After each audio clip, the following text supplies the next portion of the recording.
निज धाम, जय रघुनंदन जय सिया राम। कण कण में तू ही भगवान, कर दो संपूर्ण ज्ञानी जहान। जय जय रघुपति राघव राजा राम, जय रघुनंदन जय Siya Ram.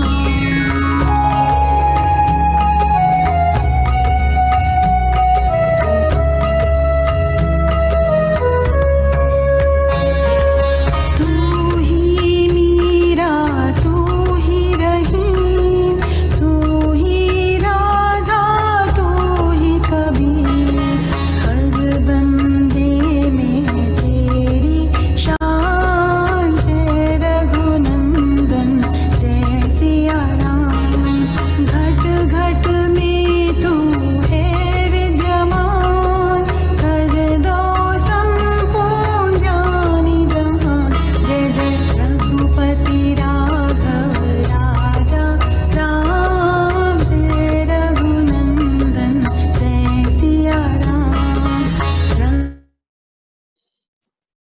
Kavita ji, what a beautiful creation you have done.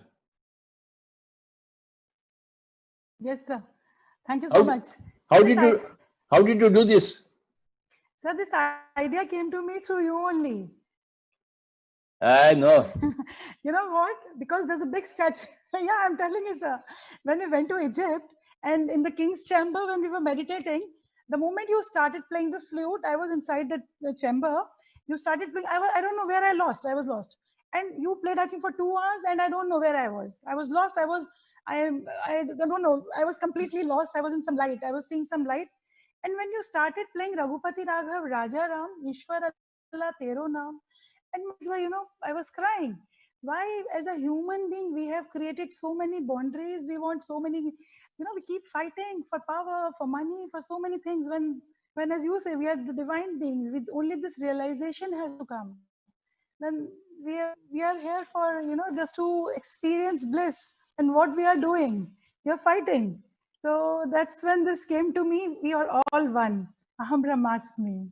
So that's when this came to me. So, and sir, you always, 2nd October, you always ensure in GCSS, 2nd October comes. So, though I used to always like Mahatma Gandhi ji, but that with every time, every year when we celebrate there on 2nd October, the respect grew much more and multifolded.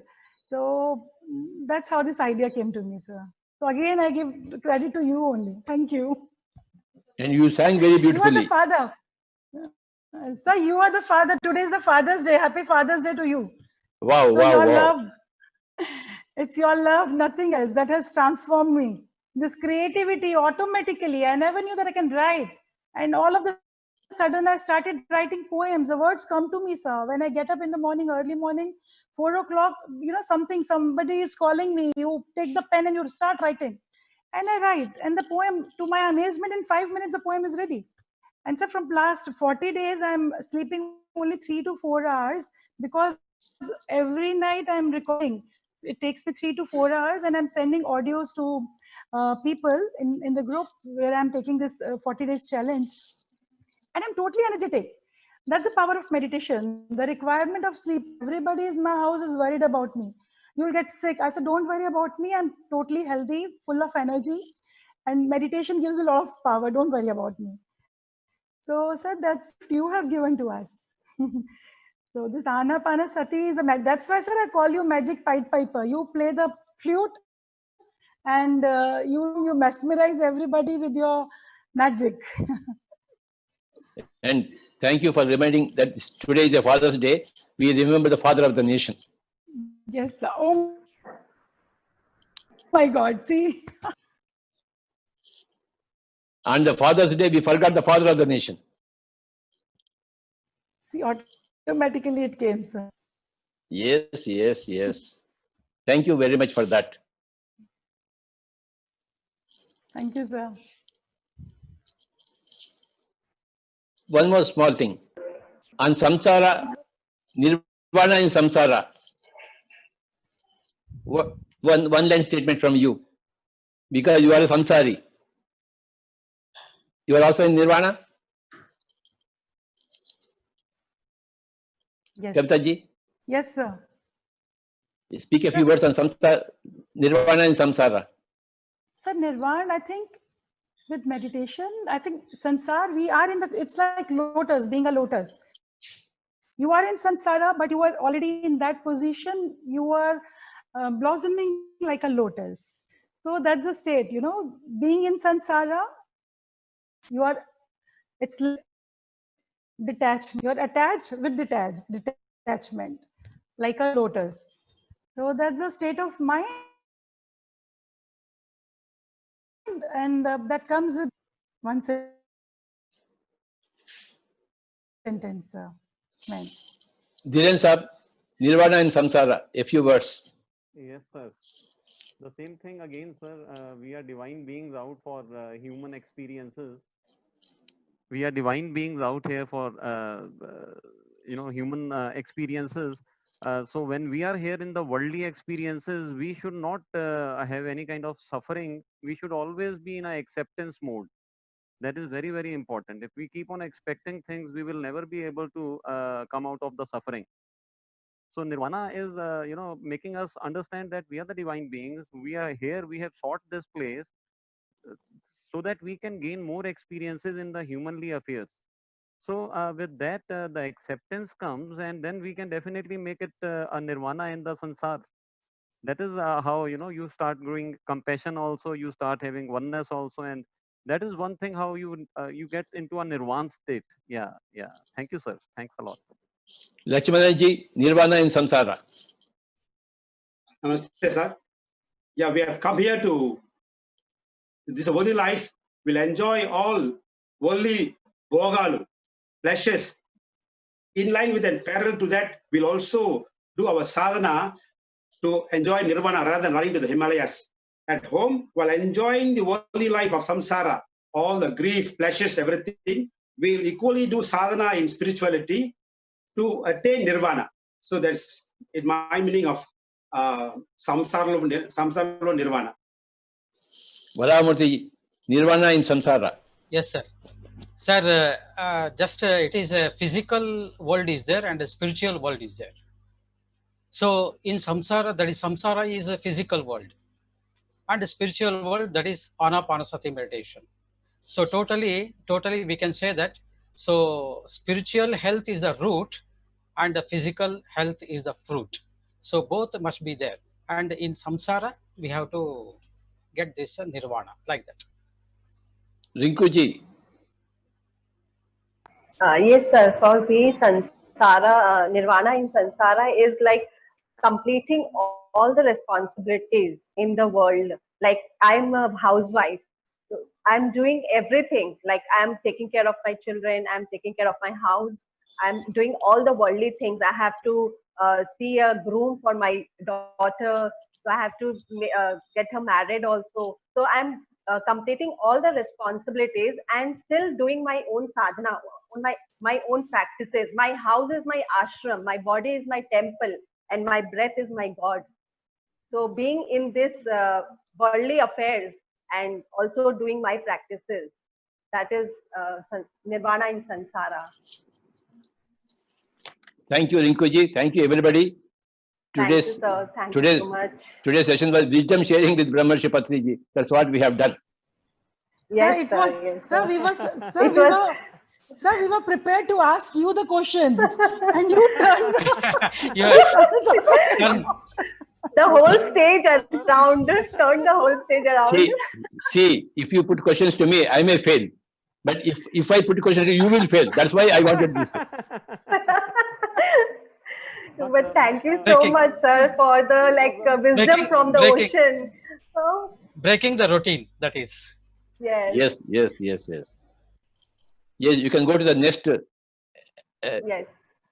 next session. Okay. Thank you so much, sir. Thank you so much for all your wisdom. And thank you, all my friends. Now, I would like to hand over the stage to our most senior, most pyramid master, Parinita Madam from Hyderabad. Parinita Madam, I welcome you on the stage. Thank you so much, Rinku. It was a really enlightening session where we discussed about nirvana and samsara and about having a human experience, being a spiritual being.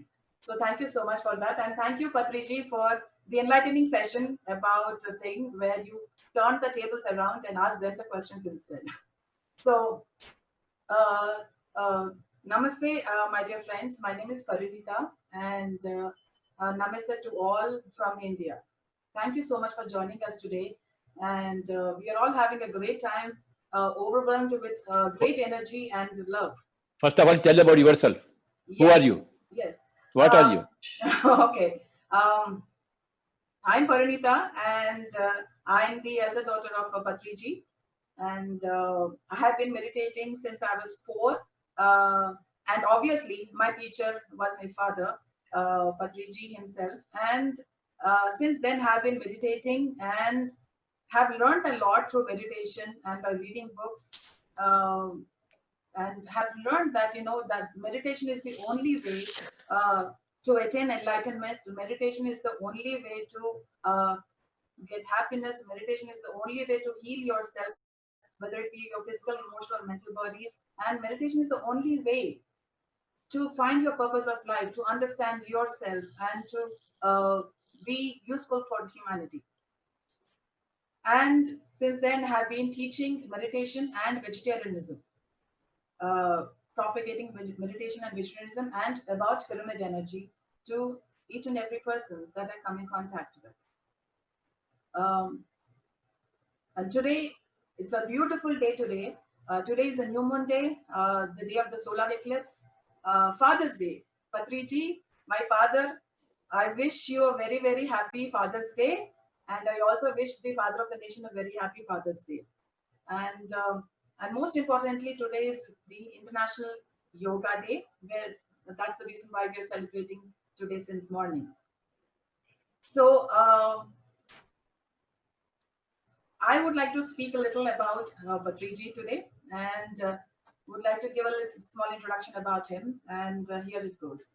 Brahmashri Subhash Patriji attained his enlightenment in 1979, and he realized his purpose of life of spreading meditation and vegetarianism to the entire world. And he had founded the Pyramid Spiritual Societies movement in 1992, and since then till now, there has been no turning back. Patriji has been constantly and tirelessly, with utmost willpower and perseverance, has been working hard, traveling to the smallest of villages to all the towns and cities of India and the entire world. And he has perfectly stated the 3 main pillars of PSSM, which are meditation, vegetarianism, and pyramid energy. And Patriji has been spreading meditation and vegetarianism to millions of people and has been the inspiration behind building thousands of pyramids around the world where many millions of people are meditating under. And with this, I also thank our Prime Minister Narendra Modi ji for the kind letter and for the great appreciation given by the UK Cultural Forum. Thank you so much for allowing me to. On this Father's Day, please speak about your mother. Yes, I would like to definitely speak about my mother. She has been a huge inspiration for me in my life. Her name is Vadnamala Patri, and my father and mother got married in 1974, and they gave birth to me in 1978. And they are they are the most spiritual couple that I have ever seen, and they're so made for each other. I have learned a lot from my mother, and the major things that I've learned from her was patience, tolerance, and extreme strength and power. The inner power that she had during her patience and tolerance that she has shown. That is what has inspired me in my life and has really motivated me to face the challenges of life fearlessly and with extreme strength and power. So that is what about my mother, and she is currently in Bangalore watching this. I hope she's watching this. Um, So that is about my father and my mother and about PSSM. So now I would like to go ahead and would like to call upon our next honorable guest. She is none other than Enodia Judiji. And she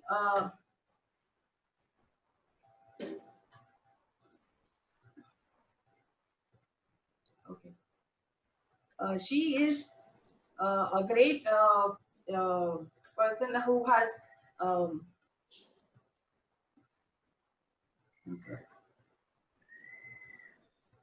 Uh, she has done extensive research on the chakras, and she has done major work on chakra systems and has given us enormous knowledge about the chakras.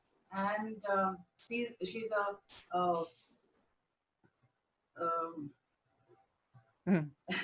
she's a person who has done a lot of work on chakras, and now she has to come to us and share her wisdom with us, to all of us. And I really welcome Madam Enodia Jodiji to please come onto the stage and give us her wisdom.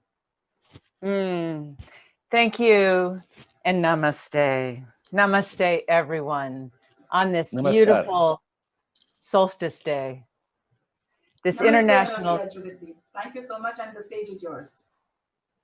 this beautiful solstice day, winter solstice in some parts of the world, summer solstice in others, a esteemed high holy day, solar eclipse. There's so many things. Father's Day, as you say, is the height of the light and a time to turn the world around. I'm so honored to be with you on this International Yoga Day, and in a day that the world honors the great and ancient and esteemed tradition of yoga, which I have studied all my adult life. So today in the Northern Hemisphere is the longest day of the year. And if you imagine the cycle of the year like a great big wheel, a chakra, then we are at the top of the wheel on this day in the Northern Hemisphere, the bottom in the lower hemisphere. And we are about to go back down the other side, and the days get longer in the Southern Hemisphere, shorter in the Northern.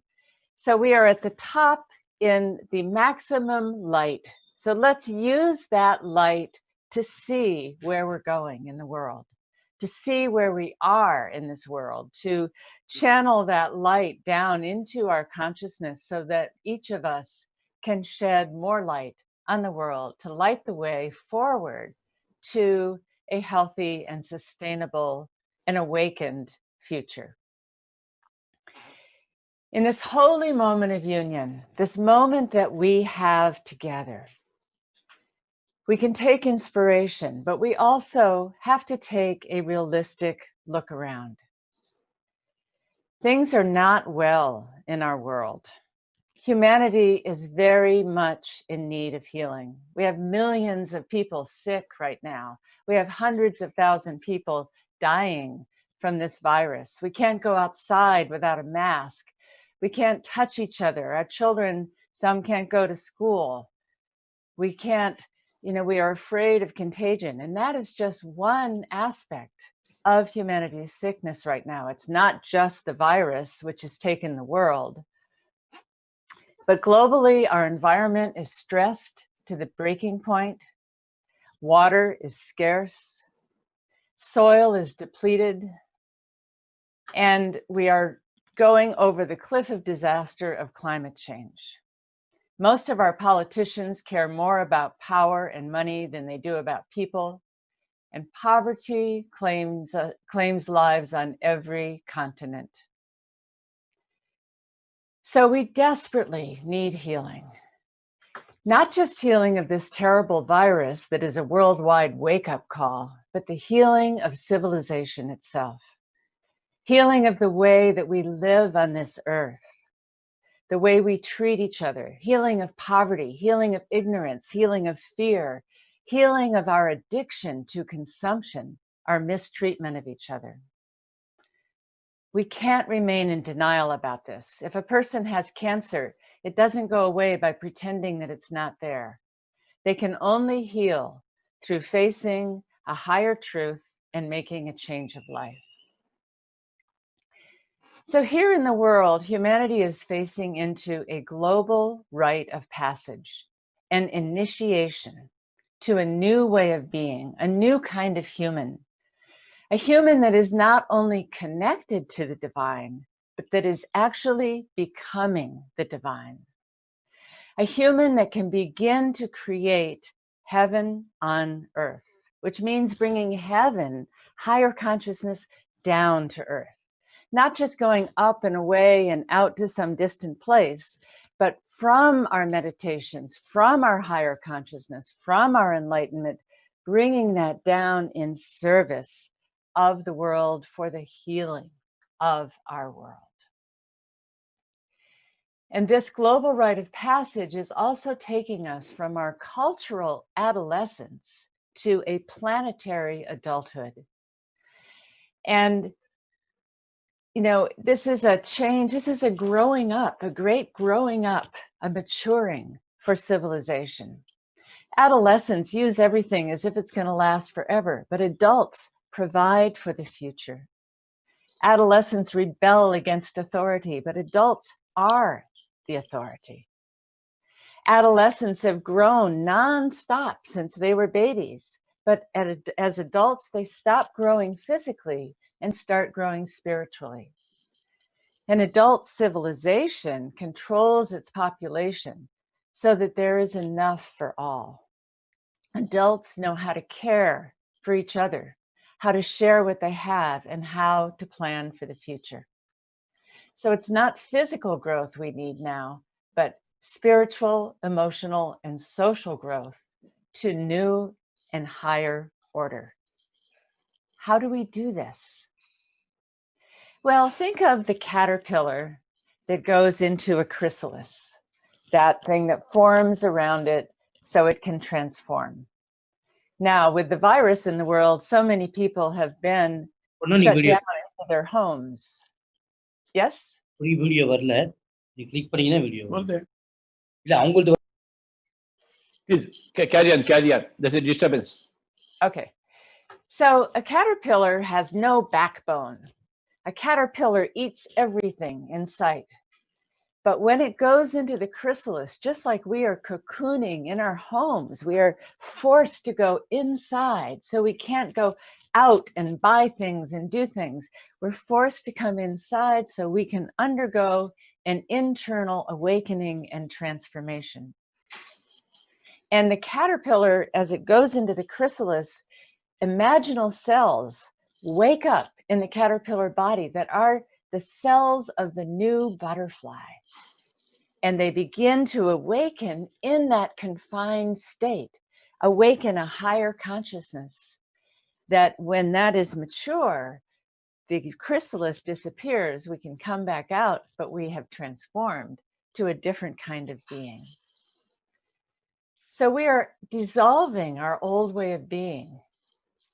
And as we social distance from each other, we social distance from the old paradigm.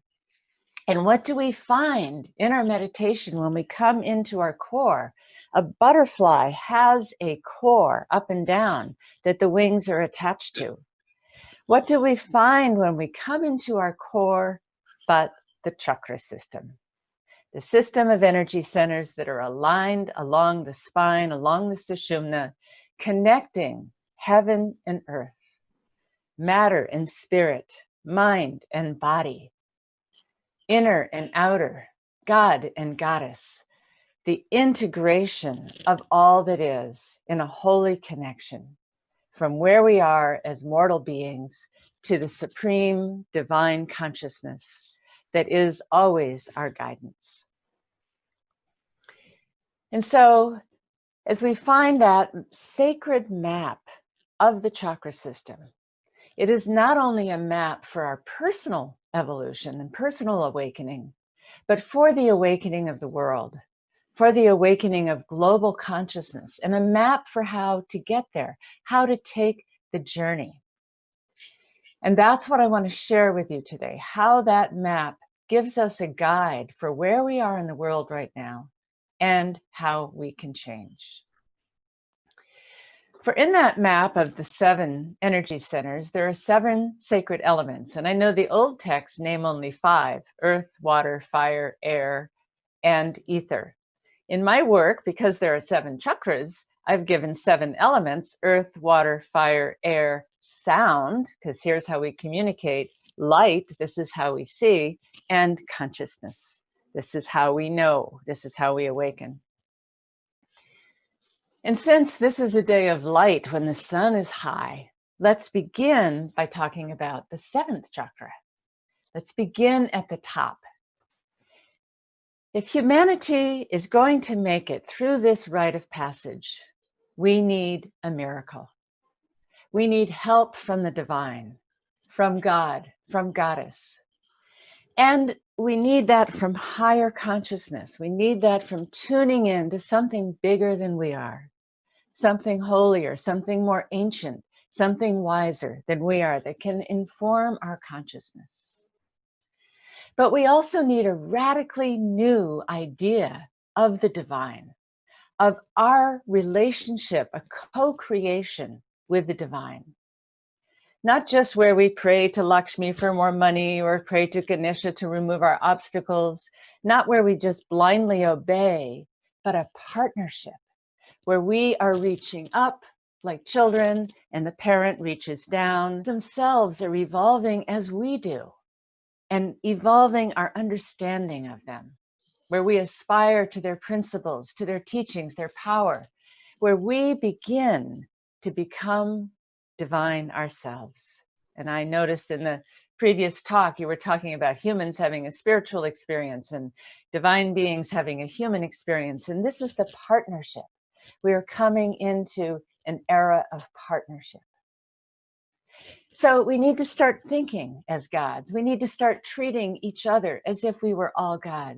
And we need to see everything around us as God. And that is the meaning of Namaste, as we all know, that God is in everything. It is in all living things. It's a power and intelligence and a grace that we can call on in times of confusion, in times when we are lost, in times of fear. We can call on for information and guidance.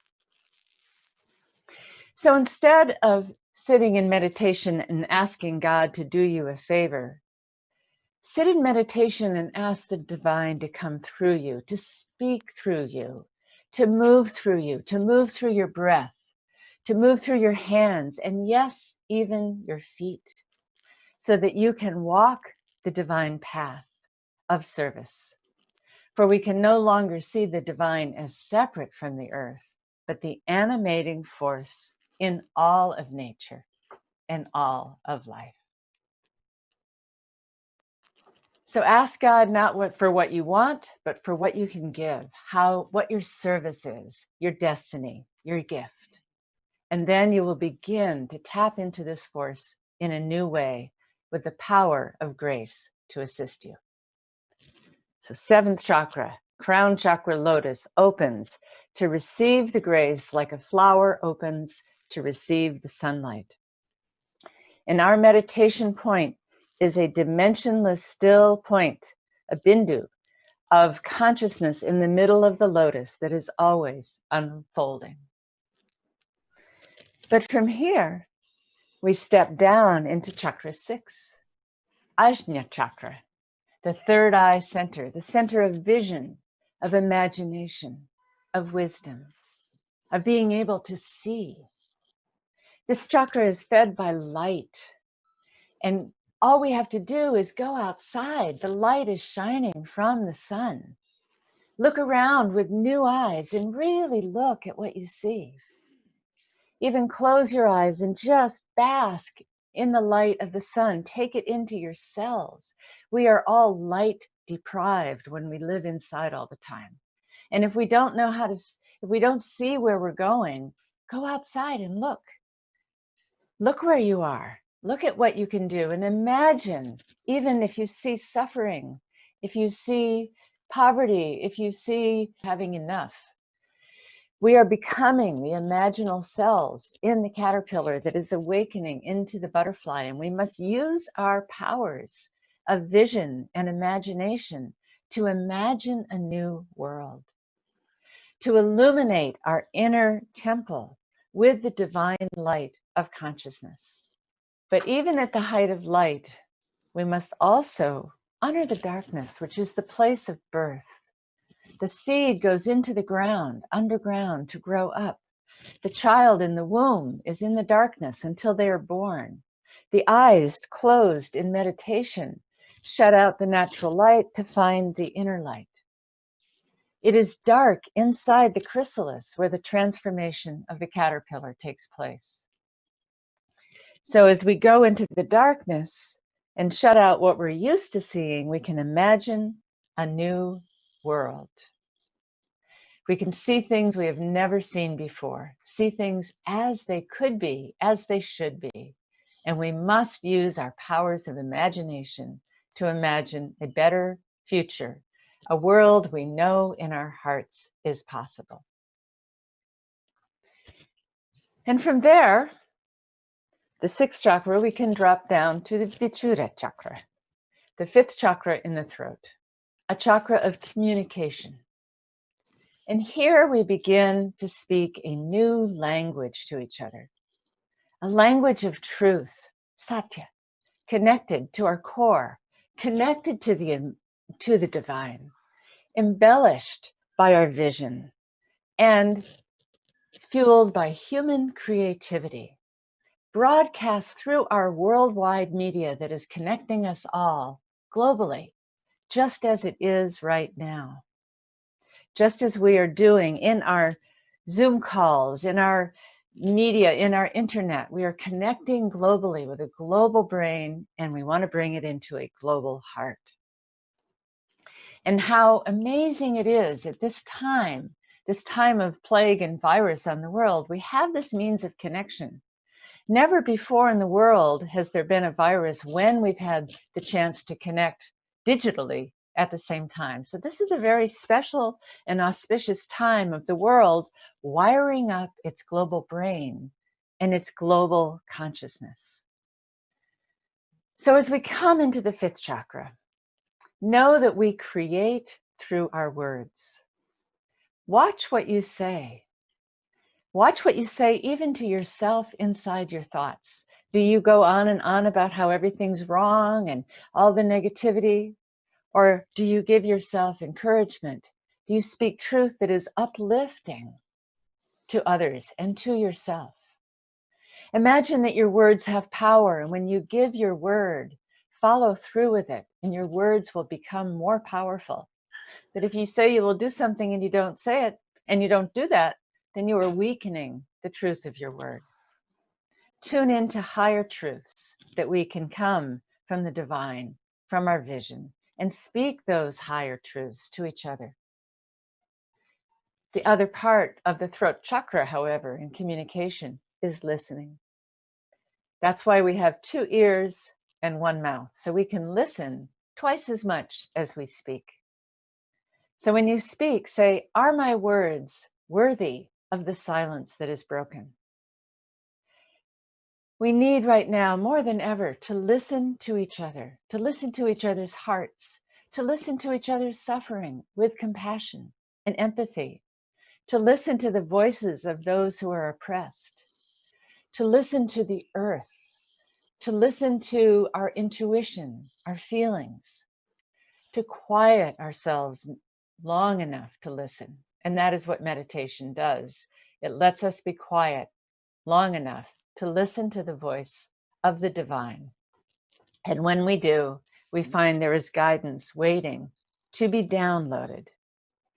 We just need to hone the art of listening and becoming silent. So 7, 6, 5, 7, 6, 5, 4, we come down into the heart. The heart chakra is where everything comes together. Heaven and earth, God and goddess, mind and body, spirit and matter, masculine, feminine, light and darkness. But to have a true union in the heart, we have to go down to the lower chakras and climb back up. Then we can unify the upper chakras and the lower chakras in the heart. So we'll come back to the heart after we visit chakras 1, 2, and 3. So coming down to the root chakra, the Muladhara, this is the chakra of earth, element earth, matter, mater, mother, prakriti. This is the feminine form of the divine, the goddess, the earth mother that gives us life. We have mistakenly believed that spirit is more important than matter, that mind is more important than the body, that heaven is more important than earth, that matter is tamas, a lesser guna, something to be transcended. And in some yoga classes, you never put your feet toward the teacher because it is believed that the earth dirties the feet and earth is an insult. We have to change this belief. Earth is holy. Earth is sacred. Earth is the ground from which we all come. It is equal to the powers of mind and consciousness and created by the powers of mind and consciousness. And all creation, all life comes from the union of heaven and earth. On this day, the sun shining down and the earth rising up. If the sun didn't shine, there would be no life. But if there was no earth, we would not have bodies and consciousness to experience the mystery. So the earth has to be honored. Denial of the sacredness of the earth leaves us throwing garbage on the street. It creates a world where there's poverty. That is a first chakra ailment. That is a first chakra sickness, poverty, where there is not enough. It means we are not honoring the earth. When people don't have enough to eat, when they don't have a home. Denying earth is denying our very ground of being, the ground that gives us light. In the world, it creates economic crisis, it creates a health crisis, and it creates environmental crisis. And we have all three in the world now because our religious traditions have dishonored the earth. And it doesn't mean that spirit is not important. It doesn't mean that higher consciousness is not important. It is, but it is a partnership, a unity. And when we clean up this earth, we can bring heaven down to earth and live as awakened beings in an enlightened society. So we must clean up the earth. We must respect nature as we respect any source of the divine. We must respect our bodies and the food that we eat and the chemicals that we put in the water and the air. We must respect the plants and the animals around us if we are to survive. But earth, by definition, is more limited than consciousness. Consciousness is expansive, limitless. So the earth teaches us about limitation. And adults learn to limit. They learn that they can't stay up all night. They can't eat anything they want. They can't drink all the alcohol. They can't do whatever they please. They need to limit. The yamas say there is restrictions, there is limit. Yoga, it has that restriction as a way to come to higher consciousness. So the limitations of earth said, limit the number of population, limit what you use, and you will begin to have a container that allows consciousness to rise up. So from the first chakra of the earth, we come up next to the second chakra, Svadhisthana, one's own place, the water element in the sacrum. Water is out of balance everywhere. There are places that don't have enough, especially in India. There are places that have too much with terrible storms and floods. There are places that have terrible droughts and the plants are dying. Water is out of balance because we have restricted the second chakra. Rivers are dammed and they never reach the sea. As global warming continues, the snow high in the mountains that stores water for everyone will melt, and we will not have water through the summer. So we need to reclaim the second chakra, which is about enjoyment of the senses, the color, the sound, the beauty that the earth gives us, the joy of being alive in our bodies, the joy of yoga and how it can make us feel. The second chakra represents our emotions and duality. And we need to honor our emotions, even the fear, even the sadness, the grief we feel about what's happening to our world. We need to honor those emotions because the emotions are the water of rain that cleanses the soul. Then we feel them, we let them go, we move through them, and we can move to joy. We need to honor dualities, the light and the dark, the masculine and the feminine, the young and the old, the heaven and the earth, that this is the tantric fusion of dualities that is weaving the fabric of reality. We've been denying our emotions, and that anger can make people pick up guns and behave badly to each other. We have to be with compassion. Compassion is to feel with each other in our feelings and emotions. And we have also been denying our sexuality, the sacredness of that. And that creates rape and pornography and a culture and incest to children. These are terribly evil things. That is because what is denied then goes underground and becomes demonic. When we reclaim the sacredness of pleasure and sexuality, those things don't need to happen. The second chakra is our alignment. It gets us moving. It gets the prana moving through the body. And from this, with our feet in the earth and our touch with our emotions, we are ready to step into our power. Third chakra. Not power over failing us. Our politicians are failing us. As a child grows up from adolescence, they find sometimes maybe they don't think their parents are quite as wise as they did once, because it's time for that child to become their own parent, to become their own authority. And it doesn't mean we don't respect our teachers and their teachings and their wisdom and our elders, for it's very important to respect those who have lived longer and who have come before, and to empower them to be guides for all of us. But it is also important to wake up to our own authority, to use our own will in the service of the heart, in the service of saving humanity. So we are moving in this time from a reclamation of our power, whereas children, we only did what we were told. As adults, we begin to collaborate with each other and work our power together. What is our plan? What is our strategy? How do we cooperate? How do we collaborate? And that reclaiming of our individual power in service of a higher whole takes us to the heart at last, where we integrate with the pyramid rising up from the earth, pointing up to the heavens, the downward pointing triangle, the trikuna of Shakti, coming down from spirit into matter, perfectly balanced in the heart. We come into the heart to integrate higher and lower consciousness, heaven and earth, mind and body, self and other, to integrate with that glue, that cosmic glue of love for each other, of love for our planet, of love for ourselves, of love for the divine, an era of integration and unity and balance. What I say, we are moving from an organizing principle based on the love of power, where the power, tell everyone else what to do and people want to grow up to be powerful.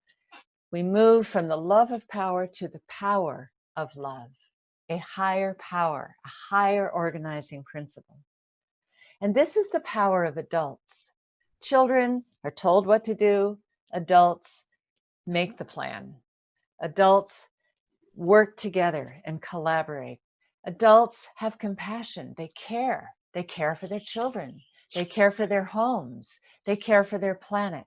This is what it means to grow up as a species, to begin to care what food we put in our bodies, to care about our sadhana and our practice, to care about how we treat each other, to create a world of compassion where no one is left behind. But for no one to be left behind, we can't create too many people. We have to control population. It is essential, or many, many people will die, as they are doing now.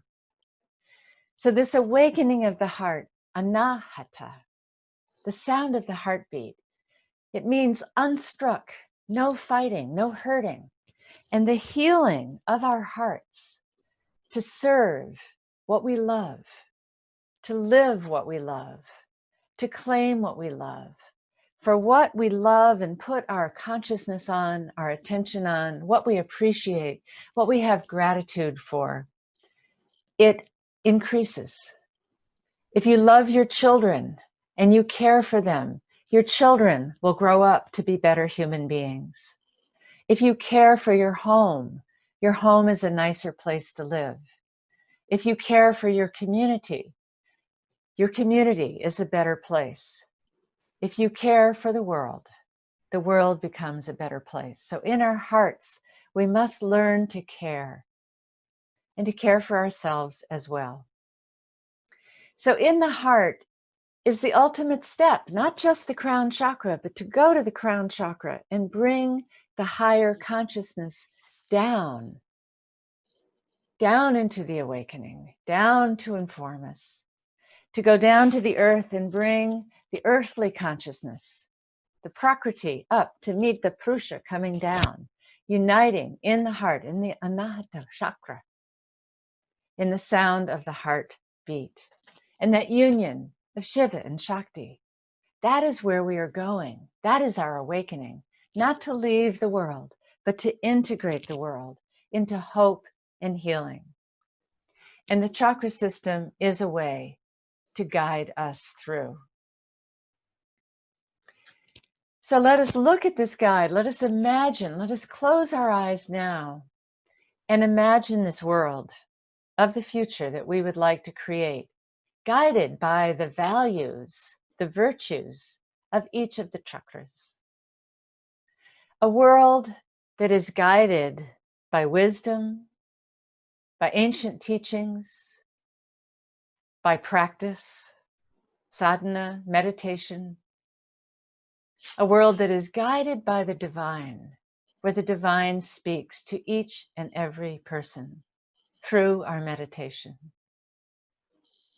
Imagine the whole world meditating. See it right now in your mind's eye. See the benevolent divine shining down with compassion to give us guidance at this time,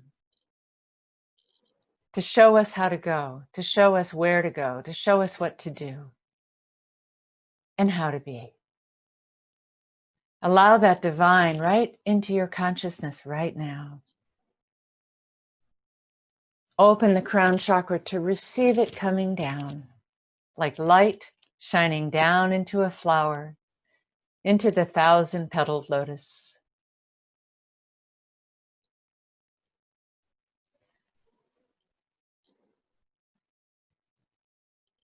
And take that light into your inner temple for your inner illumination. And use that light to imagine, to see a better world. Think of something, someplace where you live. Maybe right out in the street in front of where you live. Or maybe it's something happening in your country. And we all know, if we read the news, that some terrible things are happening in a lot of places. There are wars, there's suffering. Send light to those areas right now. Send the light of love, the light of grace into the hearts of those who are suffering, of those who are ignorant and hurting each other out of their pain, of those places where the earth is ravaged, places where there's war, places where there's not enough to eat. Shine the light of love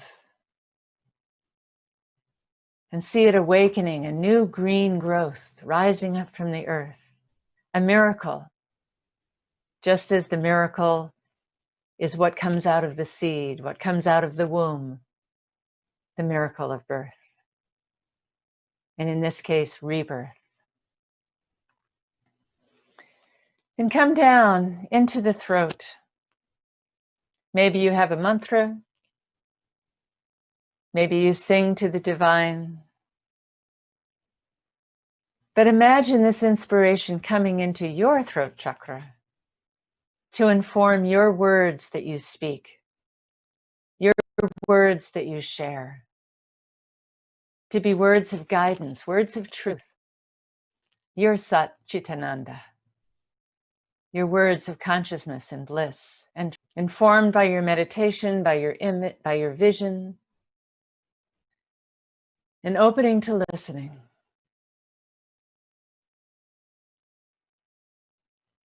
Listening to teachings, listening to the voice of God, listening to your own inner voice, and especially listening to those who think differently than you do.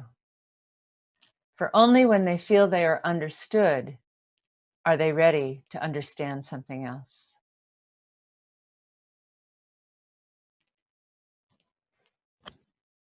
And then we come to the heart, and here we'll stay in the heart, that we open our heart to love, to connection, to compassion, to kindness, to generosity. That the air of the heart comes into our breath, and through pranayama we bring expansion of the heart. We bring the prana inside so we can express the prana outside. And with this we empower ourselves to make change in the world. What would be a world where people felt empowered to make a difference? Where they felt empowered over their own lives, to live with dignity, to live in truth. Imagine that. And then imagine, in the second chakra, living a world that is pleasant to live in, that we walk on the streets and the air smells sweet, and the sound, where there's beauty all around. There's flowers and trees and the earth is clean. Can you imagine that? A world we could enjoy? Because the downward current in the chakras, bhukti, means enjoyment. Enjoyment of all that the divine has given us. And it's also the manifestation current where we manifest our highest vision. And then finally, on this holy day, as the sun shines down and penetrates the earth, so the earth rises up with the plants and animals, our final step down is to the earth, where we find our ground, where we find stillness, where we come fully into the temple of our bodies, with all our chakras open. And we pull this energy down from the divine, and we embrace the Shakti, 3.5 times coiled, the serpent coiled around the first chakra. We awaken the Shakti. We awaken the Shakti to climb up the chakras as we bring the divine down.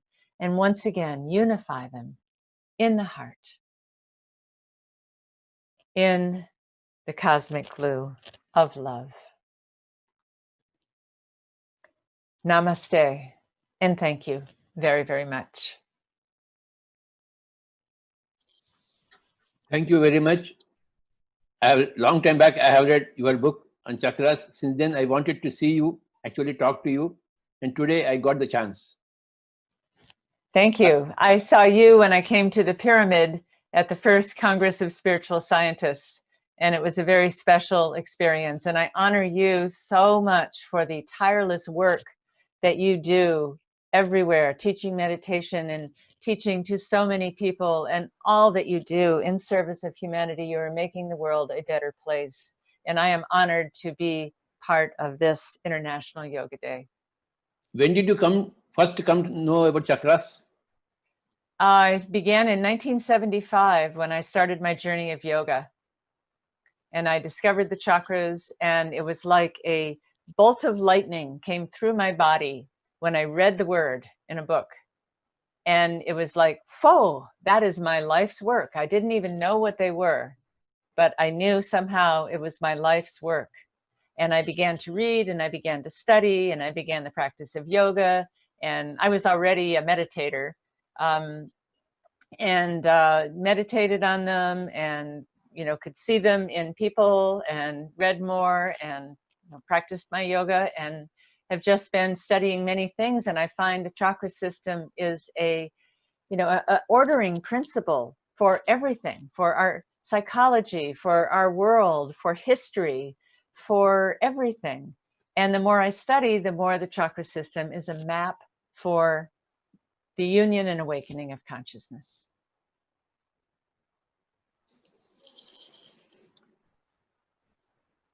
What will happen to the Earth population, Earth humanity in another 10 years? Can you see some hope? Well, I think that we are going through a very, very difficult time on the planet with climate change, and it's going to make water more scarce and food more scarce, and we have too many people.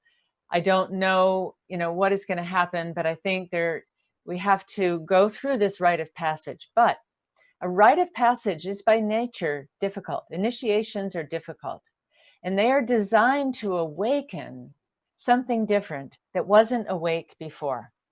So when everything is good, we go to sleep. But when there is difficulty, we develop strengths that we didn't know we had.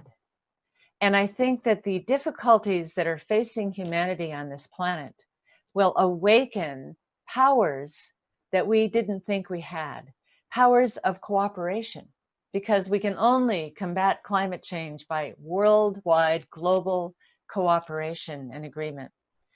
And we have to change our values and how we live in this earth. So I do think it's possible. And I think the initiation from mortal beings to divine awakening, the challenge is you've got to learn how to create a miracle. And if you do, then you are an awakened being. So we need to learn to create miracles in our life. We create a miracle when we give birth to a baby. We create a miracle when we put plants in the garden and they grow up and they make tomatoes and they make fruit. We see miracles every day. Can we learn to create with heaven and earth, to create a miracle on this planet? That means we have to awaken as divine human beings. And so the initiation, as difficult as it is, when you go through difficulties, say, what is trying to awaken in me? What is this challenge trying to develop in me? What strength? What wisdom?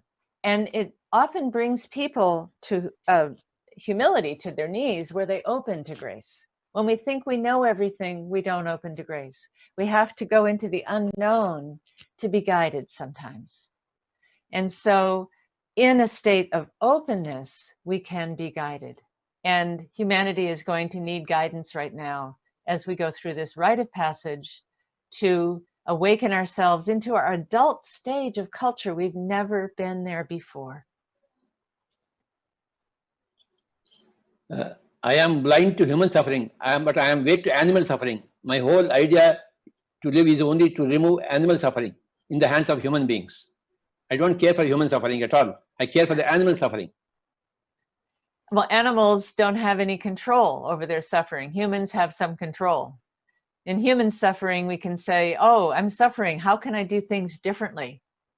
And suffering is a means to awaken and do things differently. Animals don't have that choice. Animal suffering is often at the hands of humans. And so they don't have a say in the matter. They don't have a voice.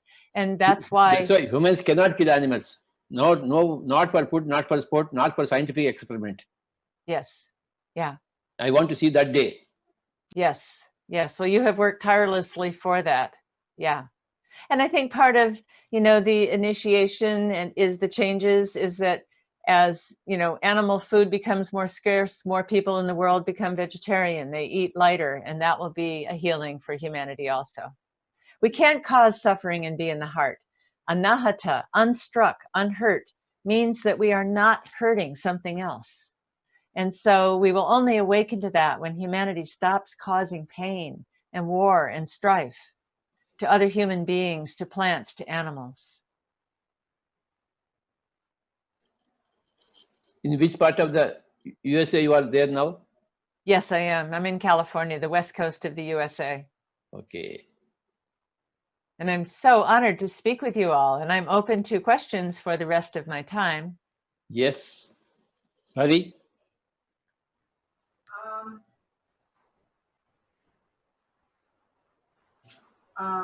I cannot. Okay. Yes. Right. Thank you, Enodia Judith, for giving us your time and your wisdom. And I really hope that the questions come up. And currently, I do not find any questions, but I do thank you for coming to us on this beautiful day and sharing us your knowledge about all the chakra systems and with the significance of all the chakras and how do you recognize them. Thank you so much, Enodia, for sharing us your wisdom. Thank you so much. Thank you so much. It was a deep honor to be part of this and to be with you, Patraji, and to be with you. And it's just a deep, deep, deep honor. And to honor the great and royal road of yoga. I will leave with one thing.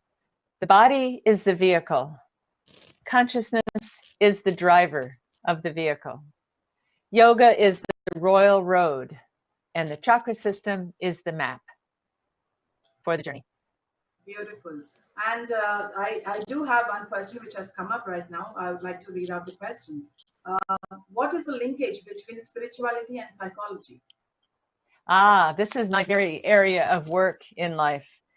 Spirituality is the connection with something bigger than ourselves. And psychology is the connection with ourselves.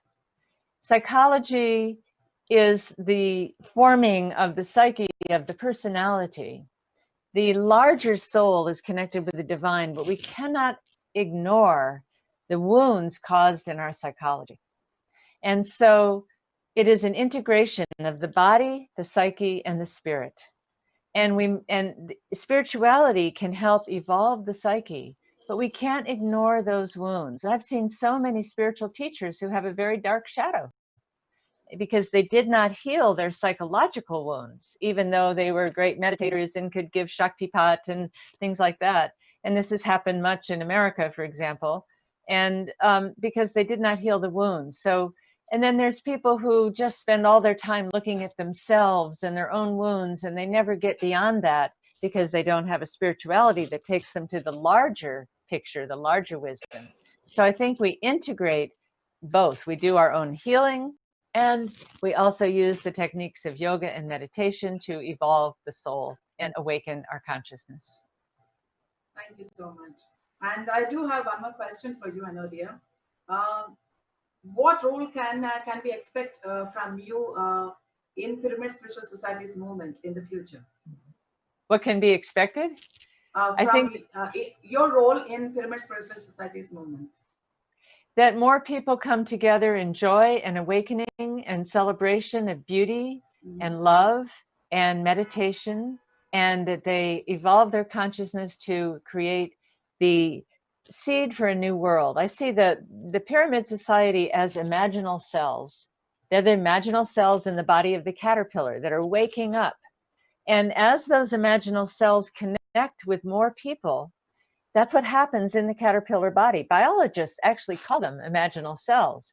And as they create more of themselves, they connect with each other. They say, we have a new way of doing things. The imaginal cells are so different from the caterpillar. They vibrate at a different frequency. And so those of us that are awakening, that have meditation, that have yoga, that, you know, clean up our diet, that walk on the earth in a different way, we set an example. It's not about fighting the caterpillar. The caterpillar is going to die. but it is becoming something else. So as imaginal selves grow and they put themselves together, they become the model for other places. And so the more we create something, if we are happier, if we are healthier, people see us and say, oh, what are you doing? You look great. You seem so happy. You seem so balanced. Oh, well, I'm doing meditation. I'm doing yoga. I'm, eating differently. I'm, and they say, oh, I want what you're having. I want that too. And that is how change happens. So the pyramid society can bring people together to create an uplifting experience.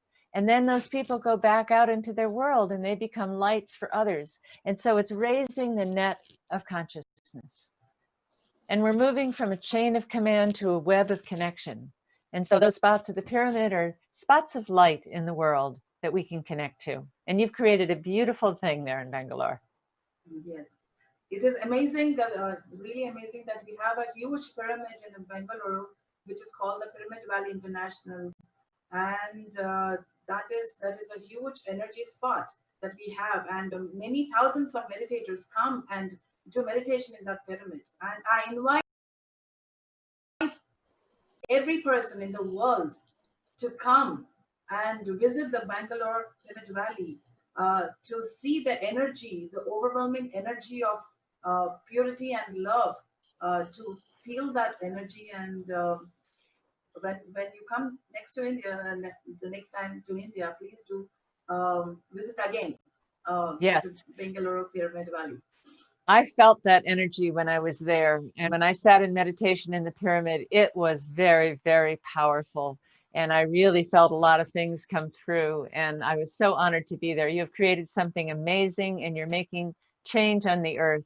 And may you do well and prosper, and may the divine assist you in all of your work. Right, thank you. And we have one last question, Enodia, if you can permit me. Yes. Yeah, it's we have heard of 7 chakras, and now we are hearing that there are 12 chakras too. Is that true? A chakra is a unit of energy. And you could say that inside the pyramid, that's a big chakra because people are gathered together. So you could say there are any number. I find, though, that the 7 chakras creates a very elegant mapping system for the journey to consciousness. And I find that when we get too many, it gets confused. But, in the old text, there is the Guru chakra that is a sub-chakra. There's the Krit chakra that is underneath the heart. There's the Anandakanda lotus. There are sub-chakras in the chakras that are not, there's the Soma chakra in chakra 6. So there are sub-chakras. So, different systems. I've heard 33 chakras. I've heard 5. I've heard 12. I've heard 19. Different systems have different numbers. They're all right, and none of them are right. It's really, but I like the 7 because it's very elegant and very profound. And to me, it covers the full spectrum, the full rainbow, 7 colors. Right. Thank you so much, Enodia, again for sharing the wisdom with all of us. And thank you for giving us your graceful presence among all of us. Thank you. Thank you so much. I'm very honored, and thank you for all the work all of you have done to put this on today and bring yoga out to the world, for your work, Father. And thank you to everyone. I'm very honored. Have a wonderful solstice day, what is left of it. Thank you so much. Thank you so much. And now I would like to give the stage to my sister, Parimala. And before that, I would like to say that the whole idea of this event, the Digital International Yoga Day, is to introduce Patriji to the world, to introduce meditation and vegetarianism and pyramid power to the entire world, and to let the world see the hard work and the willpower and the perseverance behind all this, that we have achieved so much. And the result is that many millions of people are now meditating, have now transformed into vegetarianism, and are using pyramid power like never before. So that is the whole idea of this event. And then now pass on the stage to my beautiful sister, Parimala. The stage is yours, dear. Thank you, sister. Can you stay for a minute on the screen? Sure. 30 seconds or so, guys. Well, Father, happy Father's Day. I'm so glad I have the opportunity to wish you finally, since last 2 days on DIYD like this. And this is such a amazing moment for our family. And I want to talk about that today. And Mother, if you're watching us, we have your energies here too. So it's such a, and I'm really, really amazed, Father, that you are here since morning. And I've been secretly telling sister that I should ask you to go and sleep. So I don't know how you will do that, but we'll see. So the secret is out. But anyways, it is such a wonderful event. It is so amazing to be here. Hello PSSM. Hello to wherever you are, all the pyramid masters throughout the world watching right now. It is truly a blessing to share the space with you all. And it's just, I want to share something about Patriji, my father. As a father, being born in a spiritual family where a father is like Patriji is not easy, right, sister? Yes, absolutely. It's not easy to be born as a daughter or be even in the family as a wife or a daughter or a brother or a sister, because he carries this enigmatic energy that takes so much out of you, out of the family. And we all have learned throughout the time to support this greater cause. We all have learned to see how big this is. We had to learn that, starting with my mother. She had to learn, see what it is, what this is growing up to, what this seeds that he's planting everywhere, wherever he goes, he's planting seeds, and how they are growing. We learn to watch that, we learn to accept that, and we learn to walk with him. Father, thank you so much on this occasion of Father's Day. Thank you, Baba. And they say what you say is very right. It is very difficult to live with a person like Patriji as your father. And they say that it is very difficult to live with a star. And here we have a huge rock star, the greatest Yes. rock star the world has ever seen. And it's a privilege that you and me are born to this great rock star who... Well, we have chosen him, so I can't blame him. Now, we have chosen the this mutual choosing thing that we have done. And this legend, this rock star has really rocked the entire world with his phenomenal work that he has done. The meditation, the Vaishnavism, and the pyramid power that he has spread throughout the millions of people and has transformed so many people. It's really tremendous. And we are all so proud of you there. Yes, yes. And also I want to say, apart from being a master guru and that you are also an amazing father. And I don't want you to doubt that any time. You have been there for us at every point of our lives, given us the freedom to make our own choices. Not that is something that we don't see often in fathers, where we don't have to work hard to get your approval. We don't have to be somebody who we are not to get your approval, to be seen, to be felt. You're always there, and we want you to know that we are always there to support you. And of course, mother, mama, wherever you are, I hope you're listening. And I'm glad she's not there in Hyderabad today. She would have gone crazy with the whole day session. And I'm glad she's in Bangalore, resting, easy. Anything you want to say, Father? Enough of Father's Day. Go ahead with the program. Okay, wonderful. Thank you. So everybody who's watching me, my name is Paripatri from paripatri.com. And I am here to introduce an amazing speaker. But before that, I want to mention a couple of words. We have finished 12 hours of DIYD successfully. So I would ask each and one of you to go to Twitter account. We have created 2 Twitter accounts, PSSM and Patriji. So please, if you don't have a Twitter account, create one and retweet the tweets that are coming up on Twitter.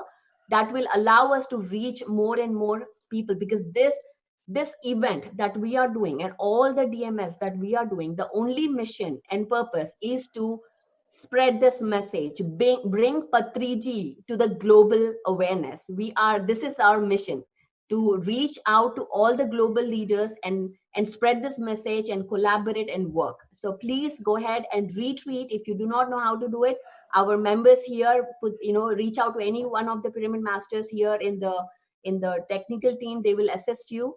That is one request. And also, if there is any opportunity for you teaching out, you collaborating with other organizations with PSSM, we ask you to reach out to us, because this is what we are here to do. We are here to bring we work on the global unity, to spread message of compassion and meditation. And it's been amazing to see all the programs that there are so many people working tirelessly to bring this for you so smoothly. And I congratulate the whole team for doing this. And happy Father's Day to every day who are out there, everybody who's out there. And I want to now introduce our next guest. I've known him since I was a teenager. He started meditation in 1997, and that's when I think even the PSSM was just growing at that point. So he was, since the beginning, he has been the main pillar of taking this movement to where it is right now. I'm so honored to invite him. He's my brother. He's a part of our family, and happy Father's Day to you as well. I'm going to invite Shreyans Daga, the founder, president of Mumbai Pyramid Spiritual Society, and vice chairman and trustee of the Pyramid Spiritual Trust, Bangalore. He is instrumental in creating the Maitreya Buddha Pyramid at Pyramid Valley, Bangalore, which is one of the largest pyramids in the world, built exclusively for the purpose of meditation, and is now one of the 7 wonders of Bangalore, India. He has aided hundreds and hundreds of masters spreading their light around the world. His main focal point in research has led him to discover the world of quantum energy medicine and the science of spirituality.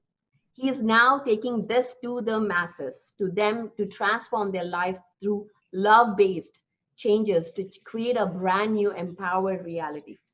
And the topic that he's going to talk about is one of my favorite topics, is about manifestation and meditation, how you as an empowered being can start creating your own reality, program your subconscious mind, and manifest what you want to experience right now. So let's invite Shreyans Daga onto the screen. My brother. Thank you, Pari. Thank you. Thank you so much. Thank you. Now it's all yours. Thank you. And thank you, Patri sir. Really, from my bottom of my heart, wish you a very, very happy Father's Day. And yeah, so it's so amazing to see you online today on Father's Day. And you are my father. You are my father probably from many lifetimes. And not only just my father, I think father for everybody. And that's why we call you Brahmashri Pitama Patriji.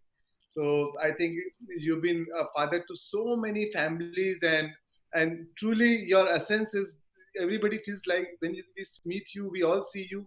You are really a father figure in true sense, because not just a spiritual guru, but also a very personal. You have that quality to be very personal and relate on one-on-one, and still give us all the freedom and empower to grow. So thank you so much. And it's really my honor, my privilege. I feel so blessed that I got to meet you, got your guidance at such an early age since 1997.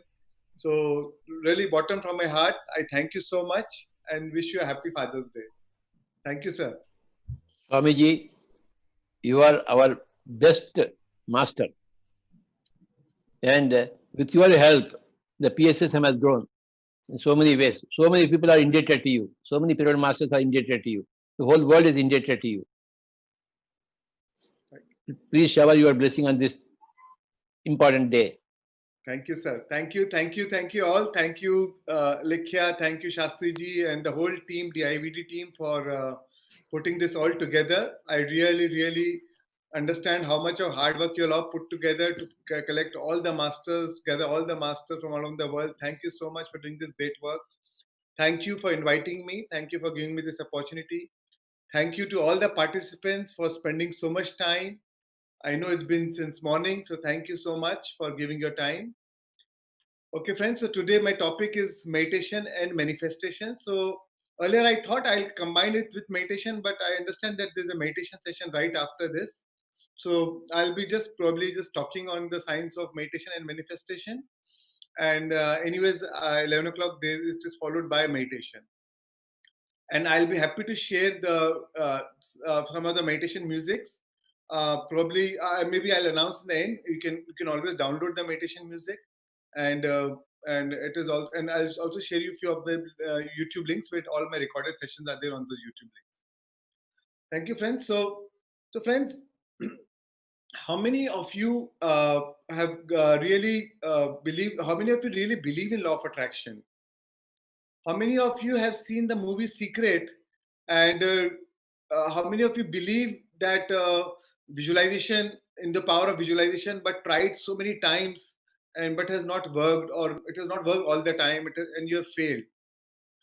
Right. So it's common, friends. So I also tried a lot of times. I was trying a lot of visualizations when I got to know about creative visualization and the power of your subconscious mind. And I tried so many times, but few times I was successful and few times I failed very badly. And the harder I tried of wanting what I want, the more I manifested what I did not want. So that became my search for what is the fine difference. Why, if manifestation is a science, and why I'm not able to manifest it every time? Where is the gap? Where is that thin line where I'm making the mistake? So friends, today I'm going to talk more about those thin lines, and where we are not able to manifest what we want. And if we are able to understand from that space, that if we are able to exactly fine tune that little small processes, and we are able to exactly manifest what we want in our life. All right, friends. So let me start. So friends, the research shows that we have 60 to 70,000 thoughts a day. Now, the 60 to 70,000 thoughts a day, 90 to 95% are coming from our previous days or from our past. So it shows that by the 95% of who we are by the age of 35 is a set of same memorized thoughts, behaviors, actions, and attitudes, skill sets that we have acquired over a period of time. So our future is no longer different than our past. And so we think that we have a free will, and we are able to have creative thoughts. But actually, those creative thoughts are only 5%. Only 5% are our aspirational thoughts of wishes, desires, aspirations, or positive thinking, what we really want to achieve in our life. But 95% is coming from our past. So we think the same thoughts, which leads us to same emotions, which leads us to same chemical reactions, same emotions, leads us to the same choices, which leads us to same behaviors, same actions, and we draw the same reality into our life. So friends, so 95% of what you see is actually those habitual thoughts and patterns. It has become hardwired into our brain. It has become hardwired. Our brain has formed its strong neurosynaptic connections into our brain, and now it is spontaneous. It is autonomous. It is automatic. Now your body knows better than your mind. So friends, what happens is, whatever we want to think abundance, but we are feeling lack. Because why are we feeling lack? Because our body, which is a subconscious mind, this 95% what you see as a habitual mind is actually a subconscious mind. So 5% is the conscious mind, and 95% is the subconscious mind. And this subconscious mind is represented by a body. 5% is represented by a brain, a creative thinking, a brain, and 95% is represented by a body. Because our body is a subconscious mind. Over a period of time, how do we remember our past? Through the emotions. And these emotions are stored in our body. So thoughts are the language of the brain, and feelings, these thoughts, these feelings, these emotions are the language of the body. So that's why you want to think positive, but you are feeling negative. You want to think abundance, but you are feeling lack. You want to think good health or whole, but you are feeling sick. You want to think a healthy relationship, but you feel hurt, you feel broken, you feel angry, you feel resentment. So friends, this is where the emotions comes in. So the crux is, if you really want to achieve what you want to manifest in our life, we have to marry our thoughts with our emotions. And that is where meditation comes in. So what happens, but over a period of time, we think we have a free will, but actually we have lost our free will to a program, to the 95% program. So it's a choice whether we want to be a host to our future or to be hostage to our past. And over a period of time, because of this 95% of the same thoughts, same emotions, same feelings, we have become, rather than be a host to our future, we have become a hostage to our past. So, as I told you, thoughts are the language of the brain and feelings are the language of the body. So, this is a very important slide where this 95% is represented by body, and body represents emotions, whereas 5% is represented by a brain, and a brain represents your aspirational thinking, your creative thoughts, your wishes, your desires, your aspirations. So so the feeling, the real language of the body is this feeling. So anything happens in our life, we just feel, and from this feeling we just react. So somebody, you're driving on the road, and say somebody bangs your car, and you are just angry. It's you're not even processing through your logical mind. It's just that you're just in a state of fit or rage or anger, and that is coming by the feelings. And as your feelings are, so it evokes the same corresponding thoughts, which leads you to the same behaviors or same actions, and so you are always living in the past. So friends, that's why the meditation comes in. So to really make a change, we need to first be aware of these unconscious thoughts, this unconscious program. So over a period of time, we have lost our free will to this program. And the more conscious we are of our unconscious program, the less unconscious we'll go during the course of the day. So that's why it's very important to first become very unconscious of this unconscious program. And only then we can make these changes. Only then we'll know that am I working, am I operating from my hardwired patterns, or from my vision of future, what I really want to create, what I really want to manifest. And this has become a very challenging thing, because that is why we are not able to manifest what we want in our life, because our feelings are not able to correspond, or in our feelings are not able to marry our thoughts. So friends, we are living in a quantum world where we all know about the law of attraction. So this is how the law of attraction works. A lot of times we have heard about, if you want to manifest anything, think big, think positive. But a lot of times this fails. The reason why it fails is thoughts send the signal out. So thoughts send the signal out, but it's the feelings which draw the event back. Whatever you want in a life, the universe works on law of attraction. So the thoughts are sending the signal out, but it's the feelings which draw the event back. Thoughts are the language of the brain, and feelings are the language of the body. Our thoughts are electric, and our feelings are magnetic. So it's like, I'll give you an example, or maybe an analogy, where it's like the thoughts are like you're driving a car. So thoughts are like a driver, but that car is the feeling. So even your thoughts are traveling on the frequency of your feelings. If you are not able to marry your thoughts with the corresponding feelings or the corresponding emotions, your thought does not travel far. You're not able to draw that into your life. You're not able to manifest into your life. So the crux is the feeling. So feelings actually are the magnets. So your feeling is equal to prayer. What you're feeling is what you're praying for, and it is what you draw into your life. And so that's why over a period of time, with your repeated behaviors, you become hardwired. It becomes your belief system. Any thoughts repeated over a period of time becomes your belief, and then your belief drives your behaviors. And friends, over a period of time, it's always a fight between your. So this is so over a period of time, this has become your state of being. So your state of being is a personality, and your personality creates a personal reality.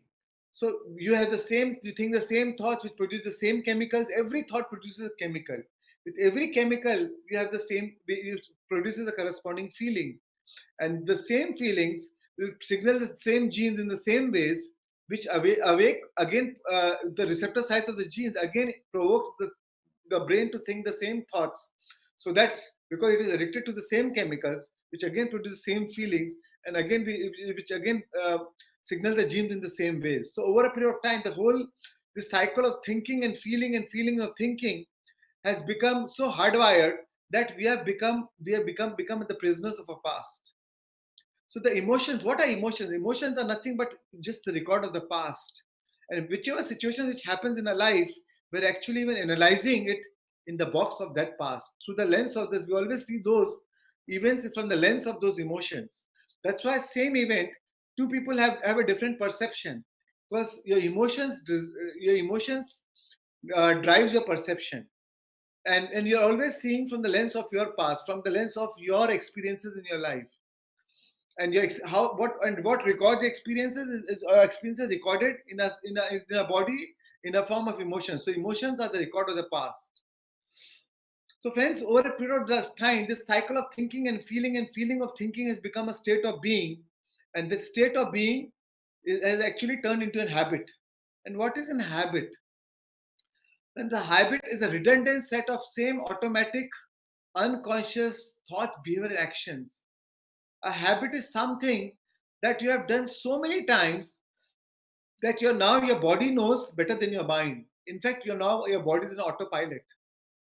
So friends, first we make our habits, and then our habits make us. So, and then you only think equal to your emotional state.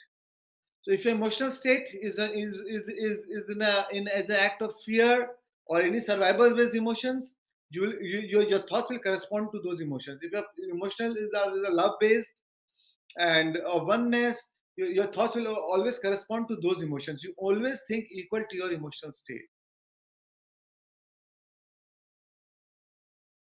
So as I told you, friends, our thoughts are electric and our feelings are magnetic.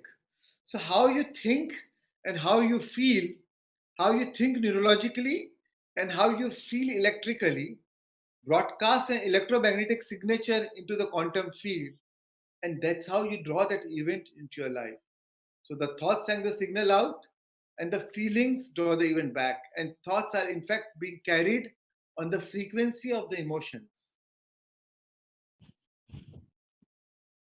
So friends, everything, whatever we want to do, whatever we want to manifest in our life, whatever we want to achieve in our life, we actually do it for emotional payoff. There's no other reason why you want to do things. It's always for emotional payoff. If I go on a good holiday, it will make me feel happy. It will make me explore new things. I'll be very excited. If I buy a new car, it will give me a lot of thrill, joy. Or if I buy a new house, I'll feel so complete. I have a great time with the family. So always you're seeking for some emotional payoff. And friends, the beauty is we don't need any external stimulus to get the same emotional payoff. And that's where meditation comes in. We can get the same emotional payoff by going into a subconscious mind through meditation, because in our heart, when we tune into our source, when we tune into our true self, we are pure in deep inside. We are pure positive energy, full of love, full of joy, full of happiness, full of abundance. So we don't need to seek these emotions from any external stimulus. We can produce those emotions from our own source. Once we dip into the source, once we connect into the quantum field, once you tune into the vortex, once you tune into that pure positive energy, we can manifest those emotions. And then rather than so you have a choice whether your condition outside determines your emotion, or you can or you change your emotion, which in turn change your condition. because the physical world is only a mirror, it's only a reflection of your inner self. So it's a choice whether your environment controls your thinking or your thinking controls your environment. So whether your condition determines your emotion or your emotion determines your condition. So whether you want to have whether it's a cause outside and the effect inside, or so rather than causing an effect, rather than having a cause and effect, it's a choice to be causing an effect. So friends, this is where the meditation comes in, and that is why we know we have heard about chakras from Emily Judith, and maybe I can talk a little bit about brain waves. So on a normal day, we are living in a high beta brain waves, and once we through meditation, it is we move beyond analytical mind and go into the lower brain waves of alpha, theta, delta. So once we go into these brain waves, right now we are living in a third dimensional frequency, which we start vibrating at a higher frequency, move into fourth dimension, we move into the fifth dimension, where we are vibrating higher than the speed of light. And there we transcend time and space. We move beyond time and space. We become nobody, no one, nowhere, nothing, no place, no time. And once we become nothing, and then if we show the intention of what we want in our life, it is very easy for us to emote those emotions, to marry those the thoughts with those corresponding emotions, and then it is much easier for us to draw that into your life. In a beta brain waves, if you want to, if you even if you close your eyes and just think what you want in your life, you will never be able to marry that with those corresponding emotions, or it is very hard for you to marry those into that corresponding emotions. That's why meditation makes it so easy for you to manifest that. So I've divided this meditation into 5 steps of creation, and the later part of my presentation I'll explain you those 5 steps of creation. And Today, for the short of time, I will not be taking you into meditation exactly, but today at 11 o'clock after my session, anyways, we're going to go do meditation. Right, friends? So your friends, your analytical mind is the extension of the ego. When you meditate, when you go beyond analytical mind, you completely drop your ego, you drop your identity, you drop your analytical mind, you drop your personality self, and you enter your analytical. Once you go beyond analytical mind, that is the gateway to your software program, where you can make the changes in your life. The 95%, the subconscious mind, you are able to make changes into those 95% program. Now friends, what is the challenge? Why it is so difficult to change? It's never so easy to change, and that's why we need meditation. Because over a period of time, friends, we have addicted to those chemical reaction in our body. So because these hormones of stress are extremely chemical, extremely addictive. Over a period of time, we have used to those pain. We have used to that pain, to this chain of pain. To this, we have become that enlightened victim. We have become so happy being unhappy. We have become so used to that comfort zone that we do not want to change. Even it is not exactly what you want. We are scared of the unknown. Because to really make a change, you have to step into the unknown. I call it crossing the river of change. From your familiar predicted past, you need to go beyond. You have to cross that unfamiliar. You have to cross the river to go, and you step into that unfamiliar, unpredictable future. But friends, the future is of course unpredictable. But but the future, the unknown, is also the field of infinite possibilities. It can bring a lot of surprises, and that's why it is so difficult to make a change, because we fear that unknown, and because our body is so addicted to those emotional patterns of the past. So your body always want to go back to your old past patterns, and that's why even though you make a say New Year resolution, or you say that I want to change, but whenever you really want to make a change, whenever by next day or by second day, your body will resist. It will complain. It will make you feel. It will judge you. It will make you feel so uncomfortable. You'll feel you'll feel a sense of boredom, or that unfamiliar, unknown feeling, and then your body's mind will crave to go back to your old past self, and you will want to go back to your old emotions. So friends, to really make a change, you have to understand that you have to first deny your body that chemical addiction. It's like when you're leaving a smoking, first few days are very challenging. But once you do that, first few days you may feel even down. But once you overcome those first few days, then you feel so free. Or when you want to say leave alcohol or sugar, first few days are challenging. But after that, you are freed from it. You liberate so much of energy that every time you liberate old past, your old patterns, your old emotions, you liberate so much of energy that the same energy is now available to create a new future. So friends, and most of the time when you're in a journey of change, your brain will always fight for that limitation. No, I can't do this. I don't think it's possible.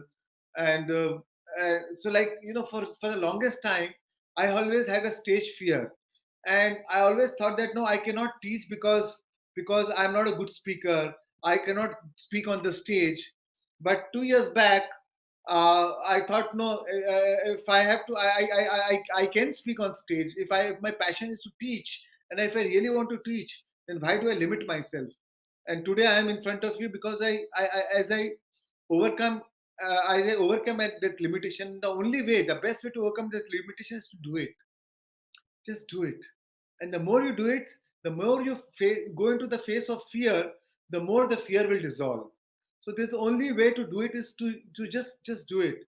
Nobody can do the push-ups for you. If you want to build your body, you have to do your own push-ups. So friends, this is, you have to take your action and just do it. And it is fine. Initially, you will make mistakes, but the brain always learns through mistakes and surprises. So friends, to really make a change is like a biological, neurological, chemical, hormonal, addictive, genetic death of your old self. To really make a change, friends, we have to be ready to really die at so many levels. So that's why change is so challenging, changing so uh, so difficult. And because a lot of times even we meditate every day, but the moment we open our eyes, the moment we go back to our new situations, to our old situations, we meet the same people, we meet the same boss, we sit at the dining table, we meet the same staff, same mother-in-law or the same wife, and they push the same emotional buttons, and we are back into the past. And if with every people, places, things, times, and events, we have an emotional connection. We have a neurological connection with the same situation, same people, same things, same events, same time past. And the moment we are surrounded by the same situation, we are back into the past. Next day again we meditate, and during the meditation we feel good, and again we go back and we are in the past. So friends, it is not just about meditation, it is about how do we maintain that modified state during the course of the day. And that needs real awareness. That needs real awareness of this 95% unconscious thoughts, behaviors, and actions. And once the more conscious you are of your unconscious thoughts, the less unconscious you will go during the course of the day. You lower the volume. The very act of awareness will lose its intensity. Because the moment you are aware of it, the very act of awareness makes you disassociate from it. Otherwise, you don't even know that you are living in the past. It's like the fish in the water does not know that it is in the water because it has always lived in the water. Only if you take out the fish, then it realizes out from the water. Then it realizes, oh, there's something beyond water, and I needed water to survive.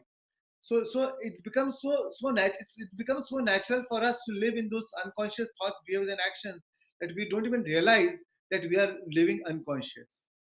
So, but the very act of awareness that, oh, I am unconscious, makes you disassociate. And the more you disassociate, more often you practice that, the less it will start losing its intensity because you are no more, your ego is no more identified with that. And you're the consciousness observing the program. And the more you become a consciousness observing the program, the less the program will lose its intensity because you have an intention to change. Now you want to be aligned with the vision of future rather than living the memories of the past. So friends, every time you unmemorize that old emotion, you liberate so much of energy. And to really make a change, you have to make a commitment. It's like pregnancy. Either you are or you're not. You cannot say, oh, I am pregnant, I am half pregnant, I am not. It's a pregnancy. So same way, to really make a change, you have to make a commitment with such strong intensity, so that which is greater than your hardwired program, which is greater than your old memories of the self. So only when you make your commitment such intensity, then you'll live your life with complete awareness. And so I want to ask you, whether are you interested to make a change, or are you committed? So really, I mean, just being interested does not bring you change. But then by the next day, you forget it. You really have to have that strong commitment, friends. And friends, uh, and I'll give you an example of two wolves. Inside our life, inside us lives two wolves. So an old man asked his grandson. He was narrating a story that, son, inside of you lives two wolves. And if there's one wolf is love based, love, joy, happiness, peace, pure, positive, very loving, very caring, compassionate, and the other wolf is full of anger, hatred, greed, anxiety, guilt, shame. So if there's a fight between these two wolves, which one will win? So friends, I want to ask you, which one will win? So if there's a fight between the two wolves, you know which one wins? The one we feed. And how do we feed? We feed by our attention. We feed by how you place wherever you place your attention, you place your energy. If you feed a negative energy, you'll draw more of those situations into your life. And that will empower. You'll empower those situations into your life. You'll empower those thoughts. You'll empower those emotions. If you feed positive energy, positive emotions, will empower those emotions. So friends, our energy is the currency of the universe. Wherever you place your attention, you place your energy, you buy that experience. Through your attention, you're actually buying that experience into your life. And no situation is good or bad. All situations are fundamentally neutral. It is through our attention, through our perception, we determine, or through our judgment, we decide whether this is a bad experience or this is a good experience. And through that, we actually buy that experience into your life. By judging that, we're buying that experience into your life. So Buddha said, there's a famous quote by Buddha: pain is inevitable, but suffering is optional. Suffering is actually our choice. Pain is inevitable, but the suffering is optional. Nobody dies by a snake bite. What kills you is the poison which spreads into your body. So that poison is the memory, is the emotional memory, is a judgment, whether how we judge that experience as good or bad. And the moment we say it's bad, and then we suffer, and that determines the pain in our life. And then over a period of time, that pain becomes what started as a bad mood becomes over a period of time, it becomes your temperament, then it becomes it becomes your habit, and then it becomes your state of being, and then state of being is your personality, and then your personality creates your personal reality. So friends, to really make a change, you have to change your state of being, and you have to learn to overcome until you become. And that only comes by practice, and by meditation is a great tool, and along with meditation, a complete awareness during the course of the day. Because otherwise it's like, you meditate, you have a good feeling, and during the course of the day again you go back to your old pattern. It's like having a organic breakfast and then eating junk food during the course of the day. So that will not help. So you really need to understand, you really need to learn to maintain that modified state during the course of the day. So so friends, I like that quote by Rumi. He said, be like a melting snow, wash yourself of yourself. So so meditation is not about, or change is not about drawing to really getting some new virtues of this love. It is already there in our heart. We need to drop, we need to unlearn, we need to wash ourselves of ourselves. We need to unlearn what we have gathered over a period of time from our parents, from our teachers, from our preachers, from our fathers, from our mothers, from our friends, from our trends, from the social conditioning, from our attitudes, from our past life, from our um, uh, from our past life patterns which we have brought in, which we have forgotten to learn, which we are here to really change, and and to finish to learn those unfinished lessons, but we forget that. And that's why, friends, it is very important to make that change in our life. And somebody asked Buddha, what have you gained by meditation? He said, I did not gain anything, but I lost my pain, I lost my fear, I lost my anger, I lost my greed, my shame, my guilt, I lost my fear of death. And when I lost everything, I I found myself, which was my true state of pure love, pure joy, pure happiness, pure abundance. So friends, to really get into what we want in our life, it's very simple. It's very simple. The true sense, the meditation is the pure way of really getting the same emotional payoff without any external stimulus. Once we drop an analytical mind, once we experience that expanded state of consciousness, we are able to slip into our meditative into we are able to drink from that source, from the source of pure joy, pure love, pure joy, pure happiness, and then able to change our hardwired patterns and really bring a change into your life. And the physical world is just a mirror; it's only a reflection of your own self. When you make a change, when things change inside you, things change around you. What you feel about, you bring about. And friends, like we take the power back to ourselves and make a change.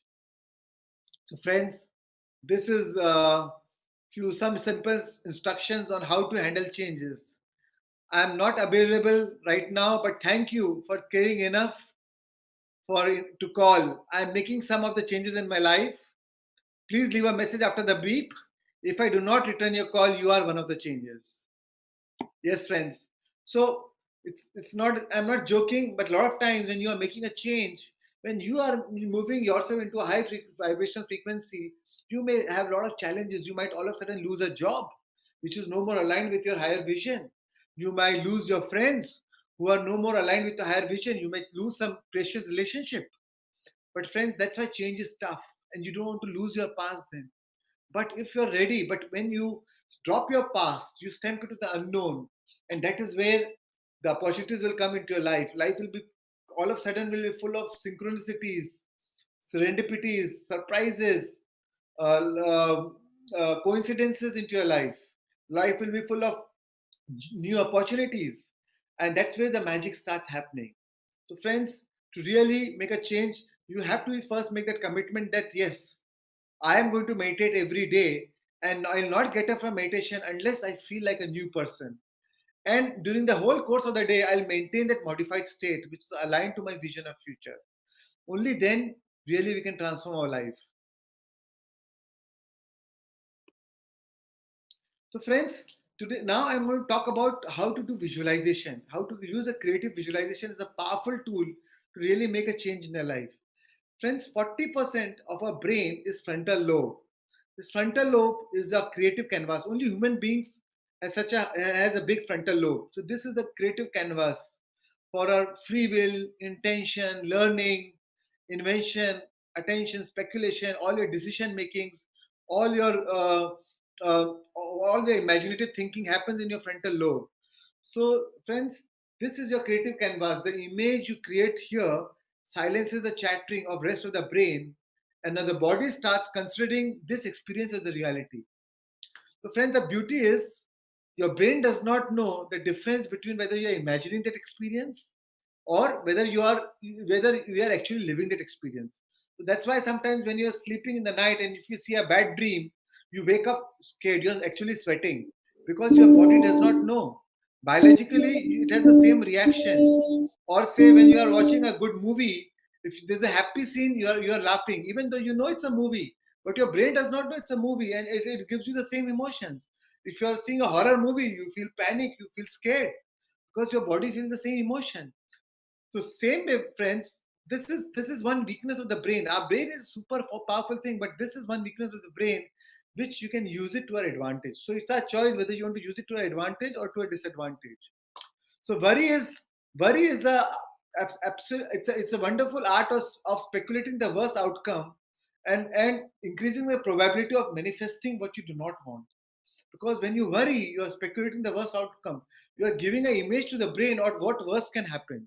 And that's why you all the more you draw the attention to the situation that you do not want, and then you draw that event into your life. But friends, same way now, if you do creative meditation, you use your creative power, your meditation for the creative manifestation. Now, this is exactly what you want in your life. You're visualizing what you want in your life.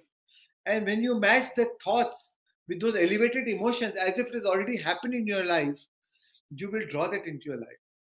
So thoughts send the signal out and the feelings draw the event back. Our thoughts are electric and our feelings are magnetic. So when we combine that thought with that thoughts with the electric thoughts with those magnetic emotions, we broadcast the electromagnetic signature into the quantum field and we draw that event into our life. Because whatever you want in a life, whatever we want, whether it's a good house or a good car or a relationship, or whether you want to start a spiritual center or whether you want to start teaching, whatever you want, whatever your aspirations you want, everything, that the fact that you are thinking, the universe is stagnated with that thought now. And now that thought exists in the quantum field, into the quantum field electromagnetically. So now our job is to match that what we want in a life with our electromagnetic signature, so that when that matches with the electromagnetic signature of what we want in a life, we will draw that event into your life. This is a simple law. This is a simple science. This is a simple law of attraction. And where people make mistake is they're unable to match that thought with those emotions, with those elevated emotions.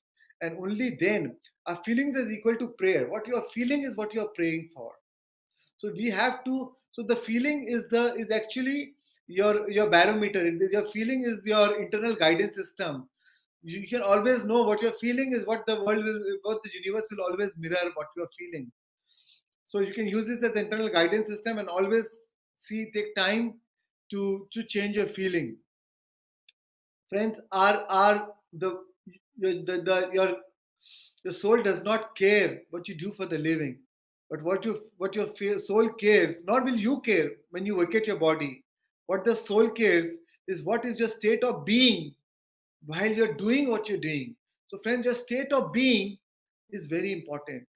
And friends, before I start the topic manifestation, the manifestation, few of the slides of manifestation, last 5 slides, before, the manifestation is not about what you want.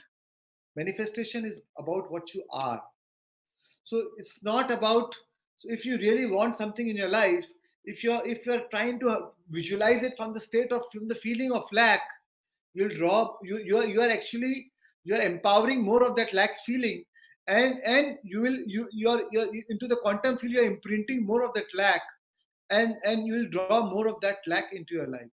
You'll draw more of the situations which represent that lack into your life, which match that frequency of lack into your life. So friends, to visualize, when you visualize whatever you want to manifest in your life, first it has to come from the state of satisfaction, from the state of gratitude for whatever you have in your life. The fact you're alive and you're breathing is enough reason for you to be thankful for. And the more thankful for what you have in your life, the more you'll be able to draw what you want in your life. So friends, it is about building from the state of what you are. So if you are, so your sense of gratitude, that fulfillment, that content, satisfaction, that these are the pillar stones. These are the foundation stones for creative visualization. If you're visualizing from the state of lack and feeling that what you do not have, you'll draw more of what you do not have. So it's like, so I'll just give you an example of how we want to manifest, how we want to visualize in a life. So friends, that's why I divided into 5 steps of manifestation. First step is Anapanasati, that is just observing the breath. And today at 11 o'clock probably we'll be doing the same meditation. just observing the breath and go into the state of become nobody, nowhere, no place, no time, nothing. And once you become nobody, nowhere, no place, nothing, nobody, nothing, you move beyond your analytical mind. You are no more relating with your current life situation or your current pain in your body, or your current situation of bad relationship or any hardships you are facing or any challenges. Now you are forgetting all that. Now the second step you take is of brain. I call it heart coherence. The first step is brain coherence, analyzing, breathing from your, observing your breath, and then the second step is heart coherence. So friends, here you are going to focus on your heart and breathe from your heart.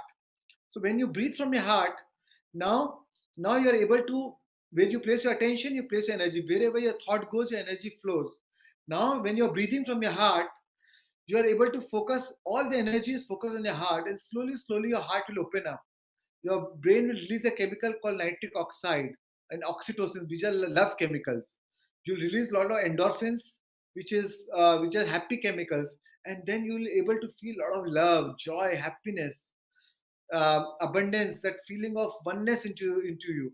So once you're in a state of those pure positive vibration energy, then you start. Then the third step comes is sowing the intention. Sowing the intention. So friends, I'm just giving you one example of how to sow the intention. Suppose you want a good job.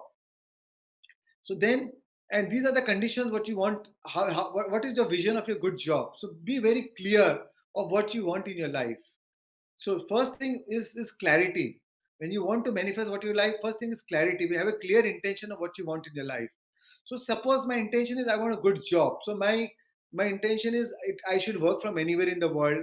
I should make the same amount of money or more, or I should love what I do, or I want to be my own boss and lead my own team.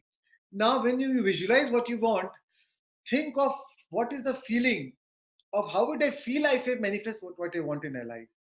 So friends, when you visualize what you want, think of what I want in a life. Think of the feeling. What am I going to feel? So if I get that job which I want in my life, I'll feel very empowered. To say I'll be in love with my life. I'll feel so grateful. So feel of gratitude. I'll feel sense of freedom. I'll feel so inspiration. Feel of so much of passion, because I love that my job. So friends, feel those emotions as if it's already happened. So you don't visualize it in a pure. It should be good, honest, pure, and positive. It should be in a present tense, and you feel it as if it's already happened in your life. So friends, the trick is to can you feel? Can you fall in your future? Can you fall in love with that future potential so much that now your body believes that the experience has already happened? Can you teach your body emotionally how their future is going to feel like before it's made manifest? And if so, then you can just relax, and then the experience will find you. You don't have to find your experiences. Then the experience will find you in form of synchronicities and serendipities. So friends, and when you do that, it will come to you in the most unexpected ways. So friends, you have to make a commitment to yourself that you will not get up from the meditation unless you feel as a new self, unless you feel those elevated emotions. Lot of time people ask me, how much time do I meditate? And that's why I tell them, unless you feel that elevated emotion, unless you feel like a new self, don't get up. Have that commitment that I'll not get up from my meditation unless I feel that old new self. And that's why, friends, it doesn't matter how old you've been meditating, how old are you. If you really want to make a change in your life, you have to, when you sit for meditation, you have to make that commitment that I'll only meditate, I'll get up only as a changed person. And then maintain that modified state in spite of all the challenges during the course of the day. Right, friends? And why meditation is so important? So brain coherence and heart coherence, so that we gather enough momentum. You change your vibrational frequency, you're able to tune to the vortex. And now when you sow the intention, so this is the third step. Third step is sowing the intention. First step is brain coherence. Second step is heart coherence. Then the third step is sowing the intention, because now you are able to match that thoughts with those elevated emotions. Because of the first two steps, you already gathered enough momentum to change your vibrational frequency and then match that thought with those elevated emotions. Now you are able to evoke those thoughts. Now that thoughts you're able to sponsor that thoughts with that sponsor that emotions corresponding to your thoughts. So friends, that's why first two steps are very important for visualization. So I call it ready to be ready to be ready. So first you have to be ready, brain coherence. Then second step is ready to be ready, and then third comes the third step, ready to be ready to be ready. But again, and why first and two steps are ready? So that before you go to the third step, you are already in the state of joy, abundance, gratitude. You're always thankful. You're already in a state of thankful for what you already have. You're already in a state of contentment. You're already in a state of pure love. You're already in a state of satisfaction. And and that once you in a state of fulfillment, and then you visualize what you want in your life.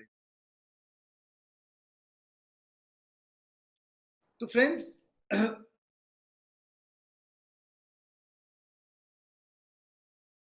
I'll just give you an analogy of a pyramid.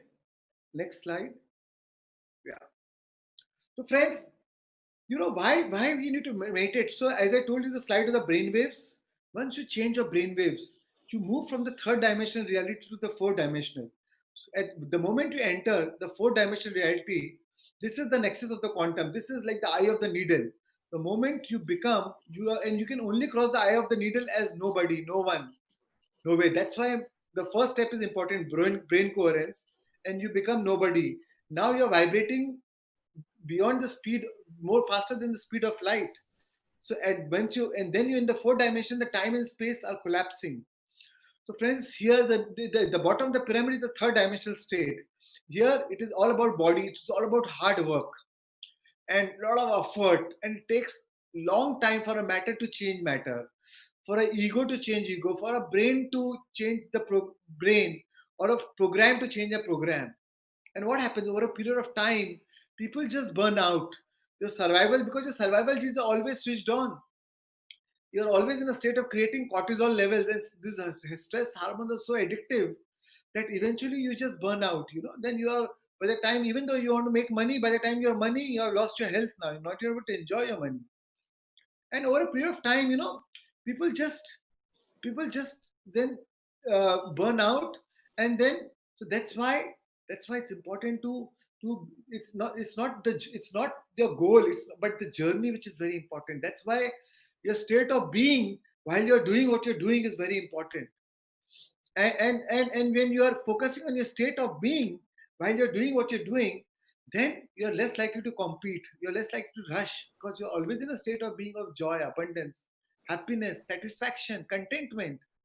And then but the beauty is, then you, whatever you're in a state of what you are, you will draw the situation, the events which is corresponding to those emotions. So friends, initially your challenge is not about the physical manifestation. Your challenge is about the emotional manifestation. First 1 month, 2 months, focus on the emotional manifestation of what you want.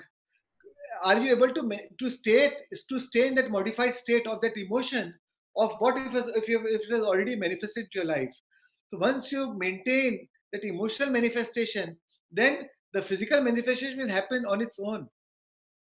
It is like a campus. It's like a compass where you know the direction, and then you'll be inspired to take that action. Then the efforts are not required. Efforts are inspired, and you will naturally be drawn to take that action. Then you'll have a motivation, a motive for action to take the right steps at the right time and meet the right people, the right situation, and that's how it will become. You'll manifest whatever you want with effortless ease. So friends, we do not come here to create a financial empire. We have come here to create that vibrational empire. So if you are able to create that vibrational empire, and if you are able to be in the state of appreciation, friends, what you appreciate appreciates in our life. If you are able to be in the state of appreciation, gratitude, satisfaction, contentment, uh, uh, uh, uh, abundance, you will draw all the situations to match those emotions into your life, right friends? So So friends, this is so initially, if you are living in the state of 3D reality, it is always hard work.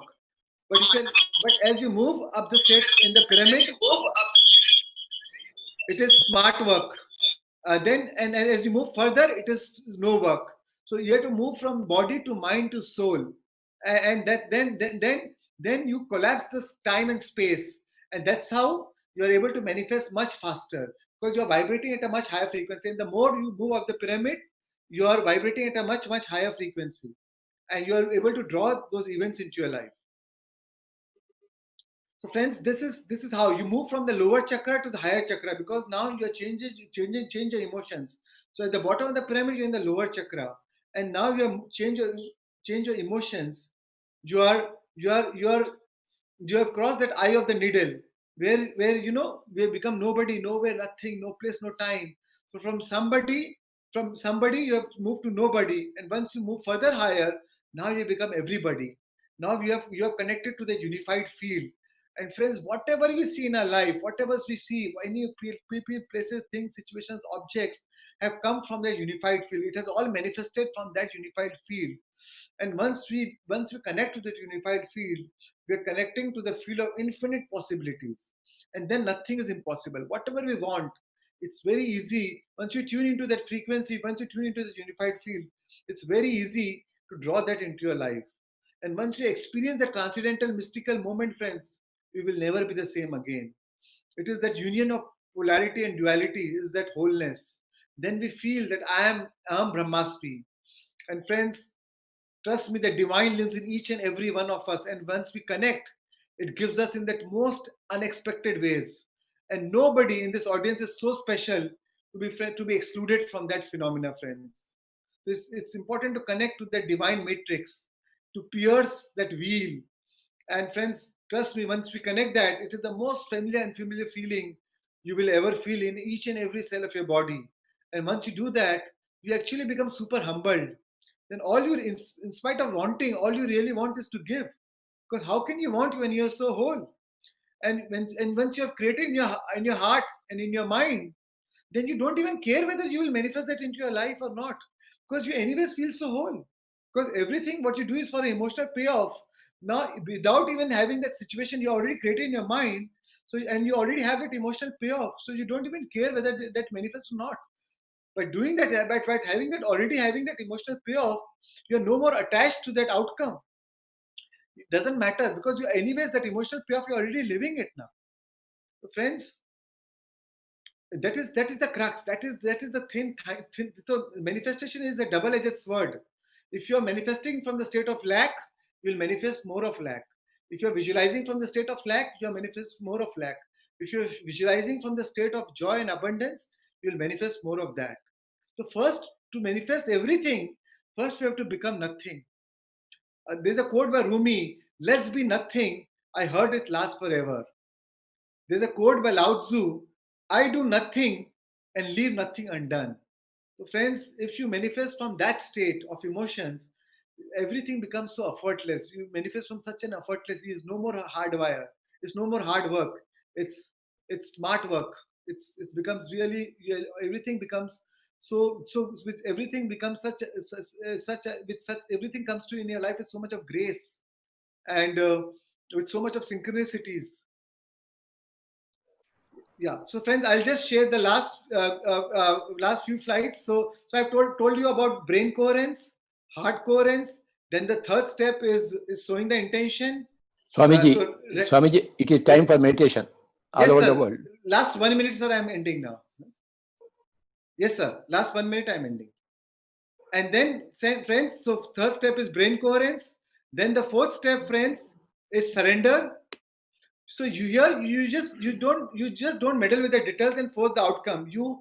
Because when you do that, you stop the magic. You just surrender it to the quantum field and let the quantum field manifest for you. So just surrender it. And then the fifth step is gratitude, where you're really thankful for what you want what you have manifested in your life. And gratitude is the ultimate state of receivership. The emotional signature of gratitude means that the event has already happened. And the more thankful you are for what you have in your universe, the universe will give you more of what you can be thankful for. Thank you, friends. Thank you, sir. So, yes, friends, we'll go into the meditation now. Thank you, sir. Thank you all. Yes, sir. Namaste, sir. Thank you so much. What a wonderful, wonderful, wonderful session by you. Thank you. Without further ado, I would like to take forward for the next session. So yes, we are at the 17th hour of Digital International Yoga Day, a 24-hour marathon of meditation, spiritual science, sanghas across the globe. Let me introduce myself. My name is Amulya Shastri, and I've always lived my life as just for myself, just because my family, my friends, my situation, my problems, my stuff. But only after I got to know about meditation as an experiment 10 years ago, did I realize that what my truth is. And only after meditating did I know this truth. This hour that we have, let me welcome you to this grand moment of oneness, where we all gather here today to collectively expand our consciousness. We are not human beings having spiritual experiences. We are spiritual beings having human experiences. What we all have gathered for today is not just another gathering. What music we're about to hear is not just another music session. We together, having gathered today on 21st June 2020, a 24-hour celebration is not just a celebration. It is a grand moment of truth that masters from across the galaxies are trying to communicate with us, particularly Pleiadian beings. Senior Pyramid Masters of PSSM have received a strong message from the powerful Pleiadian beings that this particular time of ascension, 11 p.m. to 12 a.m., is beginning for a grand shift in the consciousness of humanity and all other forms. I'm immensely grateful for having gotten this opportunity to share this grand message with you all on this massive platform of Digital International Yoga Day. I would like to introduce you to the chosen musician by our Grandmaster Patriji, Siddharth Banerjee ji. He's based out of New Delhi. He is a creator of the Siddha Veena, the modified slide guitar. A lot has been said about this grand instrument, but Siddharth Banerjee brings a modified version of it, calling it the Siddha Veena. It is a slide guitar with 21 strings. And Siddharth Banerjee, having been a part of Mahayog Dhyan Kumbh in the past with PSSM, is so graciously joined us for this grand 21st June celebration. So without further ado, I will introduce Siddharth Banerjee to you all. Patriji, please take it forward with a grand message. Swamiji, namaskar. We are all waiting for you to start so that we can start our meditation, our global meditation. Thank you so much, sir, for having me on this special platform, on this special day, and at the same time on this special time. And I would like to convey my gratitude to entire family of PSSM and obviously Swamiji to Patriji you. And thank you so much, Amulya, for the beautiful introduction. But I would like to say a few words before I start my Siddha Veena presentation and meditation with you all. That I feel I am a humble worshipper of this music or this way of meditating, and I don't feel I'm not a creator of anything. I'm just a servant, or I'm just a practitioner of it, and creator is only one. So with the blessing of divine, with the blessing of Patri Saryu, I would like to start my presentation with Midnight Raga Kaushi Kanra. And after Kaushikanra, I would like to present a special composition which I have composed for Patrisa to you, for you. It is a new composition of mine which I would like to dedicate on your lotus feet. So just need your blessing, sir. Swamiji, please continue. Thank you, sir. Thank you. The whole pyramid masters from all over the world are here. Thank Everybody you. close your eyes and begin to observe your breathing.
Thank you पत्री sir. इसके बाद मैं अपना एक स्वरचित एक नया composition जो कि आपके चरणों में डेडिकेट है, मैं वो प्रस्तुत करने जा रहा हूँ with your permission. The feeling, the core feeling of the composition is calling the spirit, calling the Shakti or the power of the universe which is within us. So I would like to request you to give a name to the composition because I would love to have that. Thank you, sir. Need your blessings. Please continue, sir. Continue. Thank you.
Thank you, sir.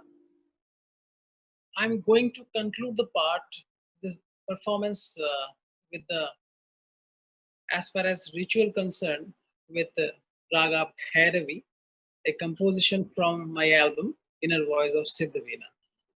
Swamiji, I have given Anurag to that piece you have composed. Thank you, sir. Anurag. Okay. So thank you, sir, for giving me this beautiful name, and it means a lot. So this composition, right now, it will be known as a Anurag. Thank you, sir. Thank you. And I would like to have your blessing that in my upcoming album, it will feature as a Anurag. Yes, sir. Thank you so much, sir. So I'm going to conclude the performance of Siddhavina with Raga Bhairavi, with your permission. Please go ahead, sir. Thank you, sir.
Thank you, sir. Thank you for having me.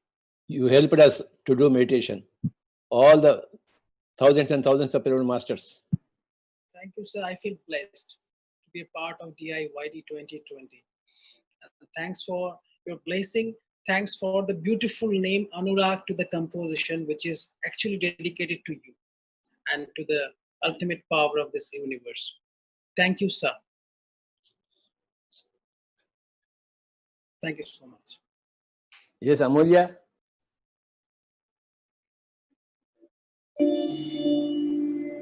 Namaste, sir. Thank you, Thank you Amulya. so much. Thank you so much for this wonderful music. Thank you. Every single one of us from different parts of the world are thoroughly enjoying ourselves in meditation and immersing ourselves in this grand truth. Thank you so much for enabling this through your music.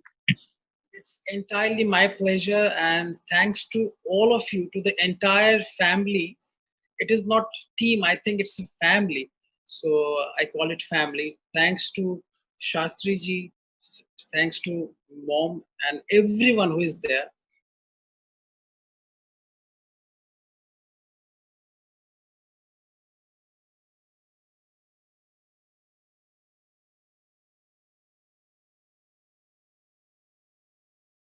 Part of it. Thank you. Swamiji. Thank you, thank you, thank you. Thank you, Amulya. Thank you. Now, taking this forward, Patriji, we have a next musician. He's a young artist. He's an Indian classical sarod player whose name is Rohan Prasanna. He belongs from a well-known music family of Benares Gharana. And he started first learning vocals, and he's taught from the Padma Vibhushan, great maestro, Ustad Amjad Ali Khan Sahib, at the age of 4. And he started learning from sarod from him. And Ustad Ayan Ali Khan and father late Shri Rakesh Prasanna at the age of 7, and is still learning. He's a wonderful, wonderful musician based out of New Delhi. We ourselves have seen how through his music we have been enabled into meditation, and in this grand space, grand oneness through this platform of Digital International Yoga Day, we're all present on multiple PMC platforms and also in Brahma Kumari's platforms. And I'm just so privileged and I feel so grateful that we're all virtually celebrating International Yoga Day in such a wonderful way. So without much further ado, I would like to invite Rohan Prasanna to please come forward and enable music meditation for all.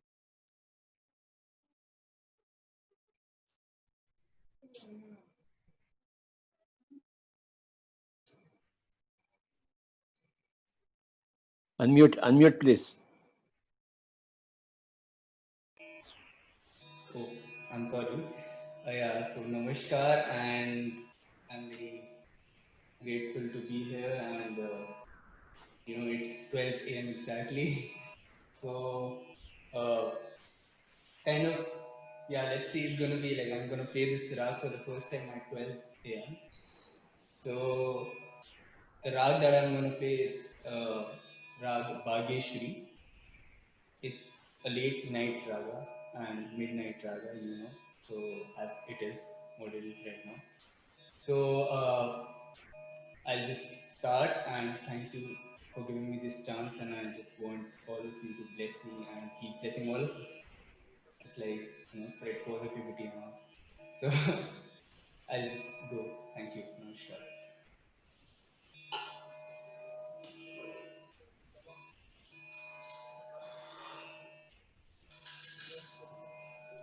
Let us all relax our bodies. Wherever you are, please sit in a comfortable posture. Sorry? I'm enabling everyone into meditation. Yeah, So, sure. yeah. Thank you. So, please relax your body. Clasp your hands. Cross your feet. And close your eyes. Do not open your eyes. And just be with your natural breath.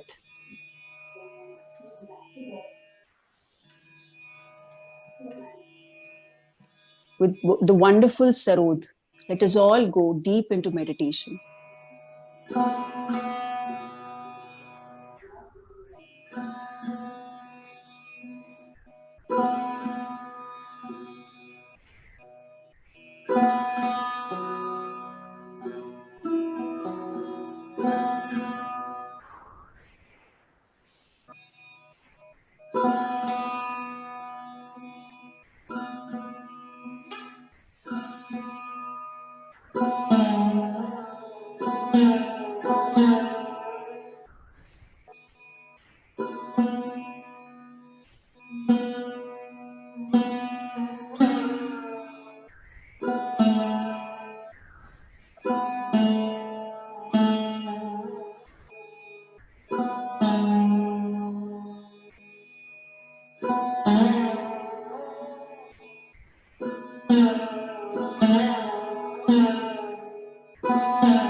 So now I'm gonna play the same bandish, but now we have a rhythmic exploration of it. So I'll be playing a bandish, which is also a tune in Indian classical. I'm gonna play that in 16 beat time cycle. That's called Tinta.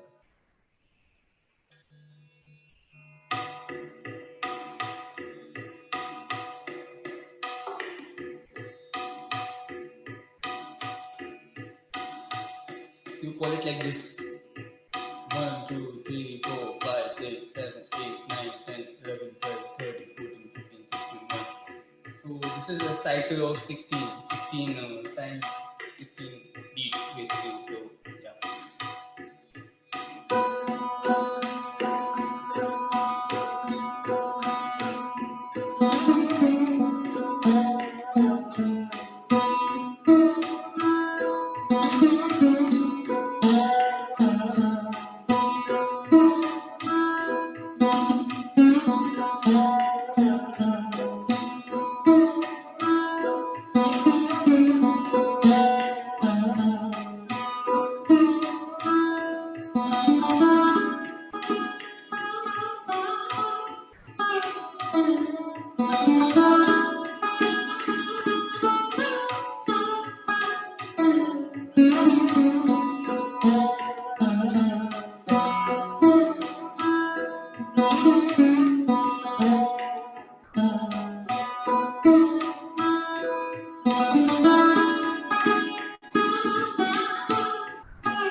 So this is called Ek Tal. It's like the last time cycle, moving cycle had 16 beats. This has 12. 1, 2, 3, 4, 5, 6, 7, 8, 9, 10, 11, 12, 1, 2, 3, 4, 5, 6. Yeah, I got it.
Swamiji. Namaskar, and Thank you very much, sir. Absolutely wonderful. thank you so much, thank you so much. I think you can hear me. I hope you can hear me. Can you hear me, sir? Yes, Yes, we yes. can hear you. Thank you. Absolutely wonderful, Rohan. Thank Thank you you so so much. much at this wonderful, this late hour. We have thoroughly enjoyed the music. Now, not the technicality of music, but the sheer sound of it that really enabled all of us into great meditation. Keep playing like this Yeah. so that we can all keep enjoying like this for times to Thank you come. so much. Thank you so much for this. And I hope I finished on time because Definitely, you did yeah. perfectly. So yeah. Thank you Thank so you. much. Yeah, I wanted to say something that yeah, I just wanted to thank you for giving me this opportunity to for me specifically, music is something really not just outside; it's inside of me. Like I feel like it's connected to me, and so whenever I just play, I just try to give justice to whatever is coming in the flow, because I think I there's something that we don't value, the flow of life. We always try to suppress it, and we should just flow with it, and we just take, it's just like finding a flow, the perfect flow. So I hope we can flow in life, in music, and by thoughts, creativity, and everything, just flow, and nothing's gonna stop us from doing anything. So yeah, just wanted to say this. Yes, sir. Thank you so much. Thank you so much for this opportunity. We have to live in a great flow. Sorry? We have to live in a flow. Yes. I can't We hear have you. to live in a flow, is what sir is saying. Yeah, Yes. definitely. Yeah. So you just keep doing, not regretting anything, and just keep doing it. And Yes. so Thank you so much, Rohan. Thank you for this opportunity. Wonderful. So Namaskar. now, as we can move on for the next session that we have on board. So all of the world is watching, and from different parts of the globe. From India, there are different channels, from Telugu to Kannada to Tamil to Hindi to so many channels, English, PMC English, so many PMC Global, UK, USA. So many channels are there where, and even Brahma Kumaris are partnerships, as a result of which the whole globe is collectively meditating. That is the only sole purpose. And now we have the next beautiful person I would like to introduce. Sri Lakshmi. She's from UK. I would like to hand over this to Sri Lakshmi from UK. Thank you, Amulya. Thank you, Prasanna ji. That was an amazing meditation with Sarod. Hello, Patricia. Yeah. The time there. Sir, it's 8:15, sir. Okay. Morning? Evening, sir. Night 8:15. Okay. Proceed. Yes, sir. Thank you, sir. Friends, hope you have been enjoying this amazing event with lots of divine music meditations and lots of wisdom sharing from various spiritual masters. Myself, I'm Sri Lakshmi. I'm currently living in Bristol, United Kingdom. From my childhood, I used to have a spiritual quest to know from where we all have come from and what is the source of this universe. With this spiritual quest, I entered this spiritual path. During my graduation time, my roommate Soumya, she introduced me into this breath meditation. Since then, I have been practicing this breath meditation, my dear friends. I used to be very shy, very introvert and less confident girl before meditation. But after coming into this meditation with regular practice of meditation, this regular practice of meditation brought miraculous, tremendous transformations in my life. It really shifted my life physically, mentally, emotionally, and spiritually. And it made me so strong and courageous. And I taught meditation to all my family members, and they are doing meditation now. I met Brahmarshi Pitamaha Patriji at Srishala Dhyana Mahayagnam in the year 2009. Meeting Patriji was most memorable and unforgettable moment in my life. Doing meditation and doing spiritual works gives me a lot of inner happiness, my dear friends. I worked as editor for a lot of PSSM international newsletters and also worked for many PSSM spiritual projects. Now, currently, I'm teaching meditation in UK from past 8 years. Here in UK, I regularly take meditation sessions and workshops for adults and children. We organize regular 41-day and 21 days morning and evening meditations. Friends, my mission on this planet Earth is to inspire and empower everyone to become vegetarians and to become meditators. Now, again, it's time for all of us to dive into deeper states of meditation with a blend of divine cosmic tunes with flute by Ali El-Kadi. Ali El-Kadi is a Native American flute player and a natural talent. His style ranges from meditative to ceremonial. First inspired by its enchanting sound in 2014, he says it connects him to spirit and roots him to earth. In 2015, he bought his first flute in the key of E 432 Hz and began self-meditation. And soon after, he began to facilitate and guide group meditations in Egypt, where he delights meditators to ride the flow of his flute tunes and go inward on deep journeys. His playing is based on intuition and moment-to-moment improvisation, which results in organic, natural flow suitable for meditation journeys. Without taking much time, now I'd like to call upon our next musician, Ali. Friends, now let's sit in meditation for 40 minutes. So I request everyone to please close your eyes, sit comfortably, clasp your hands, cross your feet, completely relax yourself.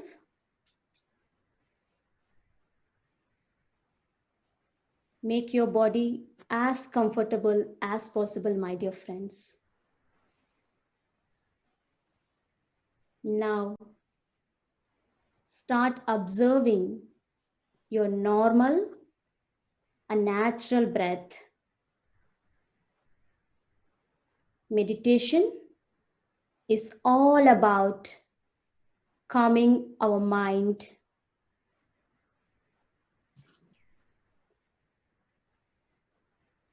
Just start focusing on your normal and natural breath.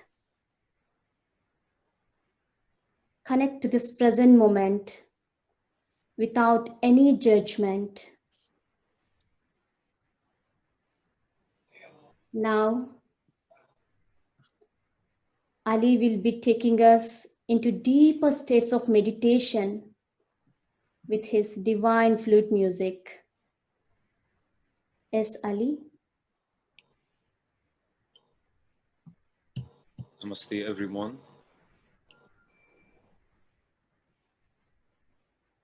Please sit as comfortable as you can and maintain an upright posture that has the quality of attention, at the same time relaxation.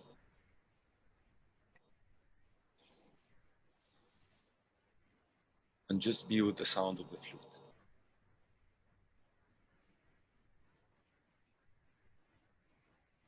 Let it guide you to a place of bliss, divinity, contentment, and calmness.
Be with your breath, my dear friends.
Continue to focus on your breathing.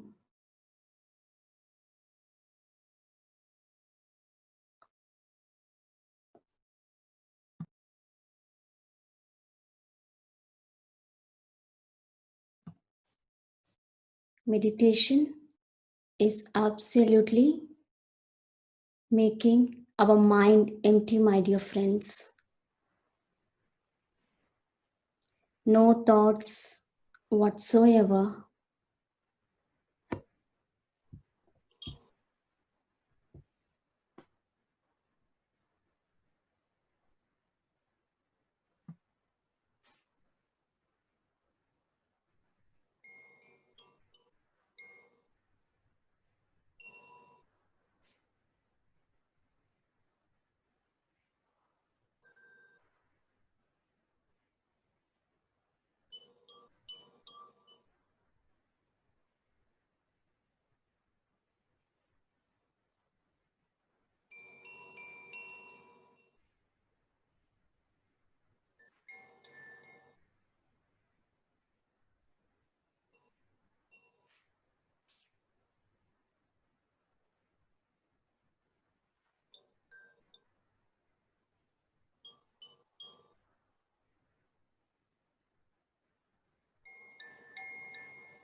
Few more minutes, my dear friends.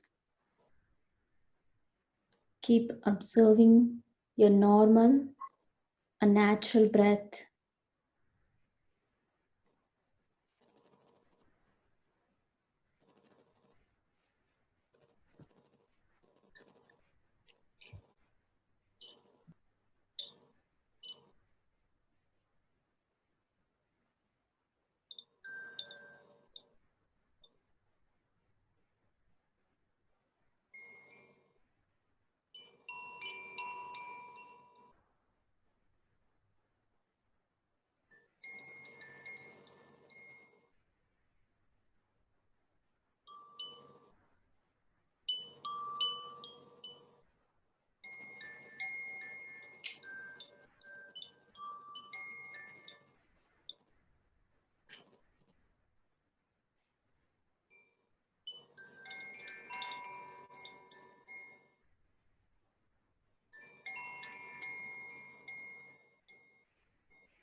Gently start getting out of the meditation, slowly and gently. Start moving your toes and start moving your fingers.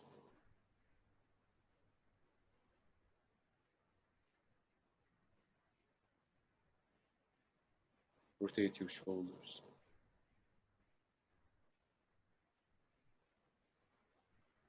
Stretch if you need to. And gently start to awaken the body.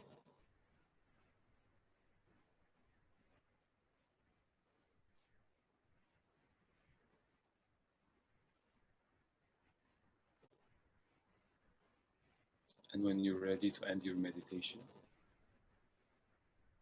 place your hands on your eyes.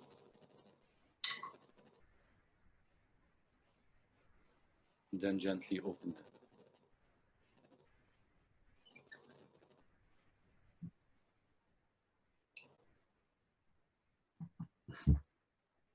That was an amazing meditation. Thank you so much, Ali, for taking all of us, yes, into deeper states of meditation. We really enjoyed a lot. Thank you so much. Thank you. Thank you. Thank you for this opportunity. And I hope everyone enjoyed. And I wish you all wellness, happiness, and joy, especially at those moments. Thank you. Yes, thank you so much, Ali. Friends, I'm so privileged to take an opportunity to introduce our next speaker, Dr. Shanmugamurthy Lakshmanan. Dr. Shanmugamurthy Lakshmanan is the founder and a vice chancellor of the Siddha Veda Center for Transdisciplinary Studies. Shan is also the vice president of international research and is a Harvard-trained scientist who received his PhD in applied physics from Rutgers NGIT. He's a scientific advisor and head of the Indian Medicine Sciences and Cultural Division at the World Institute for Scientific Exploration. Shan has published his research work in several international journals and books, and also serves in the editorial board of 8 other international journals. He is a founder and editor-in-chief of 2 peer-reviewed international journals too. Shan is the proud recipient of the Aryabhatta Award for his research in Ayurveda. He also received the ISOL Community Program Award for Indigenous Knowledge and Culture, and also the Star of the Universe Award from the Society of Universal Oneness for taking initiatives to bridging the gap between ancient and modern science. Dr. Shan is ready to share his valuable wisdom with all of us. Now, I would like to call upon our next speaker of the platform, Dr. Shan. Over to you, sir.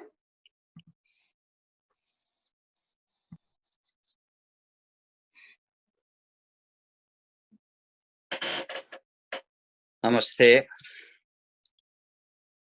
My pranams to Patriji and this wonderful organizer. So I'm using my cell phone. My laptop, I have logged in. If you can, make me give me the option to open up the other one, I may be able to present it from my laptop. Sure, sir.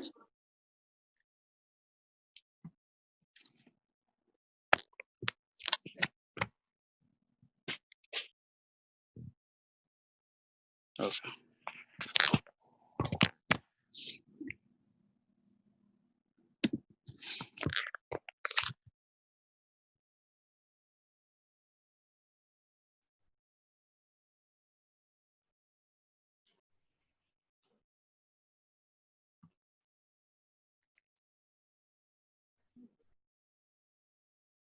Patricia, would you like to say a few words about Dr. Shan?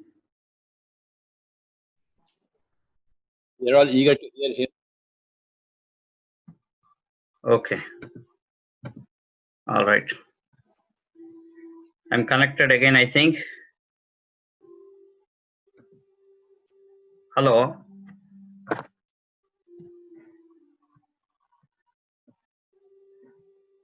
Hello. Sir, we can hear you. Okay, thank you so much. All right.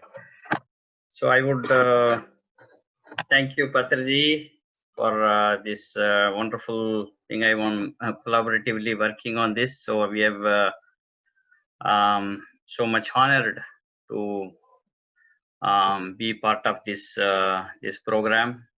And so I met Mr. Patriji. You know, I will share my slide here. Let me see if I can share.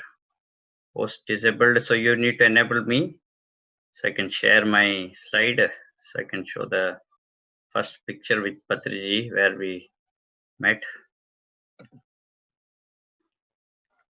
Yes, I'm a co-host now. Okay, great. So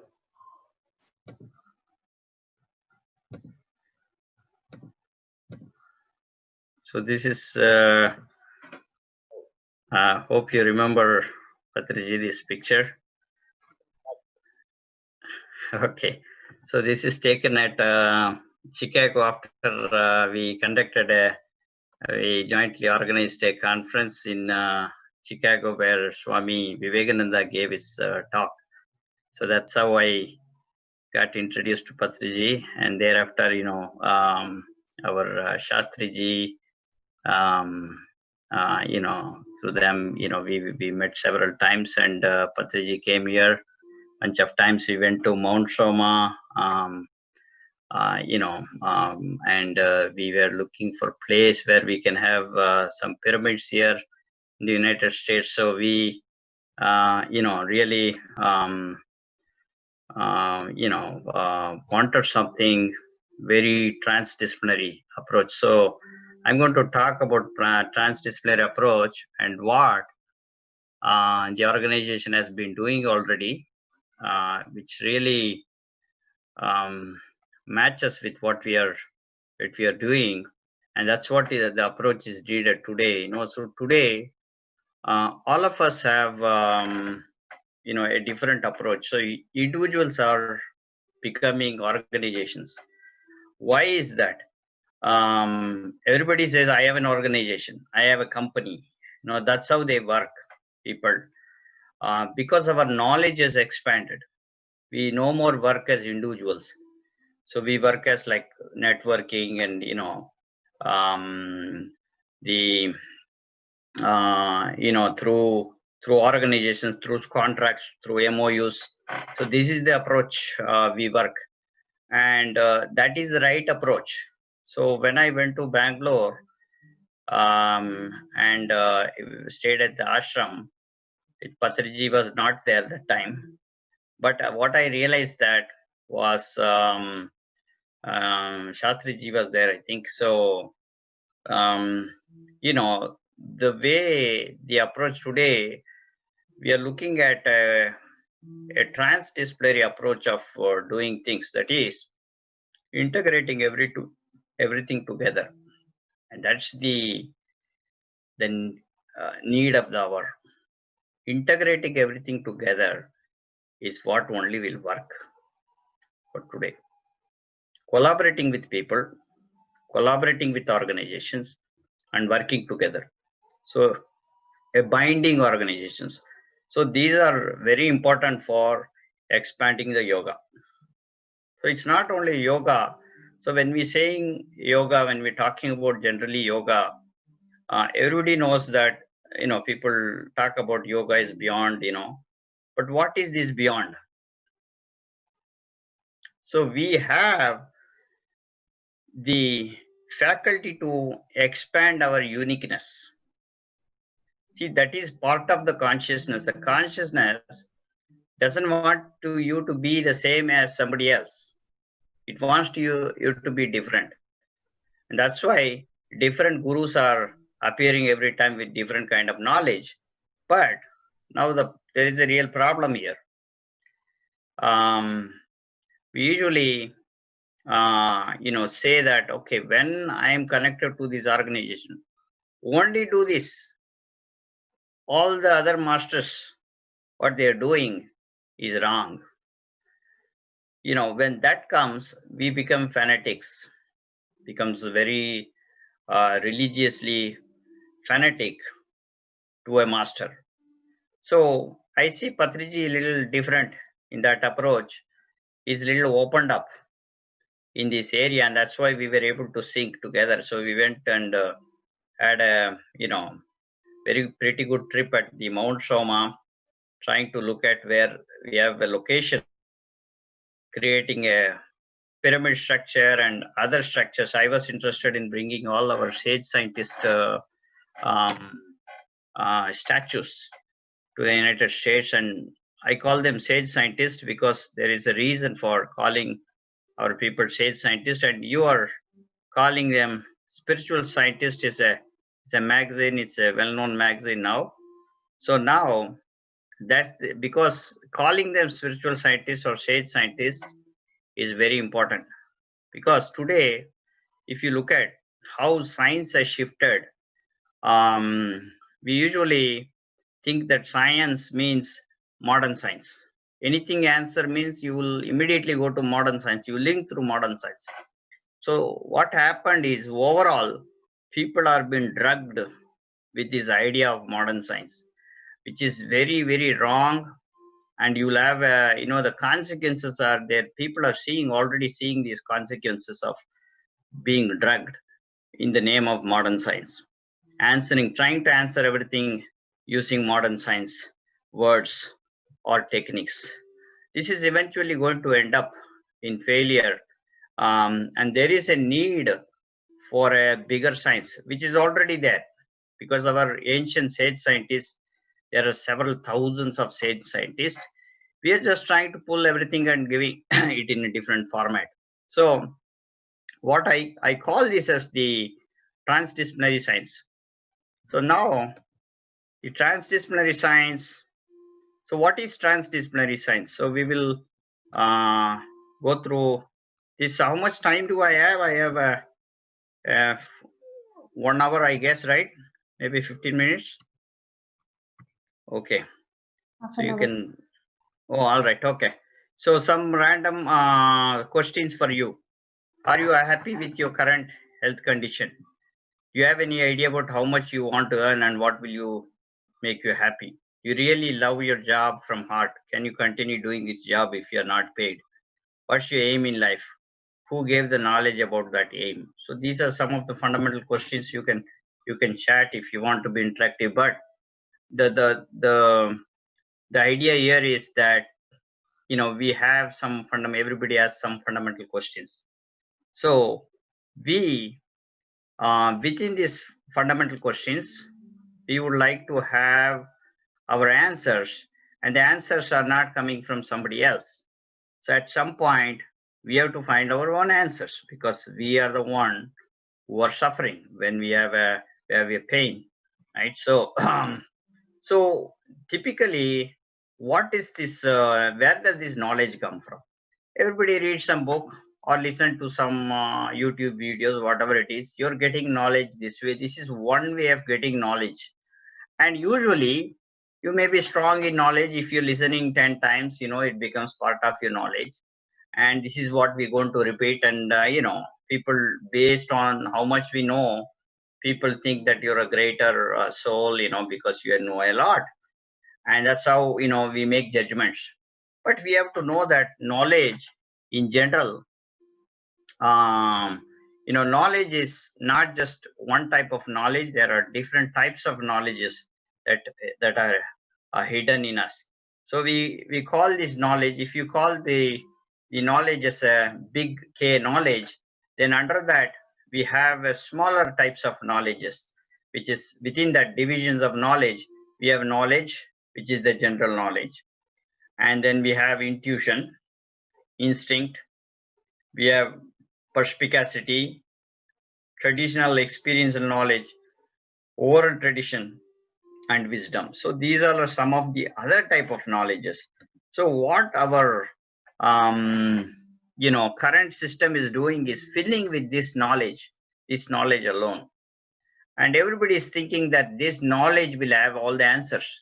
And that is the wrong thing. I mean, the more we know, the more we are, becoming destructive, becoming very egoistic, and we will not expanding our functions, our whole function, not just brain function, like in the Western way of looking at it. It is the whole, our self functioning involves instinct, intuition, oral tradition, traditional experience, perspicacity. So all these levels of knowledge need to be expanded. So that's what yoga brings.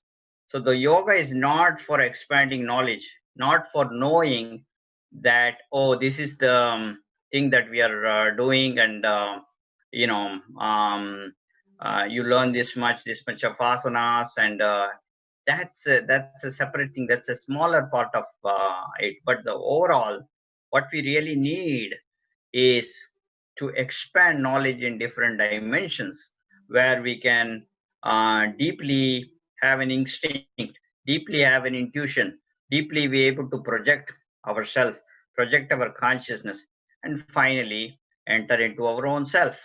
So what is this own self? Where is this self? Is that the tranquility we are talking about? Are we talking about breath by itself? What is happening to breath as you go deep, deep, deep? What's happening? So that thing, that self experience is a very important. But if you break down that self experience, there are some dimensions of knowledge which are very important.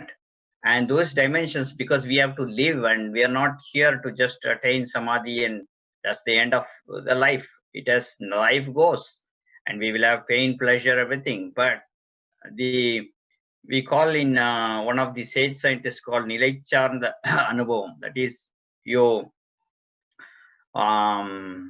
see, usually we talk about mukti, attaining mukti. All of our knowledge is about mukti, but siddhi is another knowledge where you become part of it and come back and give this to the people. So you're going to the close to the consciousness, staying there and not becoming the zero, but you stay at 0.0001, 0.00001, closer, but not become that, and then come back and give the knowledge. And when we are doing that, we are expanding. That knowledge comes directly from consciousness. It doesn't have to go through the processing step. It will directly evolve, and we build new. This is how the Vedas, the Agamas, all this literature came into existence. So there is a huge possibility that how this yoga can, yoga which includes pranayama, meditations, all forms of yoga. Yoga is not limited. Even Bharatanatyam is also yoga. Even some of the martial arts, Varmakala is also yoga. Without yoga, without using, wherever we are using binding energy, which is called the biomagnetism, it's called yoga. Even cooking is a yoga. Cooking is an amazing yoga. It's nothing like cooking. It's so much binding energy, love and compassion are involved. So when we are mindful enough, everything becomes yoga. And what is everything? Is driving yoga. You have to make driving yoga, but driving itself is a disaster, right? So you have to see that, oh, I'm going to do everything is yoga. But when you're doing activities, you have to choose what activities you need to choose. That which is destructive is always destructive, no matter how you do. So today the problem is that we have chosen the wrong kind of, that's why I asked the question, are you happy with your job? What kind of job we are doing? We are doing job to a corporate, working one side, we are working for a corporate, we get all the bad karmas there. And then one side is sitting down and meditating and trying to get all the karmas out. So it is just balancing, like, so therefore, no shift is happening, because karma yoga is also important. Yoga involves karma yoga. So what is karma yoga? Karma yoga means, people usually think that do a good, do your job properly. Go to the bank, do this job and come back. Go to the corporate, be sincere and come back. That's not karma yoga. Karma yoga means you do the right karma in in your job. That is also important. What kind of job you're doing? All these things, every money will involve a karma. Whatever money we get, there will be a karma involved in that. So there should be a pure form of money, and that is possible. That is definitely possible. With minimum karma, it is possible to develop when we develop our natural education system and giving that as in a very fair trade manner and expandable manner, and if it reaches everyone, and that's what all of these organizations what we are doing, and that is the actual knowledge, actual way of the karma yoga. That's a karma yoga. What we're doing is a karma yoga. So that is very important. So that now, so we need to have a what you call a paradigm shift in this approach. So we have to have a different kind of intelligence for shifting our brain to operate in that way. Because we normally have trained, the modern education system has trained in a particular way that you have to think particularly, answer particularly, and therefore it's the blockage is there, and this knowledge is not easily penetrable.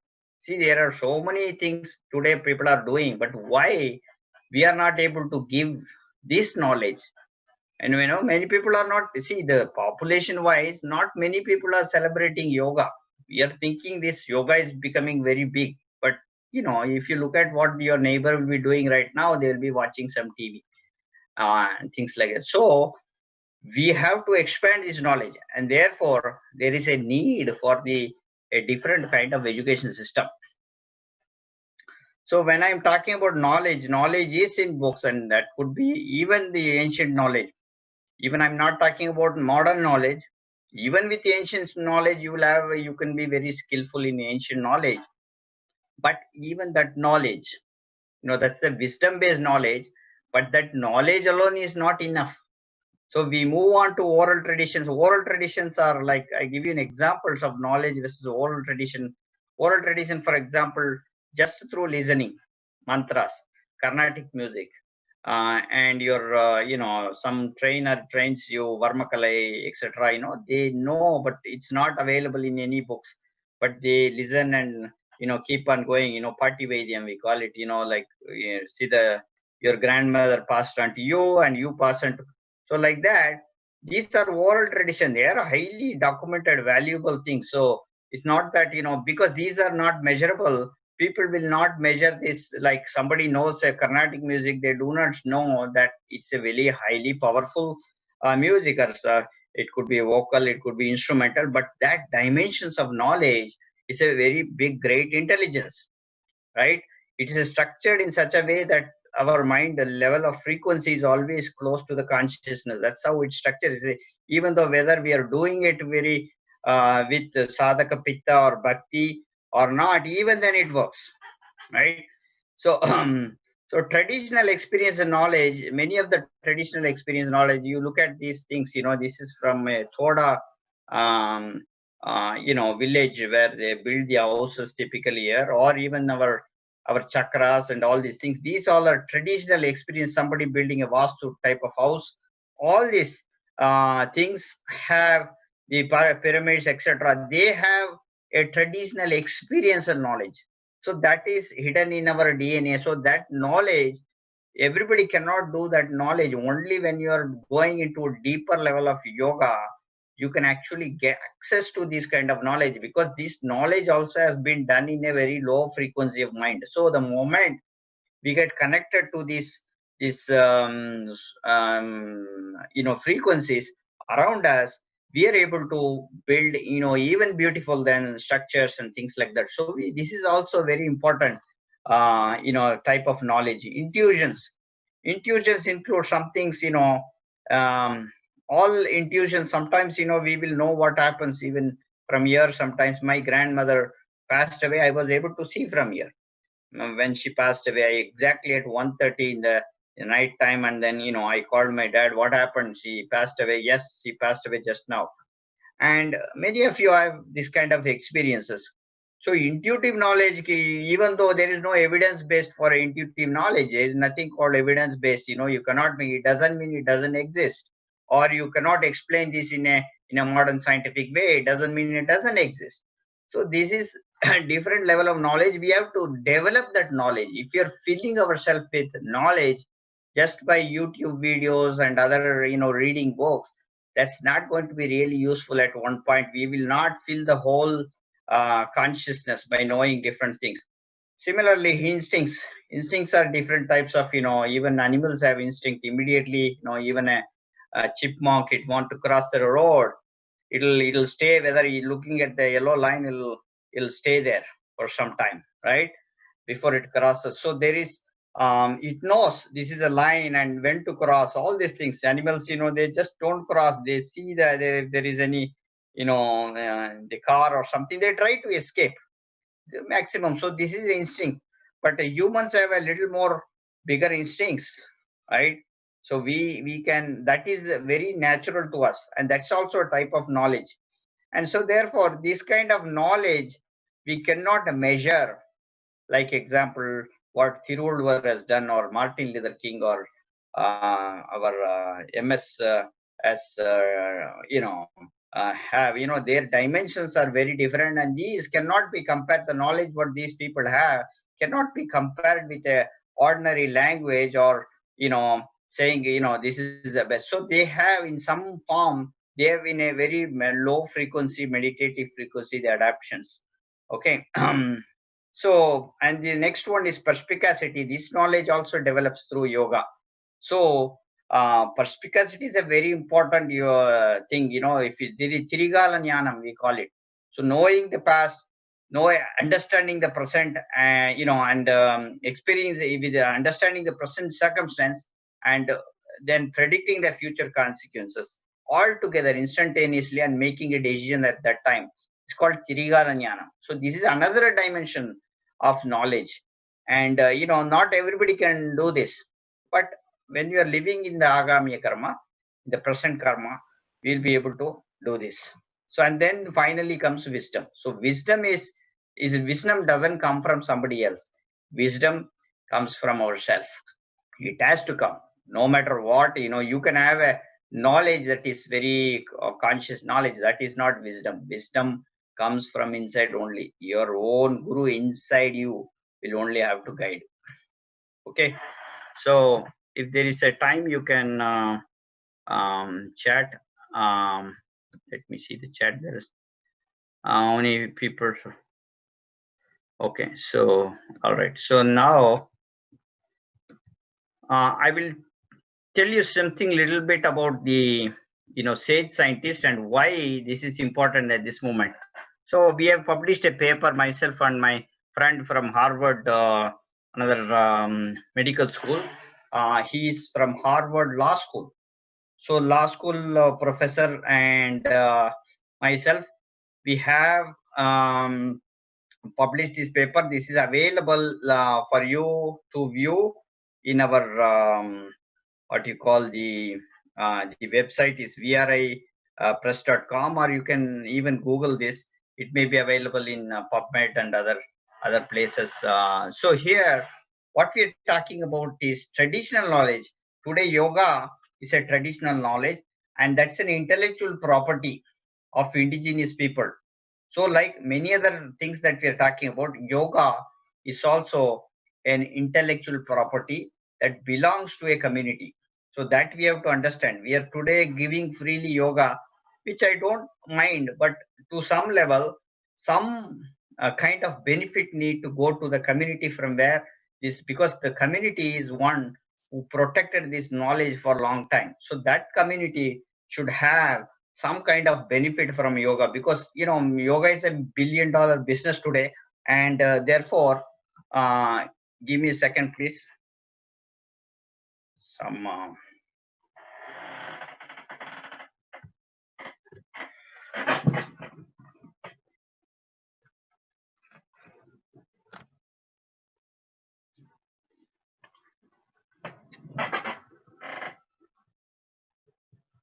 okay, I'm sorry about it. So there was an insect, I had to protect that insect, so we opened the window, so I had okay. So this so therefore traditional knowledge need to be protected in some way. At this moment we are we are seeing like a lot of knowledge has been stolen in different forms, but knowledge doesn't belong to, we know that the wisdom based knowledge cannot be you cannot constrain. But the problem is that now part of the knowledge we are selling, and part of the knowledge is given free. So there is a imbalance there. So there is a there's a imbalance. There is no distributive justice in that, because you see, you are paying for a modern school. If you want to go to a modern school, learn engineering, it's not free. You're paying. Versus this is a knowledge from India. It's not just your yoga knowledge. There is a vast knowledge based on this, right? But those all are given freely.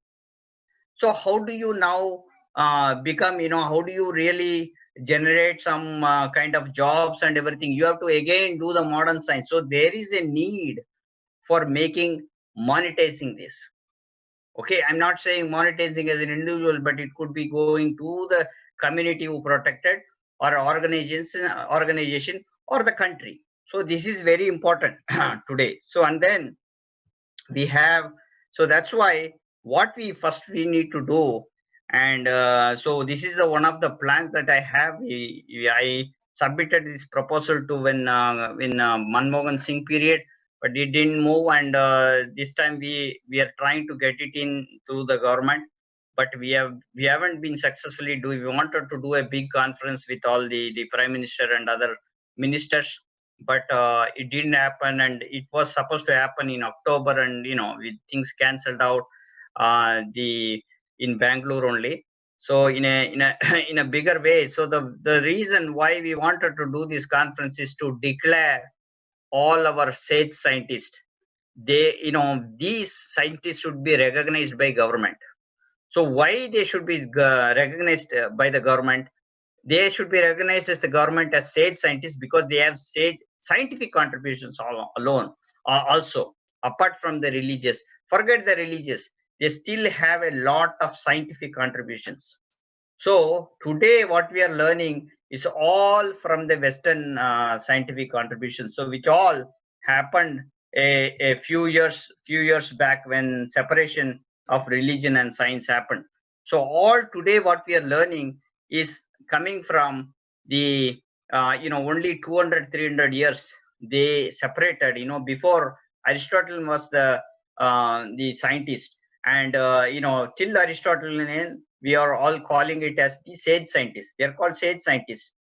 But when Copernicus came, it totally changed everything. They separated that science and religion is different, and that's what today we call this as a science, modern science. But if you look at, this is all happened when already we had thousands of years of experience in India. A lot of things have been there already established.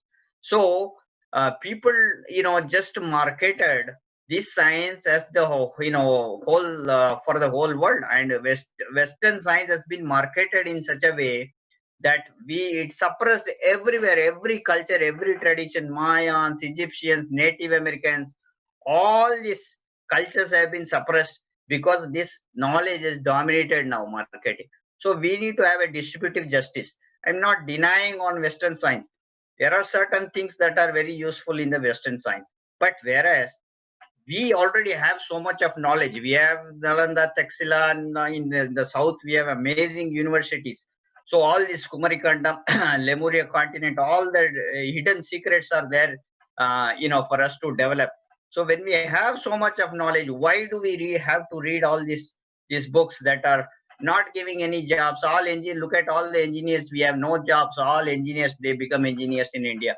So there is a need for this to create a job. We need to switch the paradigm, and that paradigm shift can happen only when we do certain things.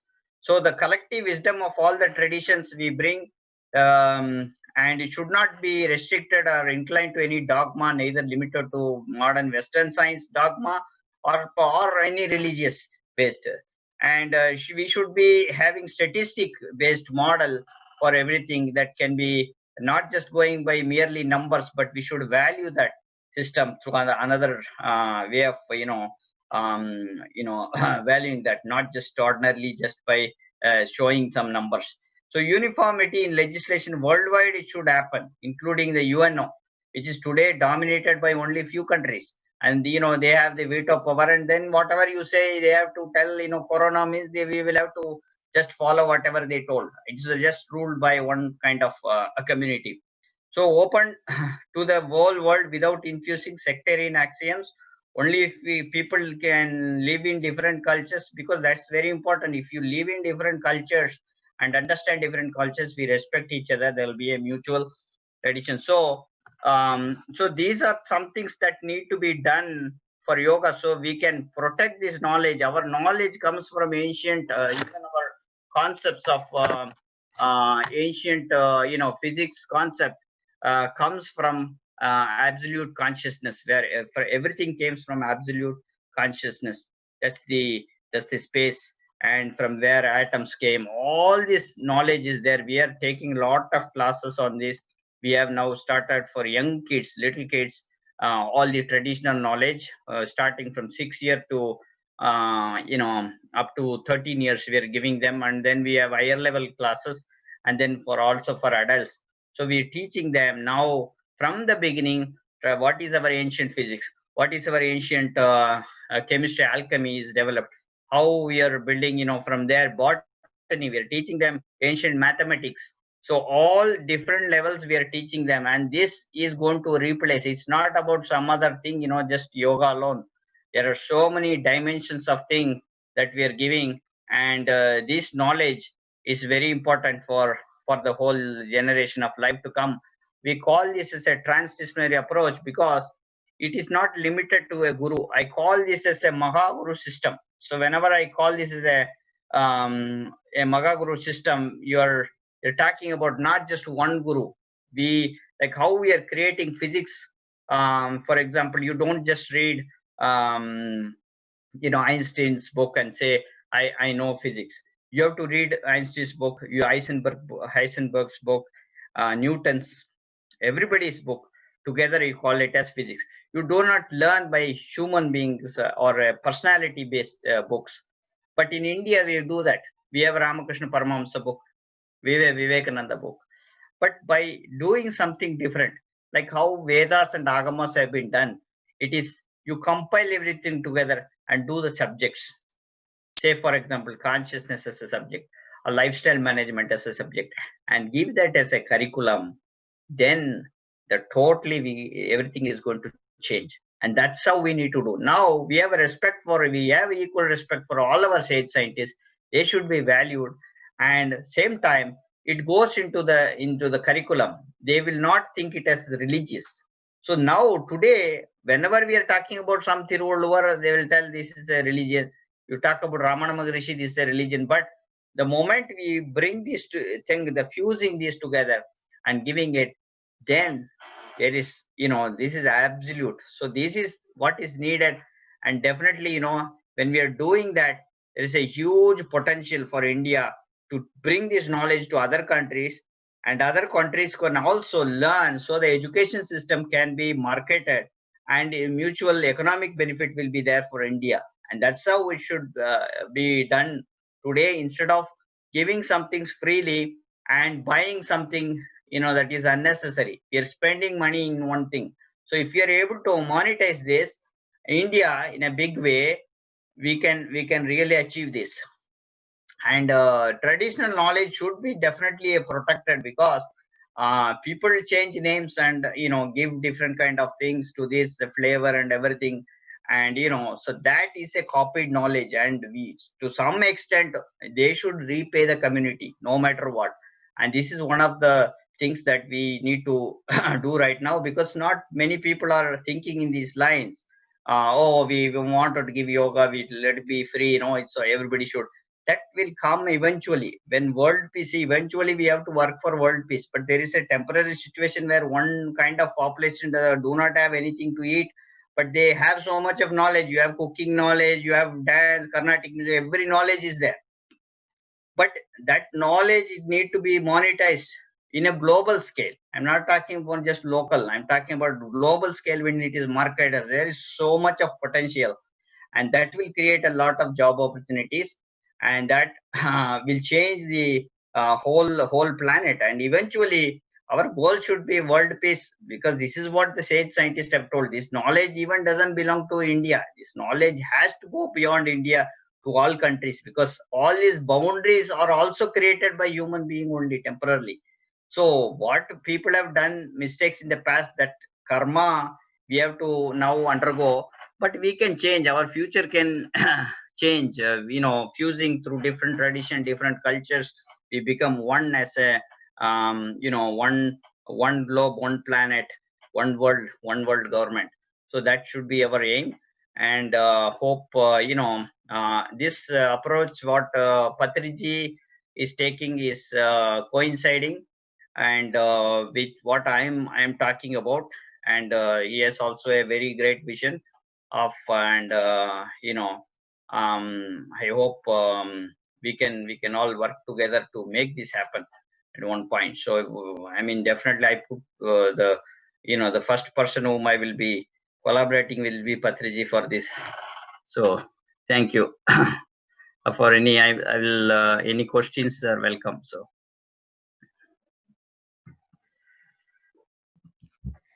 Thank you so much, Dr. Shan, for your enlightening talk. Thank you so much for sharing us valuable insights regarding various forms of knowledge and yoga. I learned many new things about Carnatic structure of music, about its frequency, and about sage scientist. Thank you so much. Patricia, would you like to speak about Dr. Shah?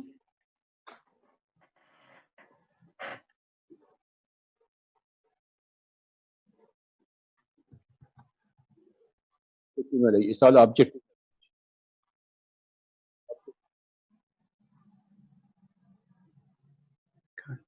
Sir, can't hear you, I think. your voice is not audible, sir.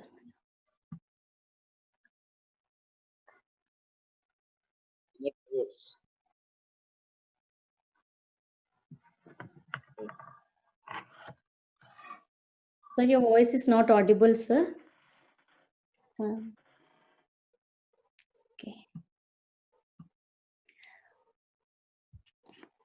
Okay, sir. Thank you, sir. Thank you, Dr. Shan. Thank you so much. Friends, this 24-hour mega digital yoga event is being telecasted live in so many pyramid channels. Along with PMC Hindi, you can watch it in PMC Valley, PMC Global, PMC English, PMC UK, PMC USA, and many more various Indian regional languages. Please watch it and enjoy. Now, I pass on to my dear friend Divya from Dallas to introduce our next speaker of the platform. Over to you, Divya. Thank you, Sri Lakshmi. It's wonderful connecting with you all. Hi, everybody. Happy Yoga Day to all of you. My name is Divya. I'm joining you guys from Dallas. I know the world is facing so much tough times now due to COVID and the restrictions and lockdown, but I feel it's a great opportunity for all of us. First of all, staying indoors is giving us time to go travel within, and distancing ourselves from the societies is giving a chance to connect as to the nature and to our own family members. I feel so thankful for the technology today for, for connecting us, all of us together globally today. And I would like to share a little bit of my spiritual journey with you guys. My spiritual journey started in the year 2002 when I was a teenager. Education system in my school was very fast paced and I was unable to cope up with it. It was so stressful on me and my grades started going downhill. I lost interest in life and I was very depressed.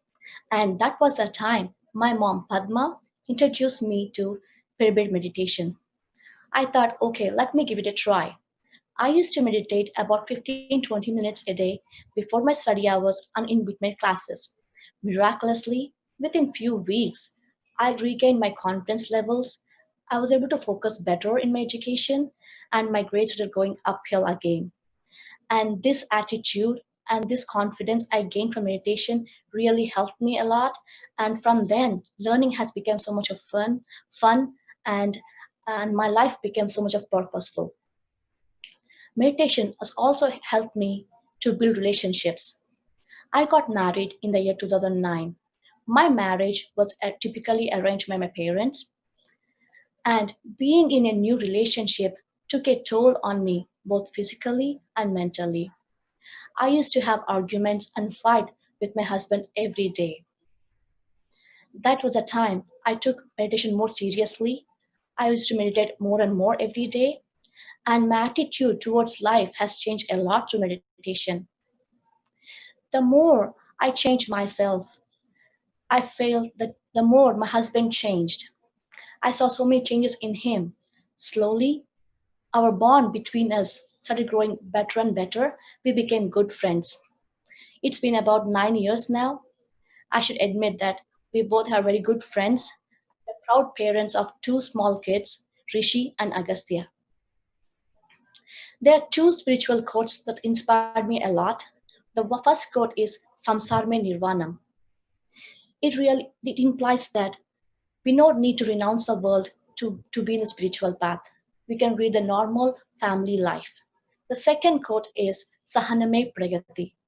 Exercising patience really helps us to develop into a better person.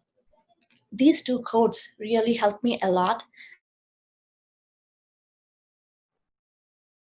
And these are the quotes that help me to build relationships. Fan of philosophy, and I have read many spiritual books, and I have also attended many events organized by PSSM and other pyramid masters across the world. All the concepts I have learned, I have implemented in my life, and they have benefited so much. So the same motto, I want the same benefits, all the people around me to benefit from them as well. So myself with all the other friends from Dallas, I started to do many support groups and networks and started teaching meditation to many people and mostly corporate employees. Recently, started a new YouTube channel called Meditation Magic. The main purpose of the channel is to promote spirituality and spiritual science to all the aspirants of the world. I wish my journey has inspired you all, and I wish it helps you to incorporate meditation into your daily life. So we have a special speaker coming up next. He's none other than Swami Nirvananda Saraswati ji. Swamiji has born in Italy, and he has read a book, Autobiography of a Yogi by Paramahamsa Yogananda. This book has transformed him a lot, and his spiritual journey began from then. He is initiated by Transcendental Meditation and then into Kriya Yoga in Holland. And he traveled to India for the first time in 1986, and he volunteered in the Mother Teresa organization, and he helped many people in Calcutta. Later, he traveled extensively in India and visited many temples and holy places. During his travel, work by Father Marian near the city of later on, 1992, he took vow of sannyasi and then became Swami Nirvananda Saraswati. Swamiji has started a foundation named Shanti Puri Friends Foundation.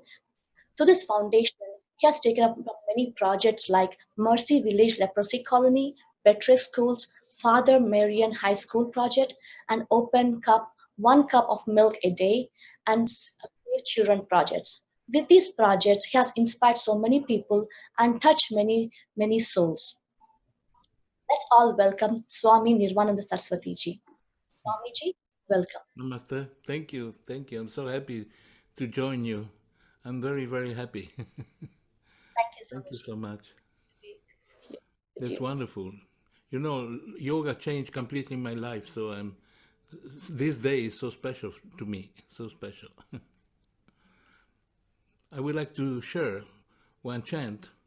It's called Remind Me, My Lord. That's chanted. I used to visit Bhikkhu Sangasena, and he liked very much this chant, and we did sing it almost every day with the children of the school. So I would like to share it with you. Thank you.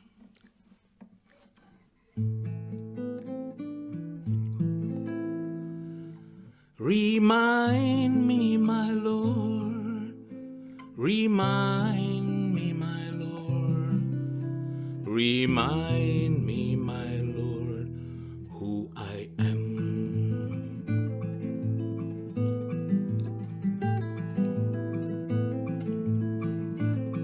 Remind me, my Lord, remind me, my Lord, remind remind me, my Lord, who I am. Remind me, my Lord, remind me, my Lord, remind me, my Lord, who I am. I am love, I am love, pure love. I am love, I am love, pure love. Remind me, my Lord, remind me, my Lord, remind me, my Lord, who I am. Remind me, my Lord, remind me, my Lord, remind me, my Lord, who I am. I am peace, I am peace, divine peace. I am peace, I am peace, divine peace. Remind me, my Lord, remind me, my Lord, remind me, my Lord, who I am. Remind me, my Lord, remind me, my Lord, remind me, my Lord, who I am. I am joy, I am joy, endless joy.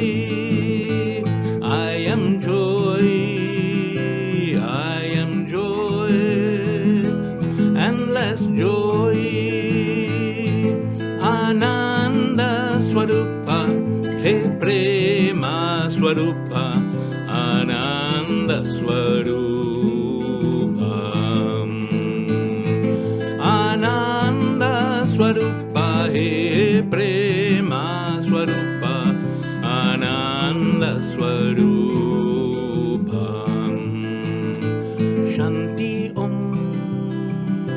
Shanti Om, Shanti Om, Shanti Om, Shanti Om, Shanti Om. Remind me, my Lord, remind me, my Lord, remind me, my Lord, who I am. Remind me, my Lord, remind me, my Lord, remind me, my Lord, who I am. I am Om, I am Om, eternal Om. I am Om, I am Om, eternal Om. Shanti Om, Shanti Om, Shanti Om.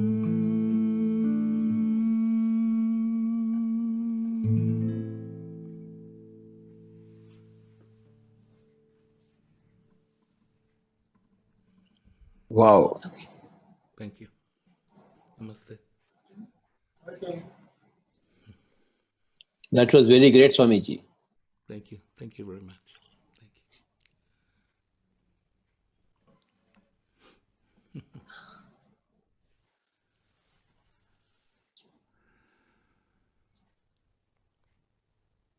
Yes, your message for all of us. Oh, thank you. Thank you. I'm very happy I could join your meeting. Thank you. Thank you for inviting me. That's great. May I chant one more if you... Yes, please. We are here.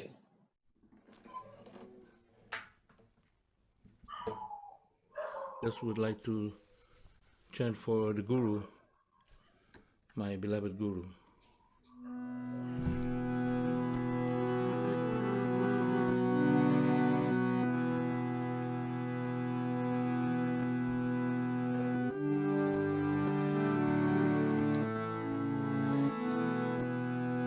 Om Namah Shivaya Gurave Sachidananda Muntaye Istapanchaya Shantaya Nirarambaya Tejase Om Namah Shivaya Gurave Sachidananda Murtaye Nisprapanchaya Shantaya Nirarambaya Tejase Om Guru Om Guru Om Guru Om Guru Om Guru Om Guru Om Guru Om Om Guru Om Guru Om Guru Om Guru Om Guru Om Guru Om Guru Om Om Guru Om Guru Om Guru Om Guru Om Guru Om Guru Om Guru Om Om Guru Om Guru Om Guru Om Guru Om Guru Om Guru Om Guru Om Om Guru Om Guru Om Guru Om Guru Om Guru Om Guru Om Guru Om Om Guru Om Guru Om Guru Om Guru Om Guru Om Guru Om Guru Om Om Namah Shivaya Gurave Sachidananda Muntaye Nisprapanchaya Shantaya Nirarambaya Tejase Om Namah Shivaya Gurave Sachidananda Muntaye Nisprapanchaya Shantaya Nirarambaya Tejase Om Guru Om Guru Om Guru Om Guru Om Guru Om Guru Om Guru Om Om Guru Om Guru Om Guru Om Guru Om Guru Om Guru Om Guru Om Om Guru Om Guru Om Guru Om Guru Om Guru Om Guru Om Guru Om Om Guru Om Guru Om Guru Om Guru Om Guru Om Guru Om Guru Om Om Guru Om Guru Om Guru Om Guru Om Guru Om Guru Om Guru Om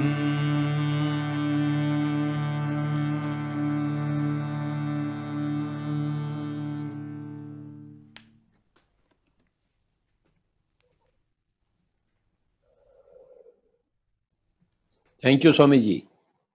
Thank you. Namaste. Thank you so much.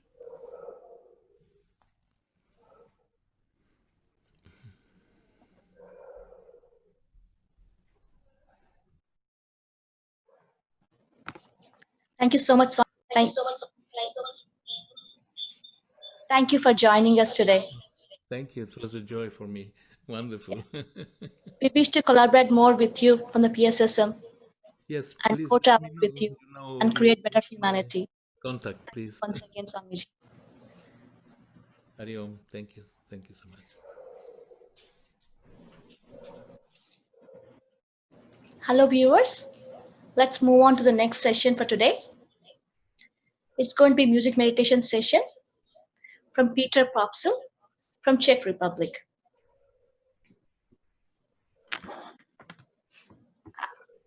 I request everyone to sit relaxedly. And Peter Popsil is a very talented vocalist and multi-instrumentalist. At the age of 16, he commenced his spiritual awakening and he became a vegan and read many spiritual books that helped him to understand life at a deeper level. Since the year of 2004, he has been a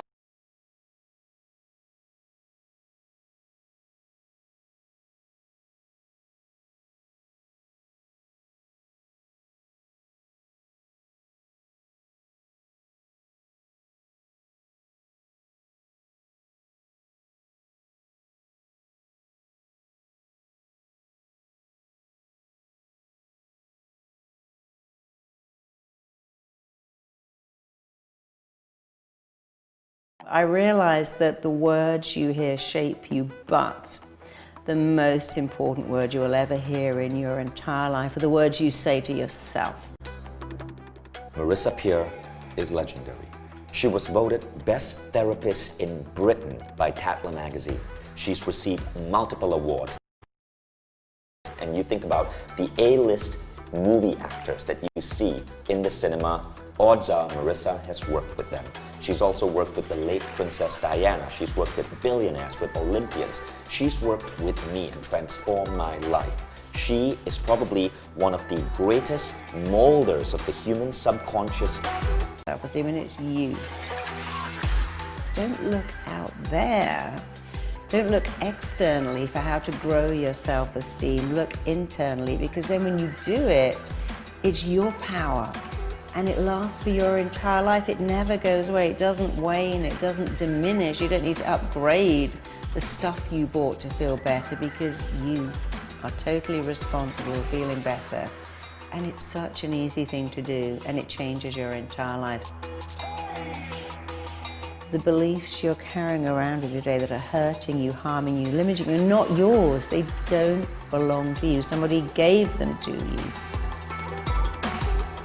You are holding on to beliefs that aren't you. We have old beliefs, they hurt us, and today you're going to let them all go forever, because letting go is such a powerful thing.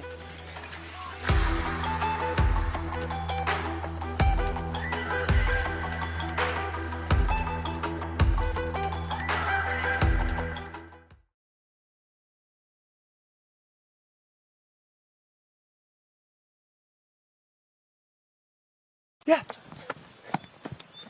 Excuse me. Whoa! Can we take a picture with you? Okay. All right, great. Let's go. Here you go.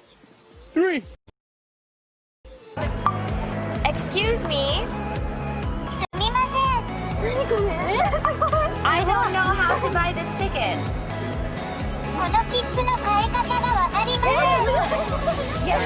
Is there a karaoke near here?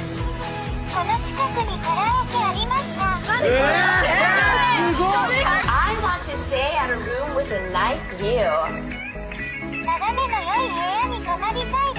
眺めのいい部屋ですね。その服に合ってますね。ありがとう。Take me to Los Angeles. ロサンゼルスまで連れて行ってください。Okay.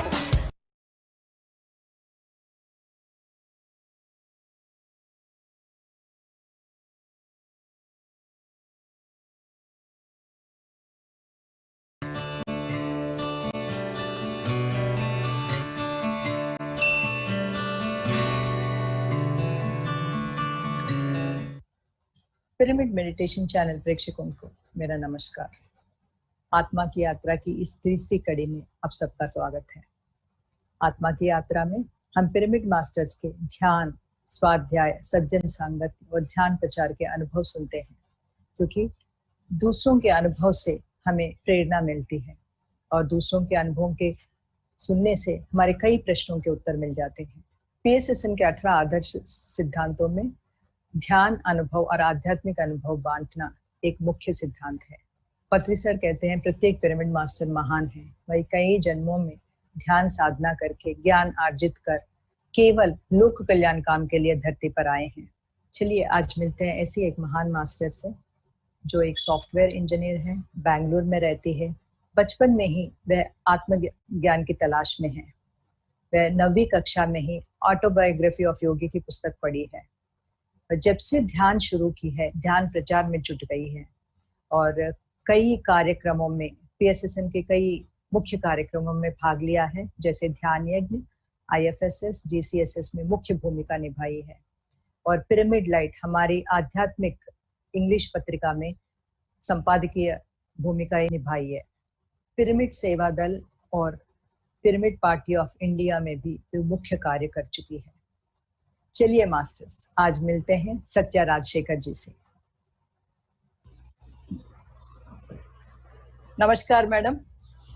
नमस्कार वसंता जी। आत्मा की कड़ी में आपका स्वागत है। आपका biodata इतना बड़ा है कि we are very much wanted to know more about you. तो पहले हम जानते हैं आपने बचपन से ही पुस्तक में रुचि था आपको। फर्स्ट बुक थी आपकी ऑटोबायोग्राफी ऑफ योगी। तो ध्यान में कब आया? ये तो पहले से बुक्स तो पढ़ लिया आपने, ध्यान में कैसे आए और पति सर से आप कब मिले? जी, मैं ध्यान में आई क्योंकि मैं ध्यान के लिए वेट कर रही थी बचपन से। मेरी माँ जो है वो राधा स्वामी सत्संगी हैं, तो मेरे पैदा होने से पहले ही उन्होंने नाम लिया था चरण सिंह महाराज जी से। तो घर में जो कल्चर था वो था कि ध्यान करती थी, वो 3 घंटे ऐसे बैठ के ध्यान करती थी। वो उसे नाम सिमरन के नाम से कहते हैं। ध्यान जैसे हम लोग सिर्फ ध्यान कहते हैं, वो सिमरन, नाम जपना जो भी है वो करती थी। तो मुझे ऐसे लगता था बचपन में कि मेरे भी कुछ गुरु आएंगे और मैं भी उनके साथ, ऐसे जैसे ऑटोबायोग्राफी ऑफ योगी में लिखा है कि गुरु आएंगे और मैं उनके साथ चली जाऊंगी, और आत्मज्ञान की खोज थी मुझे। तो वैसे अंदर का जो वो था वो हमेशा से था, बचपन से। लेकिन कुछ नहीं हुआ, बाहर से कोई गुरु नहीं आया। फिर मेरी शादी हो गई और मेरा बहुत कॉन्टेम्पलेशन करती थी मैं बहुत, तब भी मैं अंदर से जुड़ी हुई थी, लेकिन बाहर अभी तक खोज था और क्लैरिटी नहीं था। तो फिर शादी होने के बाद 96 अप्रैल में मेरे पेरेंट्स जो हैं वो तिरुपति में थे तब पोस्टिंग। तो तब मैं आई थी वहाँ पे छुट्टियों में। मेरी शादी होके 1 साल पहले हो गया था। तो मैं जब आई थी तो मम्मी ने 95 में आनापानासती ध्यान सीखा था तिरुपति में। तो उससे पहले 95 में पत्री जी भी घर आए थे। मैं ध्यान में नहीं आई थी, लेकिन मम्मी के कारण सर आए थे घर पे, तो तब मैं वहाँ नहीं थी। तो 96 में जब मैं गई तिरुपति में मम्मी के घर, तो तब पहली बार शिवप्पा आए थे और वो उदयम मैगजीन में पेपर में काम करते थे तब। तो वो उन्होंने आके हम सबको बिठाया, जैसे हॉल में बिठाया सबको। तो मैं भी बैठी। तो जब मैं बैठी तो थोड़ा बॉडी मूवमेंट्स हुआ, तो उन्होंने कहा कि शायद तुम डिस्टर्ब हो जाओगी, अंदर जाके बैठ जाओ। तो मैं अंदर जाके बैठ गई। तो वहाँ पे मैंने ध्यान किया। मुझे बाहर का फिर कुछ भी पता नहीं है। फिर देखा कि कुछ देर बाद वो शिवप्पा आए और उन्होंने कहा आंखें खोलिए। तो उससे पहले जो ध्यान में मैं बैठी थी, तो अनजाने में मैं लेट गई थी ऐसे बैठ के, और मुझे ऐसे लगा ध्यान में कि मैंने आंखें खोल दिया है और बहुत लाइट आ रहा है। तो मैं खोज रही थी कि अच्छा मैं लेटी हुई हूँ तो फैन दिखना चाहिए, लाइट दिखना चाहिए। तो कुछ भी नहीं दिख रहा था, सिर्फ लाइट नज़र आ रहा था। तो फिर शिवप्पा ने कहा कि आंखें खोलो, तब आंखें खुली। तो वो भारीपन पता चलता है कि तब मैंने आंखें खोली। लेकिन जो अंदर का एहसास था कि मैंने आंखें खोल लिया और लाइट दिख रहा है और बाकी कुछ नहीं दिख रहा। तो उन्होंने कहा ये बहुत अच्छा एक्सपीरियंस है और इसे थर्ड एक्सपीरियंस बोलते हैं। तो मैंने कहा अच्छा। तब तक ये जो नाम थे ये सब मेरे लिए नए थे। तो जिस तरह से मेरा एक्सपीरियंस था, उन्होंने पहले पहले मेरे को बुक दिया सेठ के बुक्स जो उन्होंने दिया। तो वो 15 डेज सबसे अच्छा मुझे लगा कि 2 घंटे हो गए मेरे बैठ के ध्यान में। तो मुझे लगा the end of the whole thing, मुझे लगा yes this is what I was waiting for, ये मेरा है। तो ऐसे मेरे ध्यान की यात्रा शुरू हुई। पत्री जी नहीं थे तब, सिर्फ 96 में जैसे हम लोग जाते हैं कहीं सिखाने के लिए, वैसे वो आए थे और उन्होंने सिखाया था, शिवप्पा ने। और वो 15 डेज करीब 15 to 18 आवर्स मैंने सिर्फ ध्यान किया और जो जो पुस्तकें मेरे को देते गए वो सब पढ़ती गई। तो वो 15 दिन में बहुत कुछ क्लैरिटी जो बचपन से था खोज, तो उसका एंड मिल गया मुझे वो 15 डेज में। क्योंकि इतना इसलिए किया क्योंकि मेरे में इतना थर्स्ट था कि I wanted to know so many things. So वो क्वेश्चंस आते गए और आंसर्स मिलते गए। सो मेरा जो ध्यान का जो क्लास आई मीन व्हाटएवर वो ऐसे शुरू हुआ। वाह, वंडरफुल मैडम, क्योंकि आपकी जर्नी 24 साल 24 years is a very long time. तो आपके कितने अनुभव होंगे, तो आप कुछ अपने ध्यान के अनुभव शेयर करना चाहेंगे? या ध्यान के अनुभव फिर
Kindly keep your eyes closed, unclasp your hands, place your palms on your eyes for 5 seconds.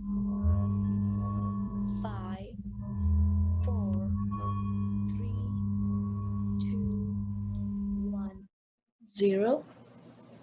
Take out your palms and open your eyes.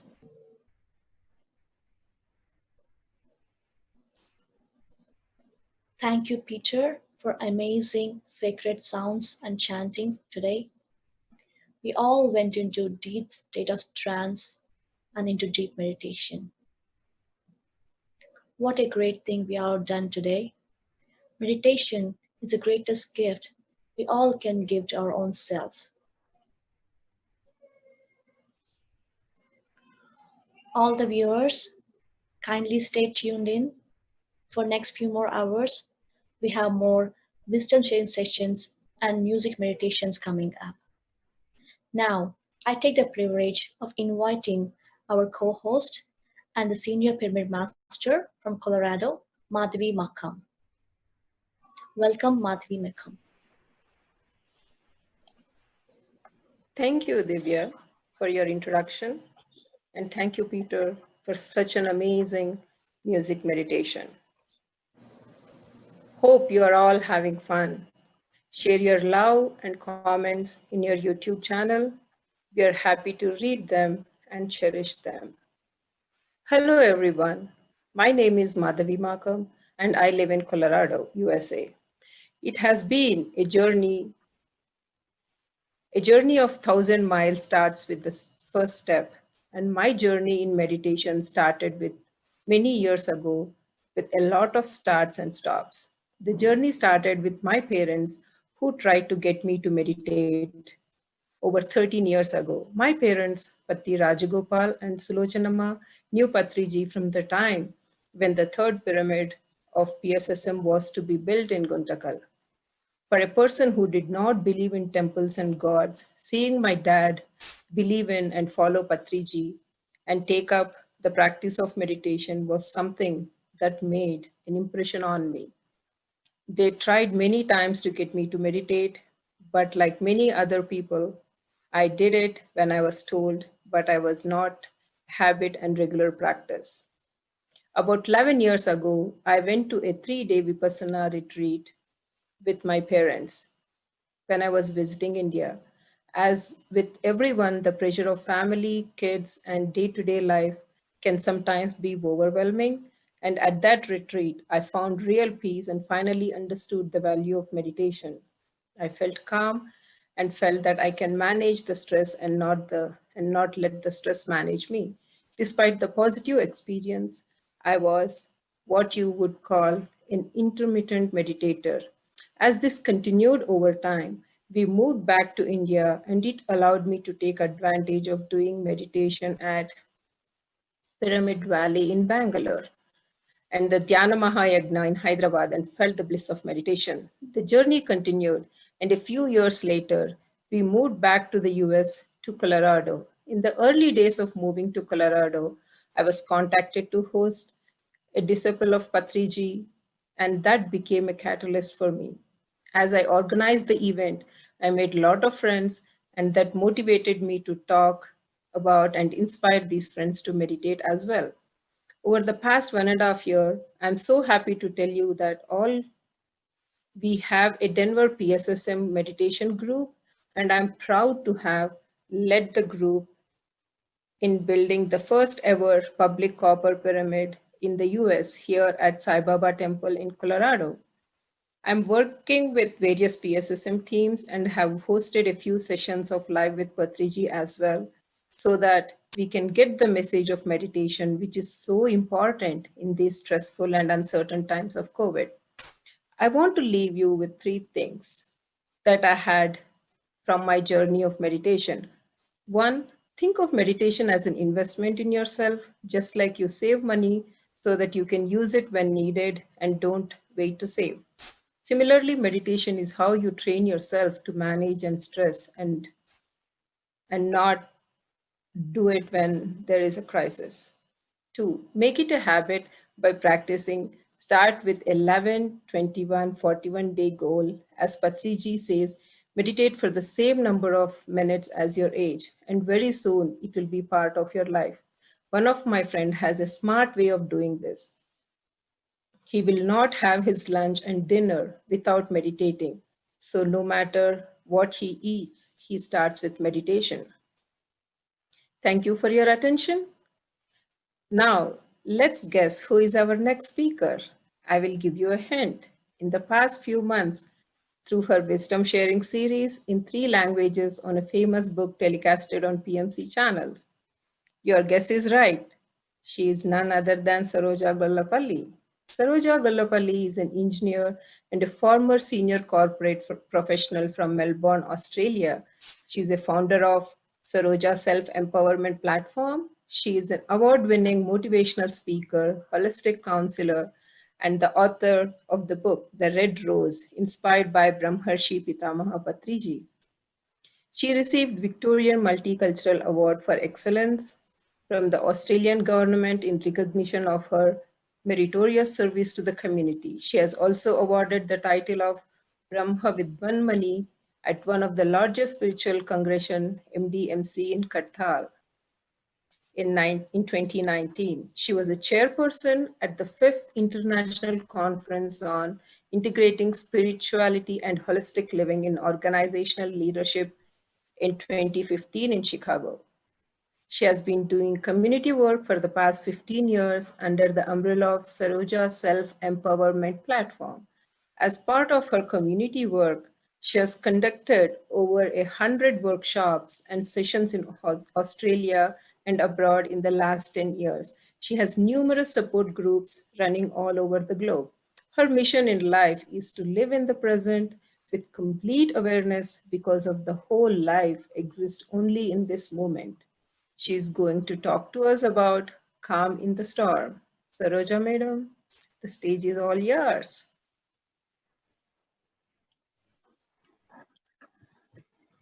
Thank you, Madhavi. I would like to start my session with my humble pranams to Patri sir. Namaste, Patri sir. Are you there?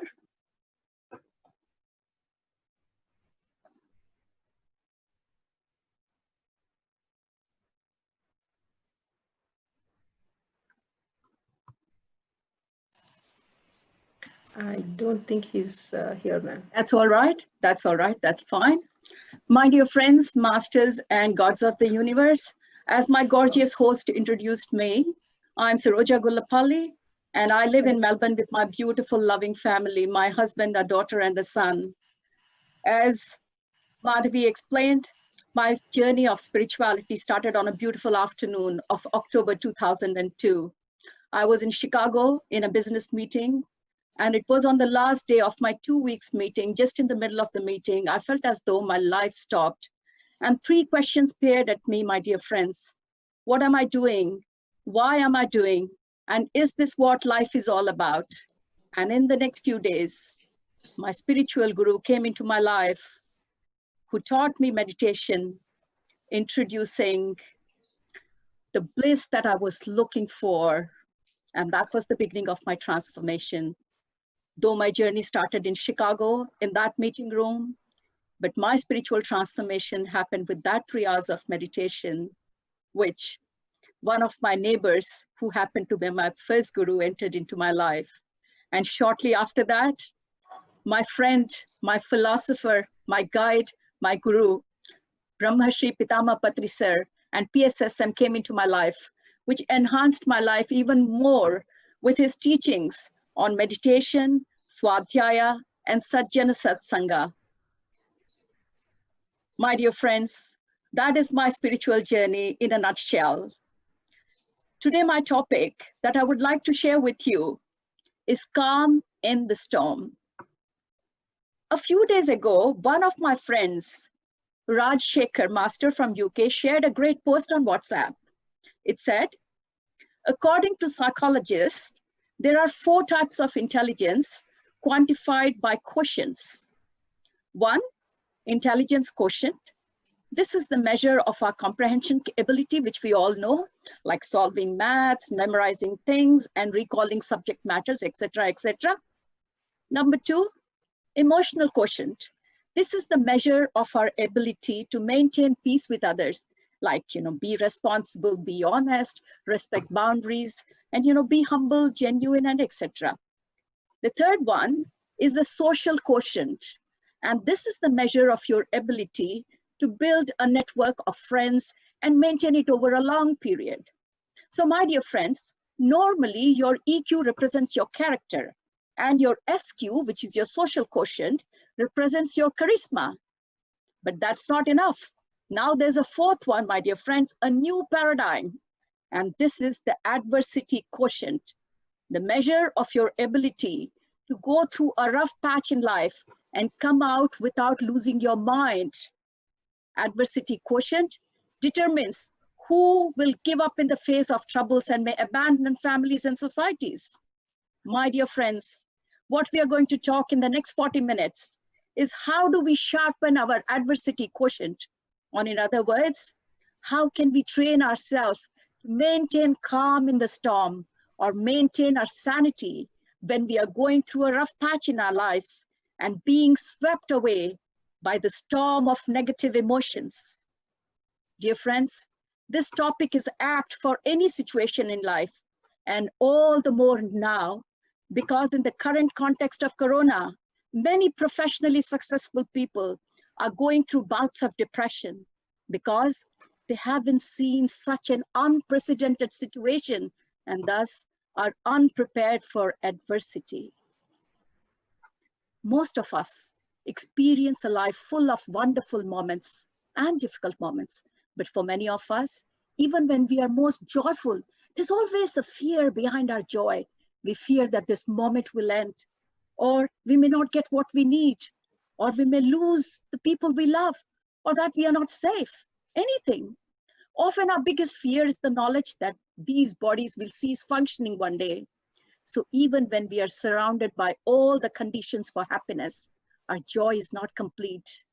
Many of us often find ourselves thinking of things that stir up feelings of fear and sorrow and negative emotions. We have all experienced some suffering in our past, my dear friends, and we often recall our past suffering.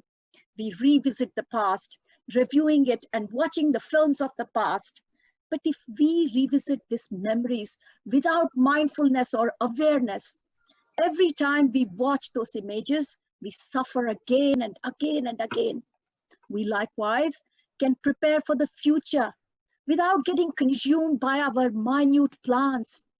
Often we either don't plan at all, that's one extreme, or we get caught up in obsessive planning because we fear the future and its uncertainty. The present moment is where we need to operate from. When you are truly anchored in the present moment, you can plan for the future in a better way. Living mindfully in the present does not preclude you from making good plans. It only means that you know there is no use losing yourself in worries and fear that's concerning your future. If you are grounded in the present moment, my dear friends, you can bring the future into the present and you can have a deep look without losing yourself in the anxiety and uncertainty. In fact, you can learn from the past and plan for the future in the best way if you are grounded in this present moment. Don't go back to the past, my dear friends. It's only a ghost. It's unreal. And whenever we recognize that these are only movies and pictures that we play again and again and again and not reality, we are free. And that's the practice of mindfulness, my dear friends, because the present is free from fear. When we are not fully present we are not really living, my dear friends. We are not really here, either for our loved ones or even for ourselves. If we are not here, then where are we? We are running and running and running, even during our sleep, my dear friends. We run because we are trying to escape from our fear. We cannot enjoy life if we spend our time and energy worrying about what happened yesterday or what will happen tomorrow. If we are afraid all the time, we miss out on the wonderful fact that we are alive and can be happy right now. When we come back to here and now, we recognize the many conditions of happiness. They're already existing here in the now. The practice of mindfulness, it is the practice of coming back to the here and now, to be deeply in touch with ourselves, not only with ourselves, but with our life too. But we have to train ourselves to do this. This is not going to come automatically, my dear friends. Even if you are very intelligent, and even if you grasp the principle straight away, you know how to do it, it's not going to do the work. We still have to train ourselves to really live this way. We have to train ourselves to recognize the many conditions for happiness that are already here. When you practice being aware of your breathing, you generate the energy of mindfulness. And my dear friends, this is called mindfulness of breathing. When you practice mindful breathing, the energy generated out of it helps reduce the tension in your body and your feelings. There may be tension in your body, and there may be strong emotions in you like fear, anger, and despair. The energy of mindfulness is embracing, it's calming, it releases all the tension and suffering. And this energy calms you and eases your fear, my dear friends. Mindfulness, it carries within it the energy of concentration. So remember that the seed of concentration is also in you. There are practice of concentration that can liberate us from fear, anger, and despair, generating the energies of mindfulness and concentration in our daily life. We learn to transform our fear and anger and let go of all the sufferings, my dear masters. And then, along with mindfulness and concentrations, comes that great thing which we call insight. Insight is wisdom. Insight is understanding.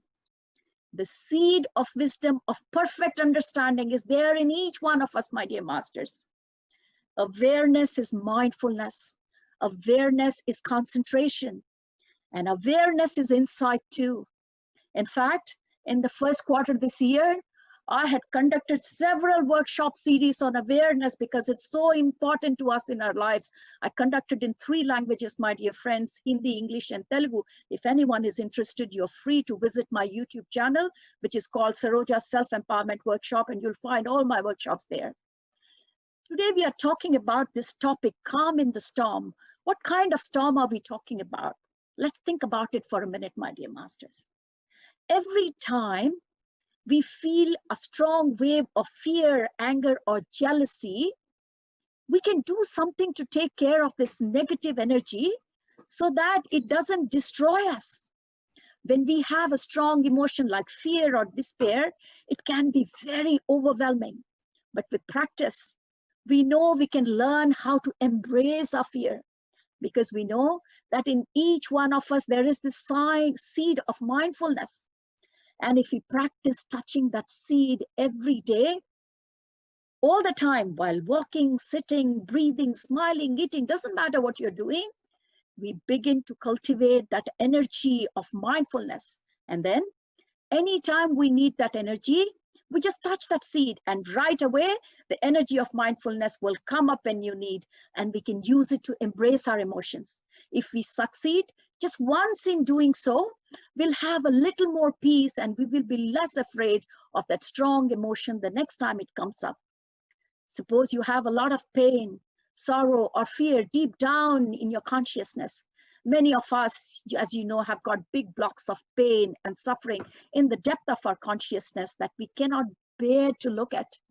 We have to keep ourselves very busy to ensure that these unwelcome guests do not keep coming up and pay us a visit. So what do? We busy ourselves with other guests. And what are these other guests? We pick up a magazine, we pick up a book to read, we turn on the television, or we play music, or anything, just to make sure that these unwelcome guests do not come up, because we do not have the courage to face them. We do anything and everything we can to fill our attention with something. And my dear friends, that is the practice of repressing. Most of us adopt this embargo response. We do not want to open the door for our fear, our sorrow, our anxiety, or our depression to come up. We just don't want to face it. So what do? We bring in all manner of other things to occupy us. And there are always plenty of things available to help us distract ourselves from what's happening inside. There are many ways we can entertain ourselves, especially watching television. That's what most of the humanity is doing at the time. Television can be used as a kind of drug, my dear friends. When the suffering in us is too much to bear, we sometimes turn on the television set to forget our pain. Isn't that we do? It fills our living rooms with images and sounds. Even if we are not watching, even what if we are watching is not satisfying, we often don't have the courage to get up and turn off the TV. Have you wondered why, my dear friends? Because although it is uninteresting or even disturbing sometimes, we think it's better than going home to ourselves and touching the pain within. So what have we adopted? Distraction. Distraction is the policy for many of us. It's such a good way of not really facing who we are or what we are suffering inside, my dear masters. However, there are several simple methods of strongly or taking care of the strong emotions. And one of those is belly breathing, my dear friends. Breathing from the abdomen. When we are caught in a strong emotion like fear or anger or any negative emotions that you're unable to bear, our practice should be to bring our attention down to our abdomen. To stay on the level of the intellect is not safe, my dear friends. So what do I mean when I say stay at the level of intellect? That means don't start trying to make sense of your negative emotions. Don't start trying to reason at that time. It's not safe. Strong emotions, they are like storm. And to stand in the middle of storm is not only dangerous, but stupid, my dear friends. Yet, that's what most of us do when we get upset. We stay there right out in the storm of our feelings. And what happens then? These storm of our feelings, they overwhelm us. Instead, what we have to do is to ground ourselves by bringing our attention downwards. My dear friends, if you are in a region where storms happen often, then you would know that the best way of avoiding storm or being out of the main of the storm is just to ground. And that's very much applicable even for ourselves. So what do we have to do? Focus on our abdomen and practice mindful breathing. Just giving all your attention to the rise and fall of your belly, my dear friends. The rise and the fall of the belly. This is also a kind of meditation.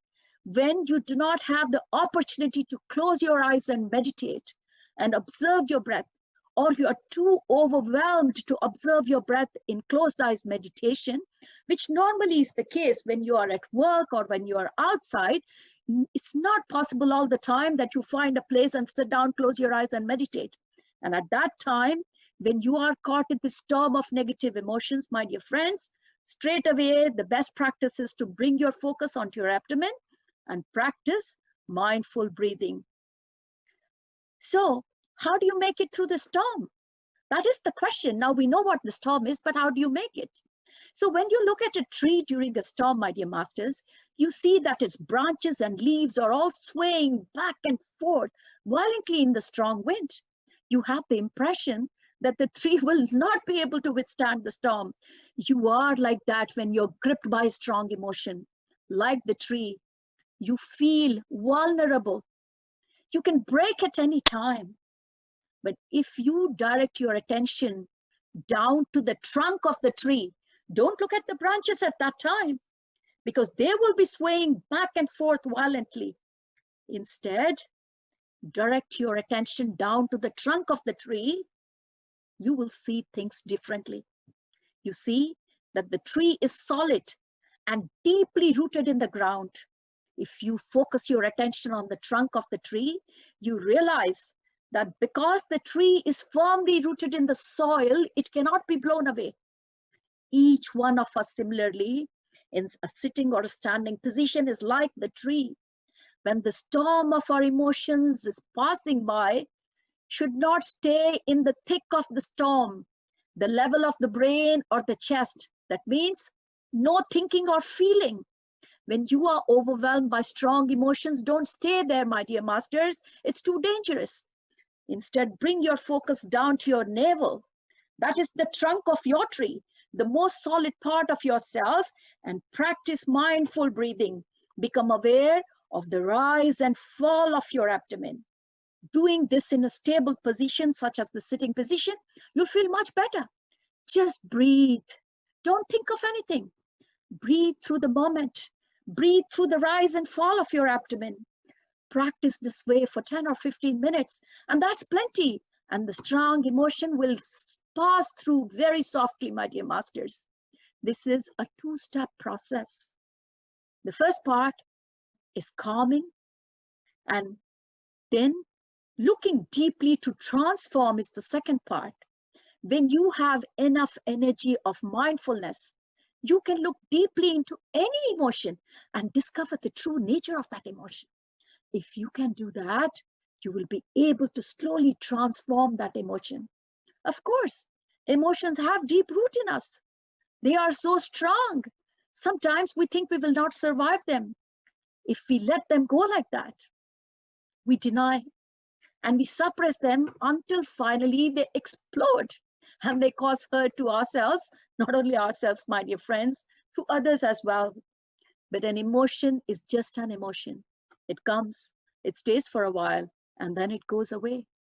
Then why should we hurt ourselves or others just because of one emotions? We're so much more than our emotions. If we know how to practice looking deeply, we will be able to identify and uproot the sources of our painful emotions. Just practicing embracing the emotions can already be very helpful. If during the critical moment when the emotion is there, we know how and where to take refuge, if we are able to breathe in and out and focus our attention on the rise and fall of our abdomen just for 15 or 20 minutes, then the storm will roll away and we will be aware that yes, we can survive this storm of this emotion. When we succeed in surviving strong emotions, we experience a more solid peace of mind, because once you have got this practice in your hand, you're no longer afraid, because if you have done it once, you can do it again. The next time a strong emotion rises, it becomes easier because we already know that we have done it before and we can survive it. If we can relax when our strong emotions come, my dear friends, then we don't pass this fear on to our children and to our future generations. But if we stay with our fear, suppressing it, and then one day letting it explode, we're sharing that fear with the young people around us, and they will consume it, and not only consume it, and they will pass it on. But if we know how to handle our own fear, we will be more able to help our loved ones and our young ones handle theirs. We can be with them when they are going through that and say, darling, breathe in, breathe out with me. Pay attention to the rise and fall of your belly. Because they have seen you do this, they will be more likely to listen to you. Because you are there and you offer your energy of mindfulness and your solidity, your child or your partner will be able to cross the white water of these emotions, my dear masters. He or she will know that with her loved ones at her side, she, like you, also can survive the strong emotions. This is how you pass, how to remain this calm. Many of us spend a lot of time acting out of fear. And what is this fear? This is the fear of the past or the present. And in doing that, we affect each other. By affecting each other, we're affecting the larger society. So this is having a very significant impact on the whole society in general. And we create a culture of fear.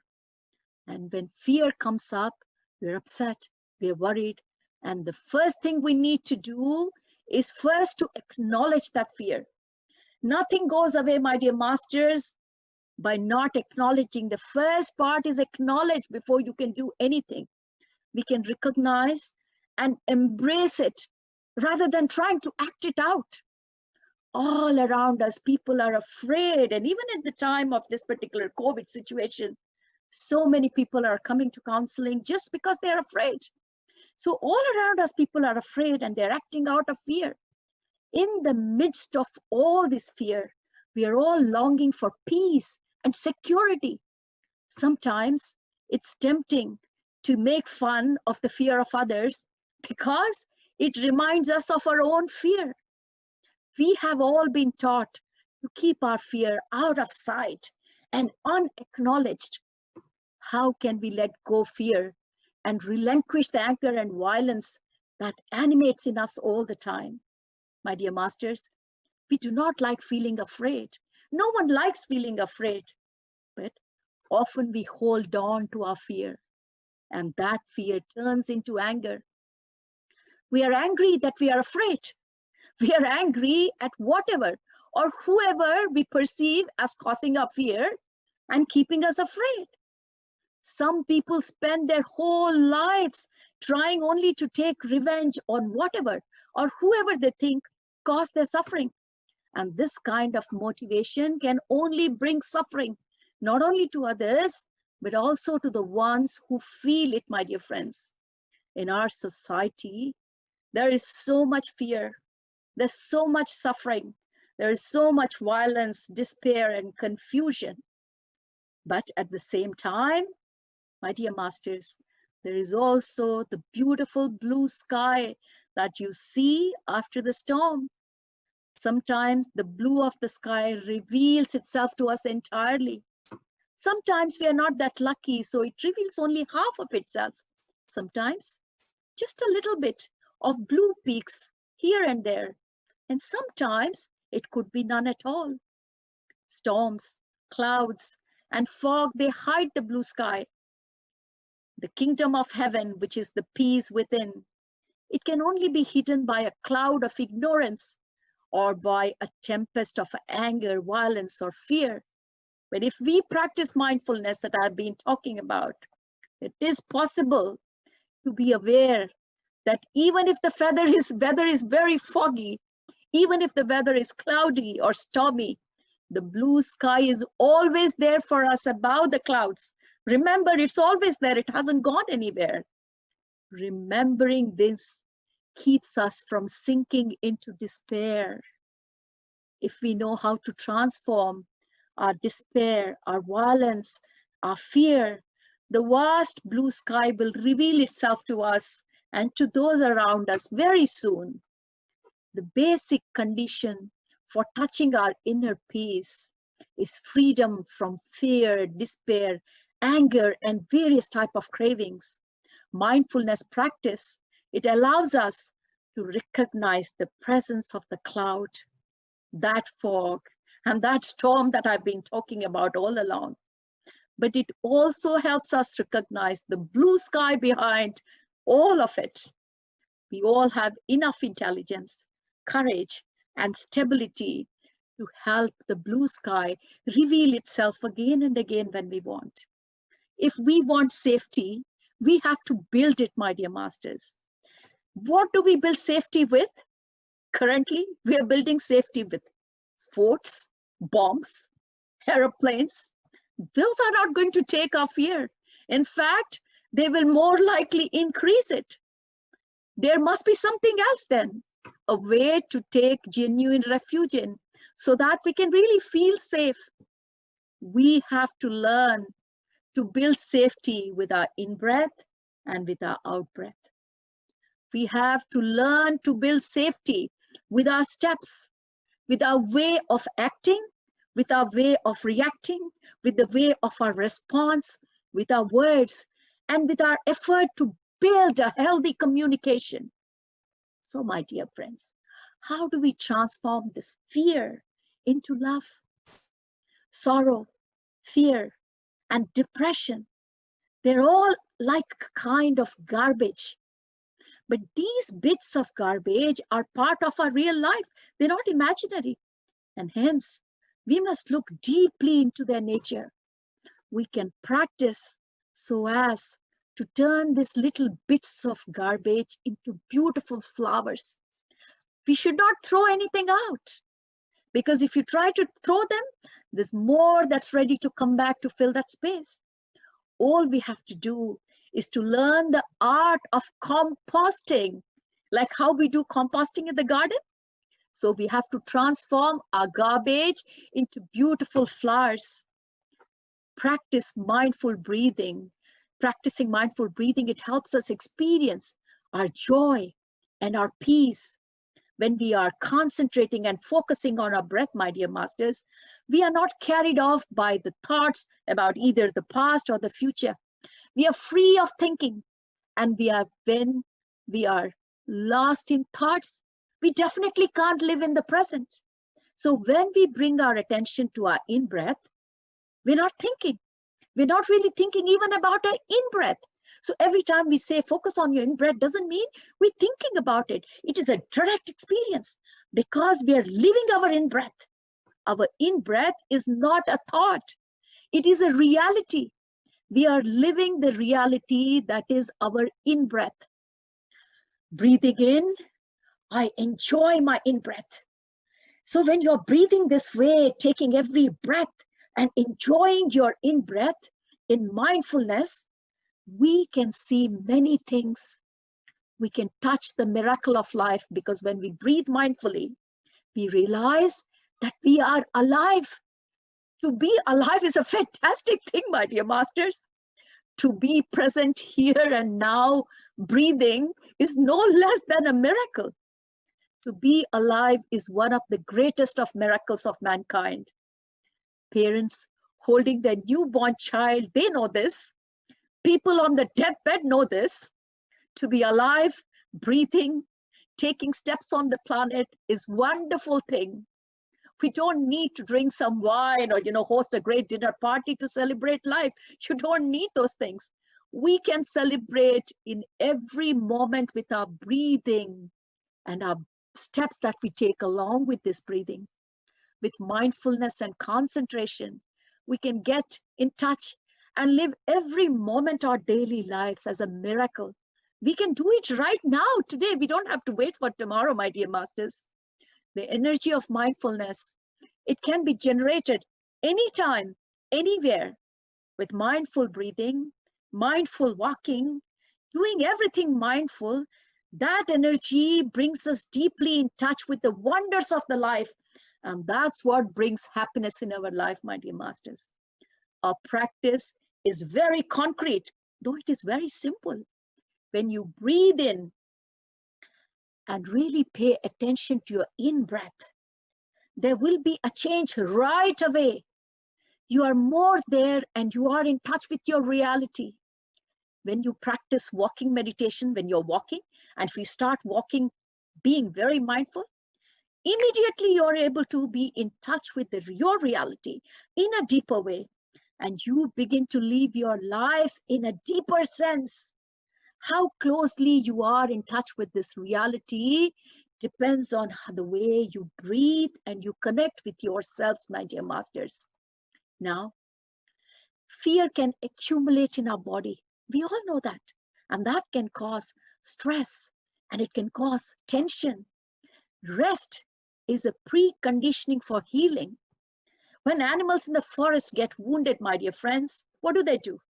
They find a place to lie down and they rest completely for many, many days. They don't think even about food or anything else. They just rest because they know that's what they need. They just rest and they're able to heal themselves quite naturally. But when we humans become fearful and we are overwhelmed with stress, what do? We run to the pharmacy, try to get more drugs, but we rarely have the wisdom to stop on our running, stay put. We don't know how to help ourselves. Deep relaxation is an opportunity for our body to rest, for our body to heal and restore itself. We relax our body, give our attention to each part in turn, and send our love and care to every cell. Deep relaxation of the body should be done at least once a day. It can last, 10 to 15 minutes or whatever time you have. You can do it in bed at night, or you can do it in the morning. You can do it whenever it's convenient, in the living room, or even when you are at work. If you have place to sit down and you're going through this storm of emotions, then very important for you at that time to sit down and look at how to relax yourself. It's also possible to practice deep relaxation in sitting position at work. I said, you can be at your office desk. If you fear and your anxiety is keeping you up at night, that's what's happening, my dear friends, for most of us. The whole day is going through trauma, a lot of emotions, and by the time the night comes, we're all uptight. Anxiety, fear is just wrapping us up. But remember, the practice of deep relaxation by getting in touch with our breath can help. Lying awake, you can enjoy the practice of total relaxation and follow your breathing in and out. Sometimes it can help you also get some sleep. But even if you don't sleep, it's fine. It will still nourish you and allow you to rest. It's very important to allow yourself to rest, my dear masters. And this relaxation practice that I'm about to guide you, you can even be more deeply restful than the rest you get it in your sleep. Because even if you sleep in that position, you'll be only filled with nightmares or any other intense dreams. So my dear masters, the next few minutes, I'm going to take you into a deep relaxation exercise that will help you anytime when you're going through the storm of this emotion causing anxiety and stress. This is going to help you. So lie down on your back if you have a position where you can just lie down with your arms at your side. Otherwise, if you're sitting in a chair, just relax yourself, my dear masters. Whichever positions you're sitting, make yourself comfortable. Allow your body to relax. Be aware of the floor beneath you, or be aware of the chair beneath you that you are sitting. Just be comfortable. And as you become aware of the floor beneath you or the chair under you, if you're lying down on the floor, be aware of the contact of your body with the floor or with the surface that you are lying on.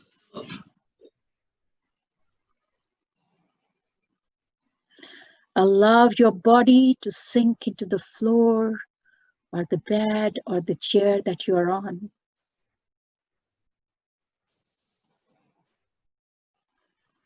Become aware of your breathing now.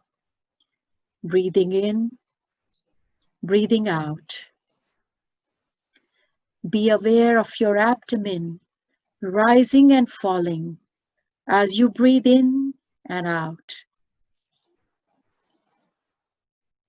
Rising and falling of your abdomen as you breathe in and out. Rising and falling of your abdomen as you breathe in and out. Now breathing in, slowly bring your awareness to your eyes. Breathing out, allow your eyes to relax. Allow your eyes to sink back into your head.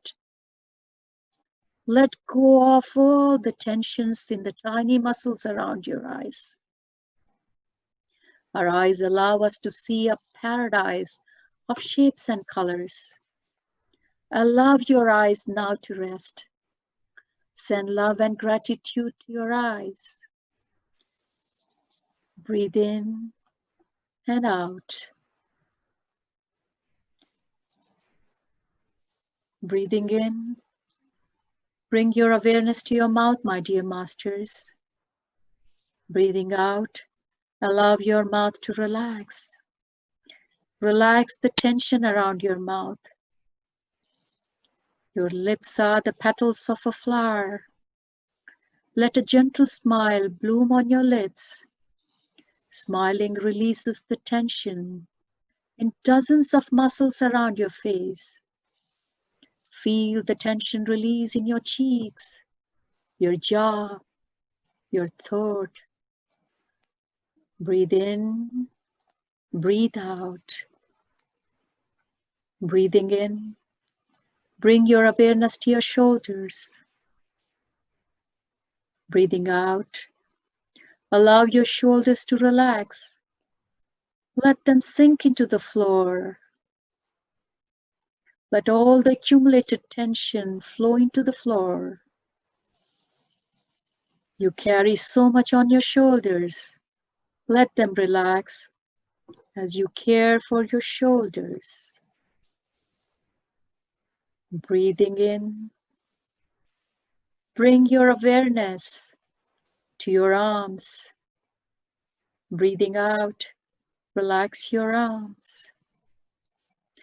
Let your arms sink into the floor, your upper arms, your elbows, your lower arms, your wrists, your hands, fingers, all the tiny muscles. Let them relax. Breathe in, breathe out. Slowly bring your awareness to your heart. Breathe in. Breathing out, allow your heart to relax.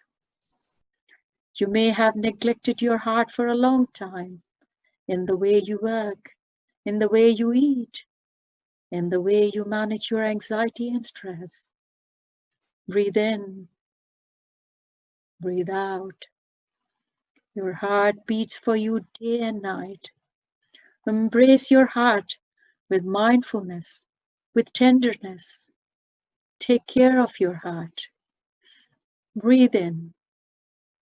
Breathe out. Slowly bring your awareness to your abdomen. Breathing in, breathing out. Be aware of the abdomen rising and falling. As you pay your attention on the rising and falling of your abdomen, your whole body is feeling light, like duckweed floating on the water. You have nowhere to go. There's nothing to do. You're as free as the cloud floating in the sky. Just follow your breathing. Now slowly become aware of your arms and legs. You may want to move them a little and stretch. Breathe in and breathe out.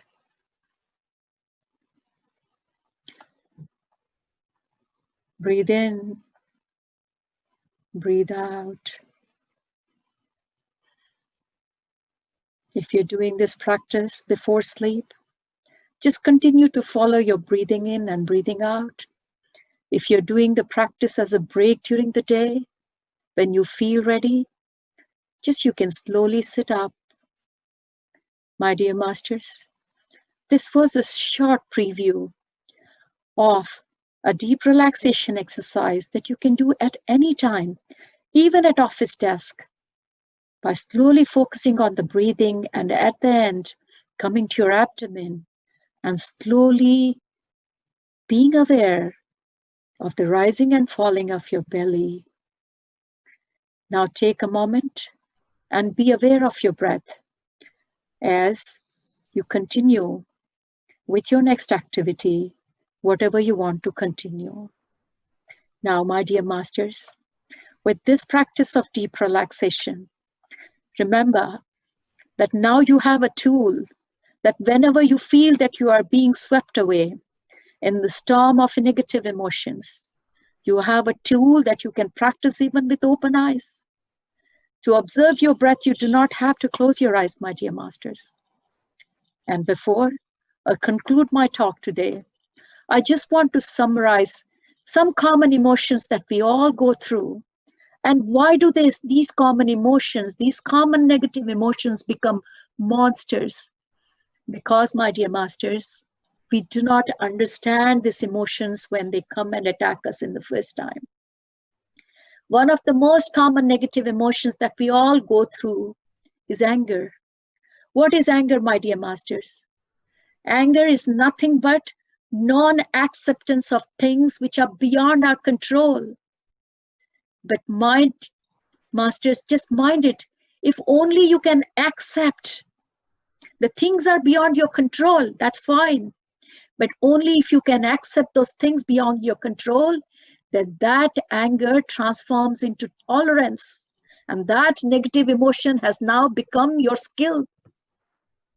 What is fear, my dear masters? Fear is nothing but non-acceptance of uncertainty. You have no control on uncertainty, but you have control on the non-acceptance bit. If you accept that uncertainty, then, my dear masters, that uncertainty becomes adventure. And so you have converted a negative emotion from fear to adventure, which you will certainly enjoy.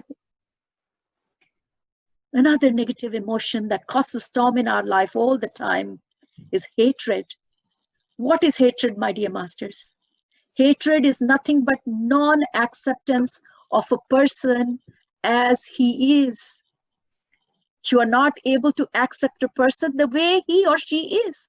That is why you feel hatred for the person, because you want to control everyone and turn them around as per your expectation. And when that can't be done, it turns into hatred. So if that non-acceptance of the person, whoever it is, if you can start accepting that person unconditionally, that hatred turns into unconditional love, my dear masters. And what is unconditional love? Unconditional love is nothing but accepting any person or any situation in your life just the way it is, and allowing this creation to be what it is, just to be. And that's what unconditional love is, my dear masters. And before I conclude this talk, and before I take any question answers, I just wanted to say a few words. And this is to my beloved Sir Patri Sir.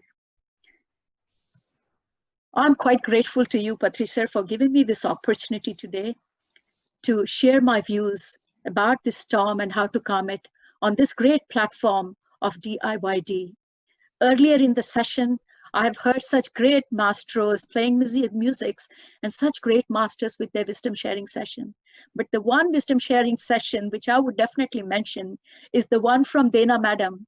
And Dena Madam did mention that Sita Ma's cosmic energy is very much required at this time when the earth is going through this ascension, and especially when the earth mother needs us all to come along together, giving the positive energy. And Dena Madam must have done her part by having the vision and writing the book. But I didn't realize that I have done much greater part in that by bringing that book in the form of wisdom sharing session in the 3 languages, and taking this cosmic energy of Sita Ma and the love for this Mother Earth and the nature to thousands of people throughout the world. And I think, Patri Sir, this is one of my greatest purpose in life. I think my being on this earth planet at this time was one of my greatest purpose. And for that, I will always be indebted to you for giving me that PMC platform and the opportunity to pass that great wisdom sharing session to all. Along the journey of my wisdom sharing, I do not know when I became one with Sita Ma. I never saw any difference between me or Sita Ma, and that feeling is still continuing. So, Patri Sir, I would really humbly do my pranams to you for giving me that opportunity. And thank all the people behind the scenes and on the scenes who have made this DIYD so successful, as I say. Thank you, Patri sir. Thank you very much. You have a lot more work.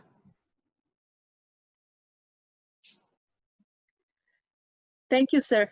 Thank you very much. Any question and answer? Any questions that I would be more than happy to answer. Madhavi, madam.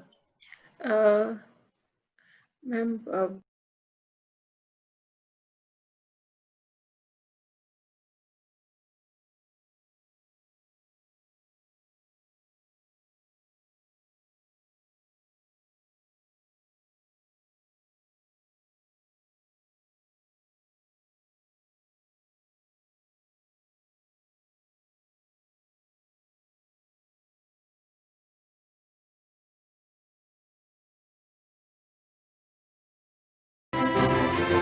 as you embark upon a journey to the holiest of holy shrines, from the rush of the Ganges to the calm of the Himalayas, feel divinity fill your senses and cleanse your soul.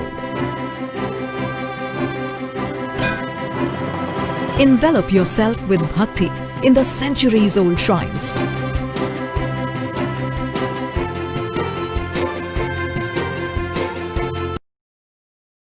how it can give us great stress relief in our day-to-day life. When you were talking about the calm in the mind, I was thinking about, I can relate calmness of meditation and Mother Nature in the storm of COVID-19. You know, that is giving us such a great opportunity to go inside us and then see what we are. Thank you so much, madam. Thank you, Patri sir. And it's such an inspiration to look at you at this time of the day. It is, I mean, kudos to you, sir. Thank you, Baba. Thank you, sir. Thank you very much. Absolutely wonderful. Thank you. Thank you, ma'am. Thank you, sir. Next, I'm going to introduce one of our friend and pyramid master from Jaipur, Rajasthan, Swati Ponnala. Swati has been meditating from 2010. Over to you, Swati. Thank you so much, Madhvi Makam ma'am, for your kind words.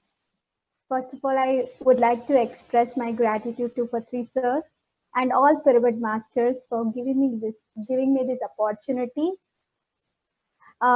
Friends, I would like to share my meditation experience with all of you. I started my meditation journey in the year 2010.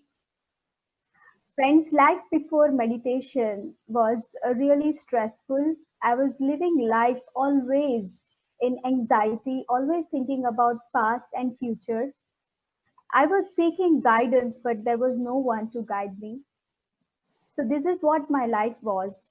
And at one point of time in year 2008, I was chronically experiencing depression. And the hair you see today on my head, I lost almost 70% of my hair. That was the extent of the mental depression that I was experiencing. Fortunately, during that time in year 2010, I was introduced to this simple breath meditation called Anapanasati by one of my close family members, Dr. Narsaya, who lives in Surat. At the time, I was not really aware how powerful technique this can be, and it can transform my life. Slowly and slowly, when I was in the college, I was a graduation student. I started practicing this meditation, and I could see tremendous improvement in my ability to concentrate in the present moment. And I started enjoying. My mind was becoming calmer, and this has really impacted my educational performance. And I could successfully complete my MBA program in Hyderabad, friends. So I could really say that meditation has really improved my mental health, and I became more stronger mentally. In terms of my physical health, friends, I used to visit doctor, I think once or twice to doctor once in a month. But I can see that after meditation practice, for past 10 years, I have never visited any doctor. For all these small and big illnesses, I started healing myself by being at home practicing meditation. So today I can confidently say that with meditation, we can really improve our physical and mental health. No doctor, no medicine, only meditation. So apart from my mental and physical health, friends, one thing that really helped me is discovering my passion in life and attracting the right job that can really help me evolve at my soul level. So for past 7 years, I have been working with a wonderful company called Jaipur Rugs, and has been able to work with women closely and help them coach about their job and also help them teach meditation. And in the last and the most important gift that I received because of meditation practices, I'm able to listen to people and give importance to people and relationships. And my husband, Bhagav Reddy, is definitely a gift of meditation. So, friends, in a nutshell, I would like to conclude that meditation has really helped me physically, mentally, and also in my career and also in my marriage life. So this is my meditation journey, and I really want to express my gratitude to Patri sir for introducing all of us to this Anapanasati meditation, friends. Now, I would like to invite our guest, who is internationally renowned author and spiritual healer, Iko Bodine. So Iko Bodine, friends, she's known for her work as a spiritual healer, and she is author of numerous books like Echoes of the Soul, Hands That Heal, and many more. And she has appeared on numerous national television shows, and she runs a bi-monthly podcast called Intuitive Healing. For past 54 years, she has been busy teaching people about importance of spiritual gifts like intuition, and listening to our inner voice. She also teaches the wisdom on death and life after death. Her only desire in life is to reach out to so many people in life so that she can teach people about the importance of listening to the inner voice. So, Iko Bodine ma'am, we are so grateful to have you with us on this show, and I am really excited to listen to your wisdom. This stage is over to you, ma'am. Thank you so much. Thank you. Thank you very much. What a nice introduction. Welcome to you. Where are you? I am in front of you.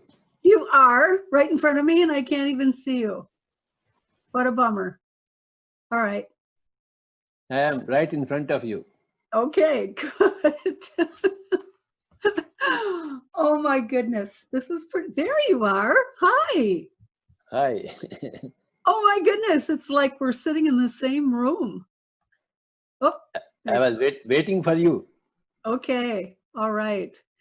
So I am going to talk to all of you about the soul. And I'd like to tell you a quick story about how this all got started for me. Because when I grew up, you know, I mean, people talked about the soul, but I don't think the people in my life really knew what they were talking about. Or I don't think they had a concept of what the soul was. And I didn't either. Well, I got a call from a parent. Their son had fallen 18 feet and landed on his head, and he was in a coma. And they asked me if I would come to the hospital and do healings on him. I was, besides being psychic, I was also born with the gift of healing. And so I went to the hospital, and you know what was interesting about that experience is, well, there were many interesting things about it, but I walked into his room that night and he was completely bandaged. So I didn't even know what he looked like. And I heard the nurse telling the family that they doubted that he would ever come out of the coma, that if he did come out of the coma, they used the word vegetable. They said he would be a vegetable. He would never be able to walk again, eat by himself, clothe himself. They said that the nurse said, you might as well just put him in a nursing home now and save yourselves a lot of money. And I just stood there after hearing this, and I looked over at the mother and I said, I'll be right back. And I walked down the hall and I said to God, I said, did you hear what they just said? And my inner voice said, don't listen to the fears of the world. Get to work. And so, okay, I started that night channeling healing to him. And the next day, on my lunch break, I went up to the hospital and I was standing, and, you know, his whole body had been messed up in the accident. So I wasn't even sure, you know, where should I put my hands? And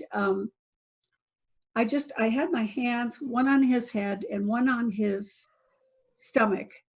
And within about 15 seconds, I heard a voice behind me say, would you please heal the speech part of my brain? I'd like to talk again. And I thought, okay, where is that coming from? Because he's in a coma and there's no one else in this room. So I slowly turned around, and standing behind me up against a wall was,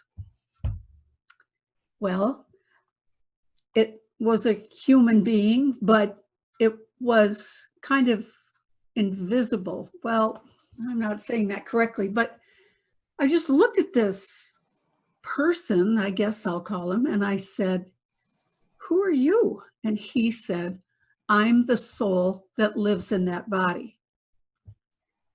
And I said, well, if you're the soul, can you be out of the body? And he said, oh yes, we come and go all the time.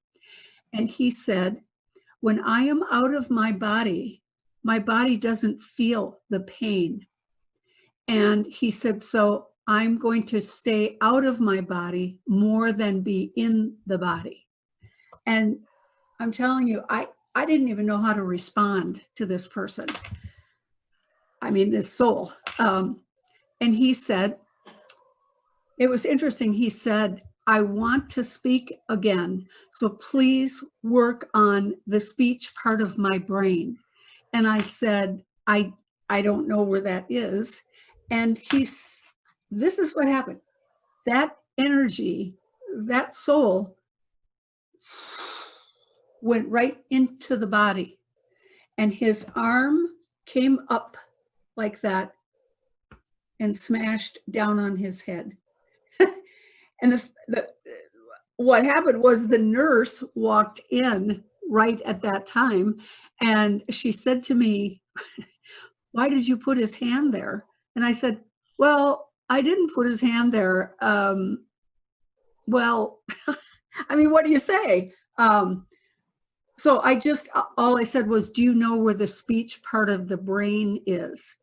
And the nurse said, well, yeah, it's right where his hand is. It's like, okay. So I went up there every day, and I would go into the room. I would go over to his body. Now, remember, his head is bandaged. I had no idea what this boy looked like. And every day when I would come in, the soul would come out of the body and stand right next to me and talk to me. And he would tell me things like, would you please do healing on my knees. They really hurt today. Another time when I went in, he said, would you please work on the back of my neck? It's really sore. I have a really bad headache today. Okay. And so his soul guided me for 6 weeks. And 6 weeks later, that young man left the hospital walking and talking on his own. He was fine.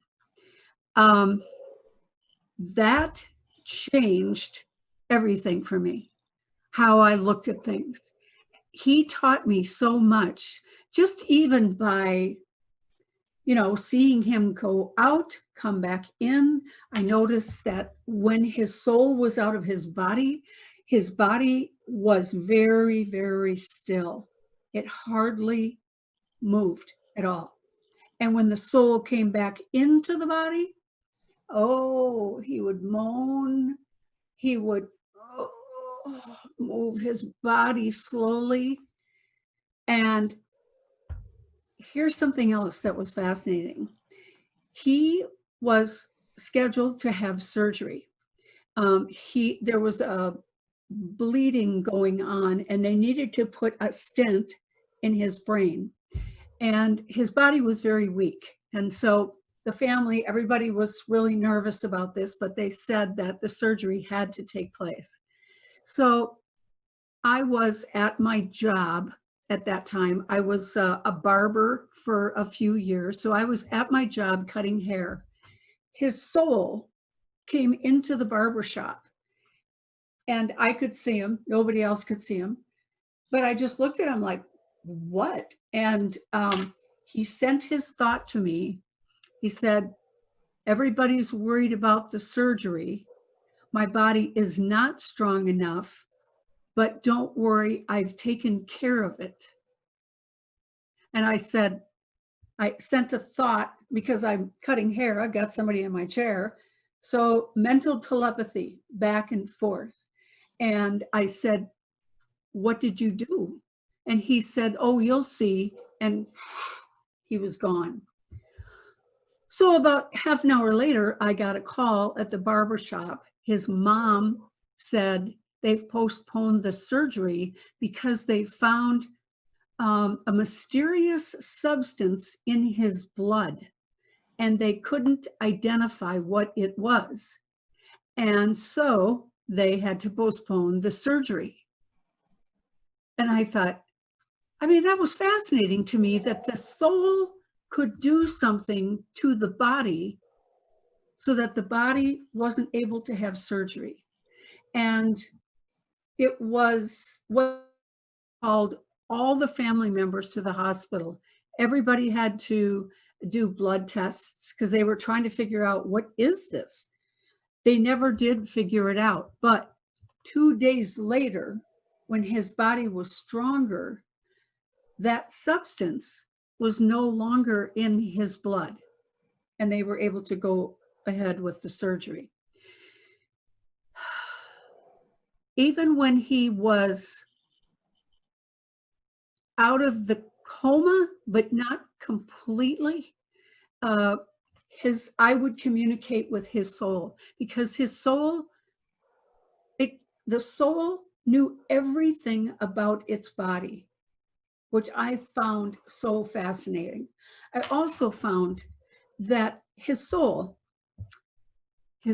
appeared in blue jeans and a t-shirt, and his soul looked very healthy, very happy. He was concerned about his body, but he would leave a lot so that his body didn't feel pain. And after that experience, it was like I couldn't go back to the way I had done readings before or done healings. I wanted to communicate with the soul every time. And that is how I started to learn about the soul. I also learned, you know, it's interesting about the soul. It has a different opinion than our 3D dimensional brain. Okay. it looks at the bigger picture of everything. It doesn't just, it doesn't see life the way we do, the way our conscious mind does. The soul looks at experiences as growing experiences. Okay. All right. After that, every time I did a reading or a healing for someone, I always asked if I could speak to the soul. And the soul would just come out of my body and it would stand next to my massage table. I'm channeling healing to the physical body, and the soul is talking to me about what it needs and why it has this particular illness or disease or harm to the body. The soul would give me the reason why. Here's an example. A man came to me, he was elderly. He was maybe in his later 80s, and he had had a heart attack. And while he was on the operating table, he had a stroke. And so when he came to me, he was dragging his left leg, and it was interesting. He laid down on my healing table, and the first thing he said to me was, I just want you to know I'm a Christian and I always take care of my neighbors. Okay. All right. I said, well, that's nice.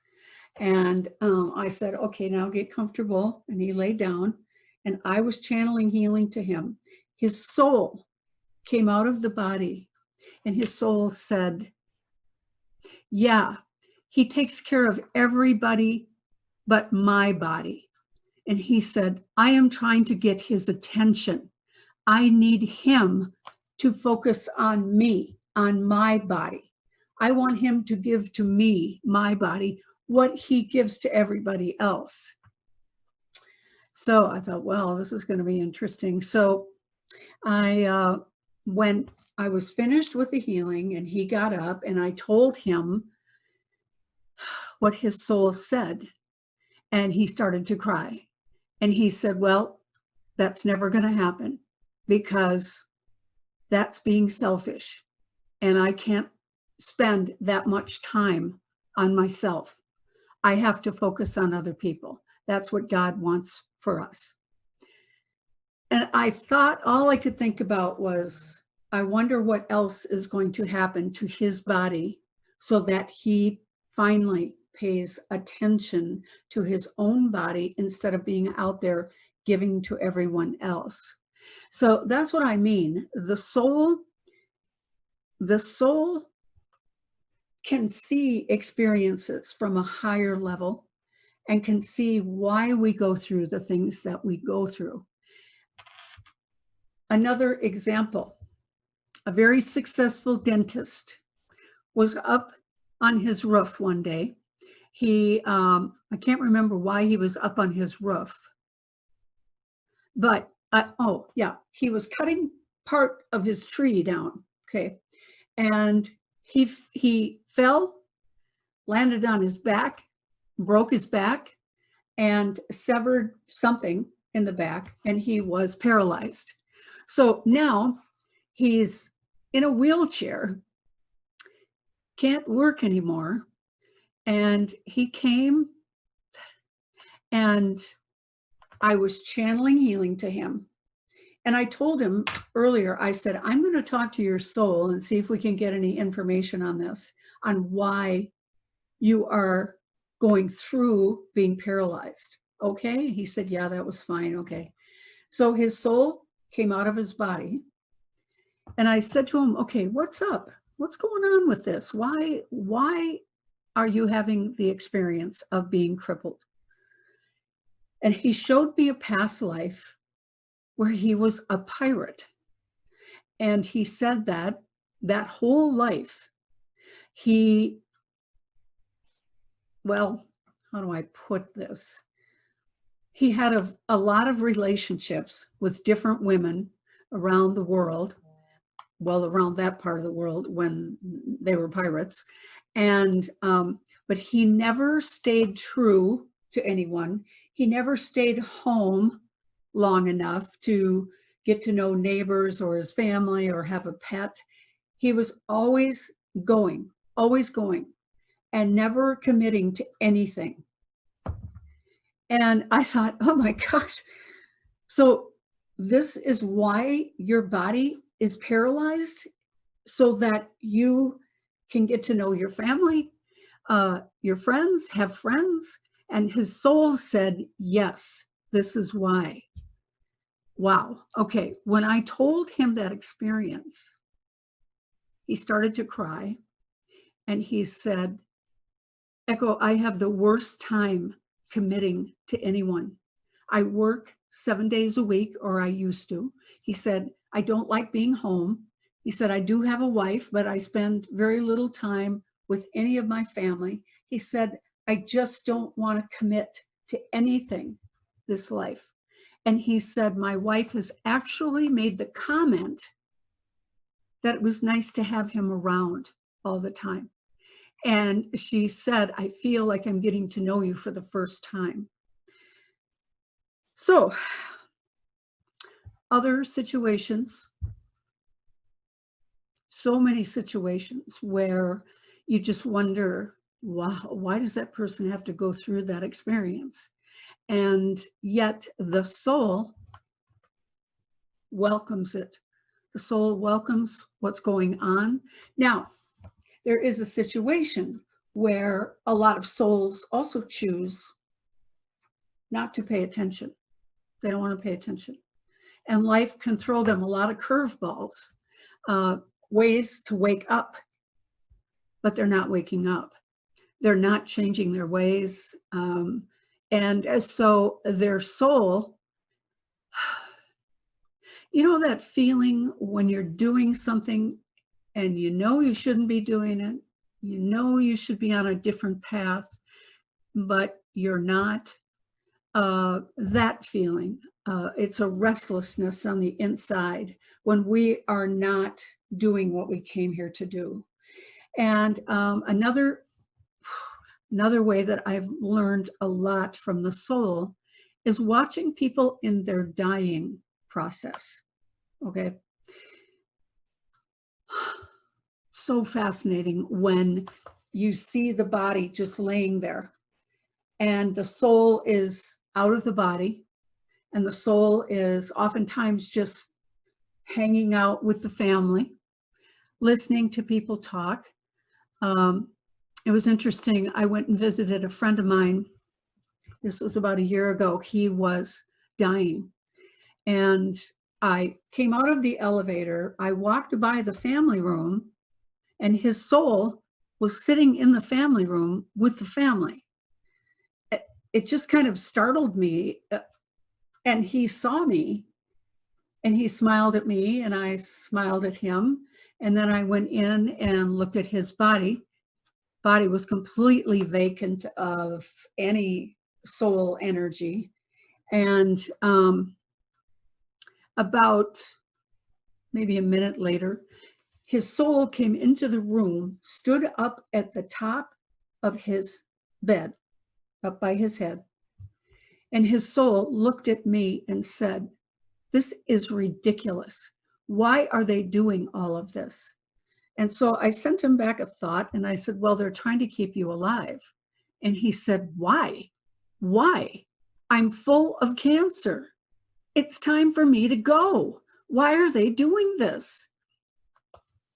And he said, I'm going to go sit with my son in the family room. I don't want to be in here. I don't like what I'm seeing. And his soul left the room, and they continued to do life support. Now, what was very sad was that he had told his partner that if he ever got really sick, he didn't want any measures to keep him alive. If something happened, he wanted to be out of there. And unfortunately, they never got it in writing. And so it was the hospital's obligation to do everything that they could to keep him alive. And, you know, something that I thought was interesting was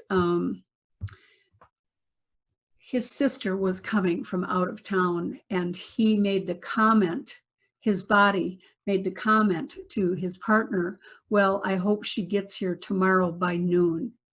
And his partner said, well, I don't know how she can get here that soon. He said, well, let's just hope it's by noon. His body went back to sleep, soul left his room. And the very next day at noon, right at noon, he had a heart attack. And you could see his soul was ready to go and his body was a mess. And they came flying in with all the equipment and they hooked him up to machines, and he lived for 2 more days. And just from the machines, his soul didn't even go back into the body. And they said, you know, he was in a coma at that point. And the truth is his soul was out. His soul was really upset that they were doing all of that. And yet then his soul later said to me, after he died, his soul was at the funeral, and his soul said that he was glad that they took longer so his partner could accept that he was dying. And so he said, I see the value of them prolonging my death. But he said, I also think it was terrible that they put my body through all of that because my body was exhausted. So even his funeral, I learned, I saw his soul cry tears, not wet tears, but tears. His soul was very, very sad. And he kept telling his partner, although his partner couldn't hear him, he kept saying, I'm so sorry. I'm so sorry that I left. I was just really, really sick. And so I told his partner afterwards what he had said. So throughout my career, and it's been a long one, I've been doing this work for 54 years. God, I sound ancient, don't I? I'm grateful that I have been able to learn about the soul. I have also seen visions of the other side. I have talked to my own soul. What I've done is I have regressed, done hypnosis. And I told the man that I wanted to talk to my own soul. It was a time in my life where I had a lot of physical problems. And I was in and out of the hospital a lot, and reminded me what the heck was going on. And so I did communicate to my soul. Oh my goodness. I was surprised, let's say, at the answer that my soul gave me when I said, why am I so sick all the time? She said, we are learning compassion for all other people that are sick. And that will make you a good healer. And I told her, I said, yeah, you're right. It'll make me a great healer, but oh my gosh. And so again, the soul has a much different idea of why we go through what we go through. And I want to take you back. Let's go back in time when your soul was first created, okay? And this is billions of years ago.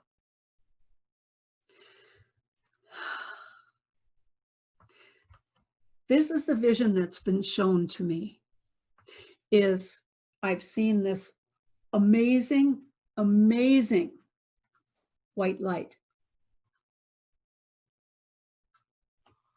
Sorry, there's a funny little noise in my office. That was very strange. Okay, there's this enormous white light. And I saw, okay, what they said to me when they showed me this picture, they said, this is the creator. And it was this humongous white light energy, okay? And it took a part of itself and created each one of us, each one of our souls. And they showed it to me like this, like little round balls. And eventually they told me that every one of us, when we first started out, we started out as white balls of energy, and that we, our souls, were the stars out there in the galaxy. We were the stars. Our light was a star, okay? And then what happens, just like with a baby, if you pay attention to a baby, you know, in the beginning, they're born, they're nurtured.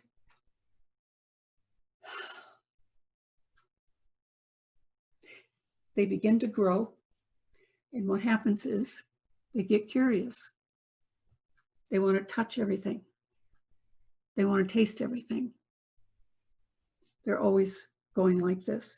They're always putting it in their mouth. And then as they continue to grow, well, now they want to walk. Well, they don't know about walking yet. First it's crawling and then it's walking, okay? That's how our souls were, is we get to a certain point in our development. And remember, we are pure white light, all right? We get to a certain point in our development and we want more. We want more. We want to understand. We want to understand everything. And what they have told me, the guides that work with me, what they've told me is that God, the creator, created several planets, all different planets in different solar systems, and they each teach us different things. And they call Earth the emotional planet. This is where we come to have emotional experiences.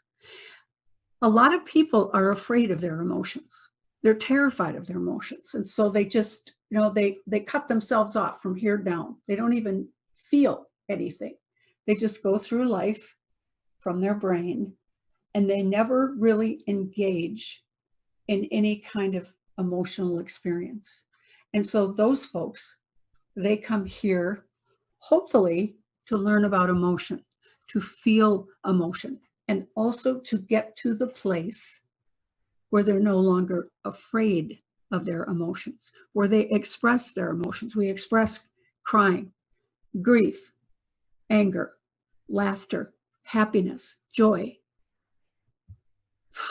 shame, guilt. There's so many emotions here on Earth that we can experience.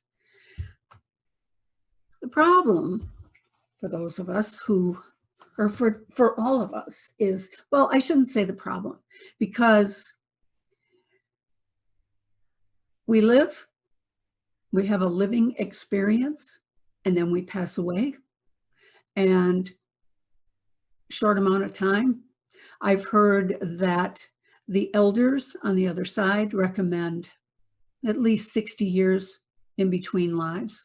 But I have recently met a lot of souls who have come back maybe within 5 years of their last life. I met one gentleman, well, that was a fun story, well, interesting story. But he came back 9 months later after his death. So not everybody, not all souls take their time or take it time to relax. Some of us are anxious to get back. And so when we choose to come to Earth, we're choosing to have all kinds of experiences. There's the strangest noises going on in here. All kinds of experiences that will help us to grow emotionally. And There are other planets. I can't really tell you about the other planets. I met a family from a planet called Ura, U-R-A. And, you know, it was interesting. When his father, I was doing a reading for a young man, and his father, when his father came and he tried communicating with me, he said to me, you know, me trying to communicate to you is like you communicating to an ant. He said, it's very difficult for me to find words to explain to you what's going on with our soul, our son, I'm sorry, with our son and his soul. His father channeled a message through me for over an hour. And when I came out of it, when I kind of came to, I knew something very intense had happened, but I could not remember any of it, other than him saying it was very difficult for him to communicate to me. Oh my God. But the young man that I was giving a reading to, he was crying and he said, okay, I finally understand why I'm here. And he said that he told me that his father said, you wanted to go to Earth so bad, so please just be in Earth and have all the experiences that you have. And so this young man, he said, okay, I'm going to learn how to do that. I'm going to learn how to be an Earth person and have the experiences here. So we come life after lifetime, life after lifetime. It's the same soul, but each lifetime that we come back, we are stronger and wiser, more compassionate.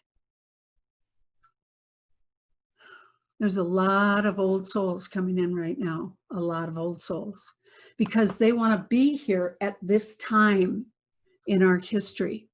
As we all know right now with the COVID-19, this planet is changing big time, big time. There's a huge shift going on. And, you know, I watch the people that say, no, I'm not going to change. No, I'm not going to change. No, I'm not going to change my ways. No, I'm not going to do anything. And I worry about them. But I mean, that's their choice. We all have that choice to come here and not live the plan that we came up with the help of the elders. There are 4 different levels of souls. And if you've read my book, Echoes of the Soul, I talk about the levels in there. The level 1 souls are young souls. They don't have much life experience here on Earth. They may have lived in other planets, but their life here is a first in their, how do I want to say it? In their growth, I'll just say that. So the level 1 souls really don't have much of a consciousness. They're not aware of other people. They don't follow the rules. They don't think rules apply to them. They are often in gangs. And what they're doing is they're trying to find a way to feel powerful. Most of them feel very powerless. And I mean, they hurt animals. They don't think about the earth at all. The nature of what's that? They don't take that seriously at all. Level 2 souls they're a step up from level 1. Okay, they're maybe considering, I don't know, maybe considering their connection to others, but really, not really. They feel isolated a lot. It's hard for them to make friends. They don't really understand the importance of pets or or of nature. But they get through life. They get through life. They learn, and hopefully they take it seriously. Then level 3 souls, they are more awake, all right, much more awake. They're starting to pay attention to animals as pets, as animals with a consciousness. They're starting to understand consciousness a little bit. And, you know, they're growing. They may choose not to grow too much. They don't want too much on their plate, but they're growing. And then level 4 souls. That's when people have a consciousness like we do. They look at the earth. I'm looking out my window and it's just, you know, garden everywhere. And they appreciate the earth. They appreciate people. They connect better with people. They have a lot more emotional life experiences, and they learn from them. All right. Now, when we are done as a level 4 soul, we move on to the other side where there is levels 5, 6, and 7. And now some people are saying now there's a level 8 on the other side. I personally haven't seen that yet. I've seen 5, 6, and 7, but not 8. It's, you know, it's interesting. I had a pastor who died, and he came to visit one night. And he came in my office, and he was always really bouncy and happy. And he said, hi, you know, and I recognized his voice right away. And I said, Phil, is that you? And he said, yes. And he was so bouncy and happy, but I didn't see him. I mean, he was just like the invisible man. I couldn't even see his soul. I just felt his soul. And I said, Phil, is that really you? I can't see you. And he said, oh, do you want me to take form? I can take form if you'd like. And I said, no, that's okay. You don't have to take form. I've just never communicated to a soul like this who I can't see. And he said, well, when we go to the higher levels, our energy is different. And he said, it's hard to explain to you. He said, when you get to the 5th level, then you'll understand. And I said to him, are you going to reincarnate again? And he said, no, when you get to the 5th level, you don't have to reincarnate anymore. He said, we can if we want. And he said, if a level 5 soul came to Earth, now it would be as a helper, as someone that will help to raise up the consciousness. And we see those people in babies who are just really like, whoa, they even look at you like a little adult. They're very intelligent, they're very wise, they're very conscious of everything. And you can see that these are the wiser souls. My cat, that's what that noise is. She's going crazy. She's not used to the door being closed. So what else can I tell you about the soul? If you are curious about you and your soul and where you're at in your growth, with the kind of meditation that you all do, I would highly say that you are all level 4 souls. That is what meditation is doing for you. It is raising you up constantly, okay?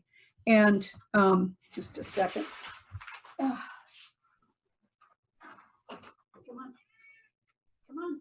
Oh, sorry, I locked her in the closet. Okay, come on, come on. Oh, that's what that was. All right. I'm sorry, everybody. She was going a little crazy there. Okay, your level of meditation is raising you up all the time. And it's excellent what you're doing. Excellent. But if you are curious about your soul and your development, you can always get regressed. I would guess, though, that in your level of meditation, I would guess that you can communicate with your soul now and find out what is it that your soul came for this lifetime. Are you on the right track? What does your soul need? Oh my goodness. What does your soul need in order to accomplish everything that it came here to accomplish? Oh, well, she's going to join us whether we want it or not. Okay. Shh. Okay.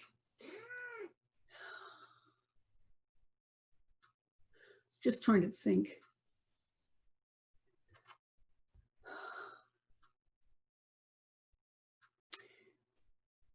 I wish we had questions right now so I could answer all the questions that you have so that we could have a back and forth conversation about the soul. There's so many different stories I could tell you, but what I tried to do was find the stories that kind of wrapped it up for you, was a good example for you of the soul. We all are here for reasons that it's so interesting.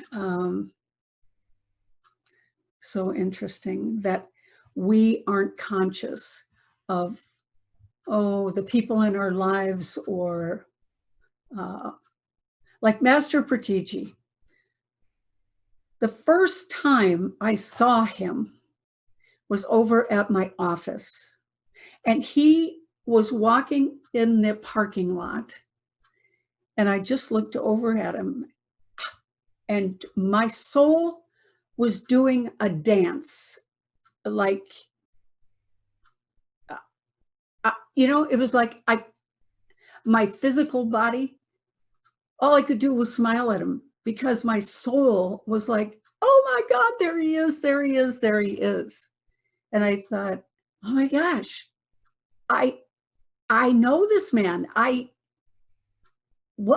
It was like my soul was doing some kind of a happy dance.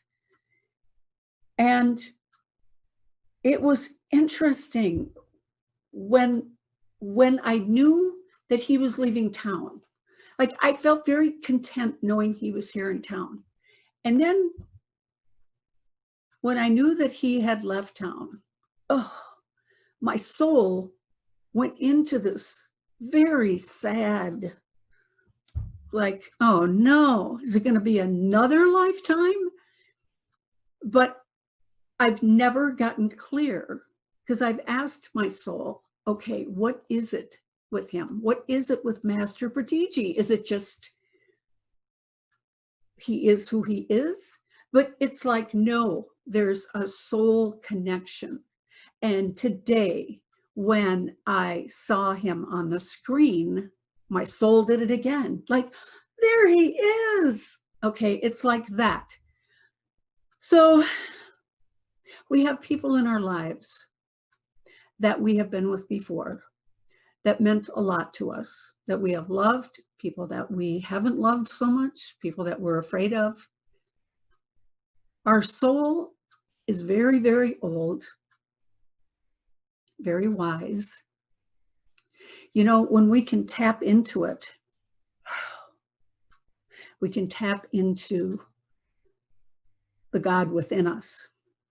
And that's the other part of my journey this lifetime, is to learn to communicate to the voice within, which I call God, my intuition.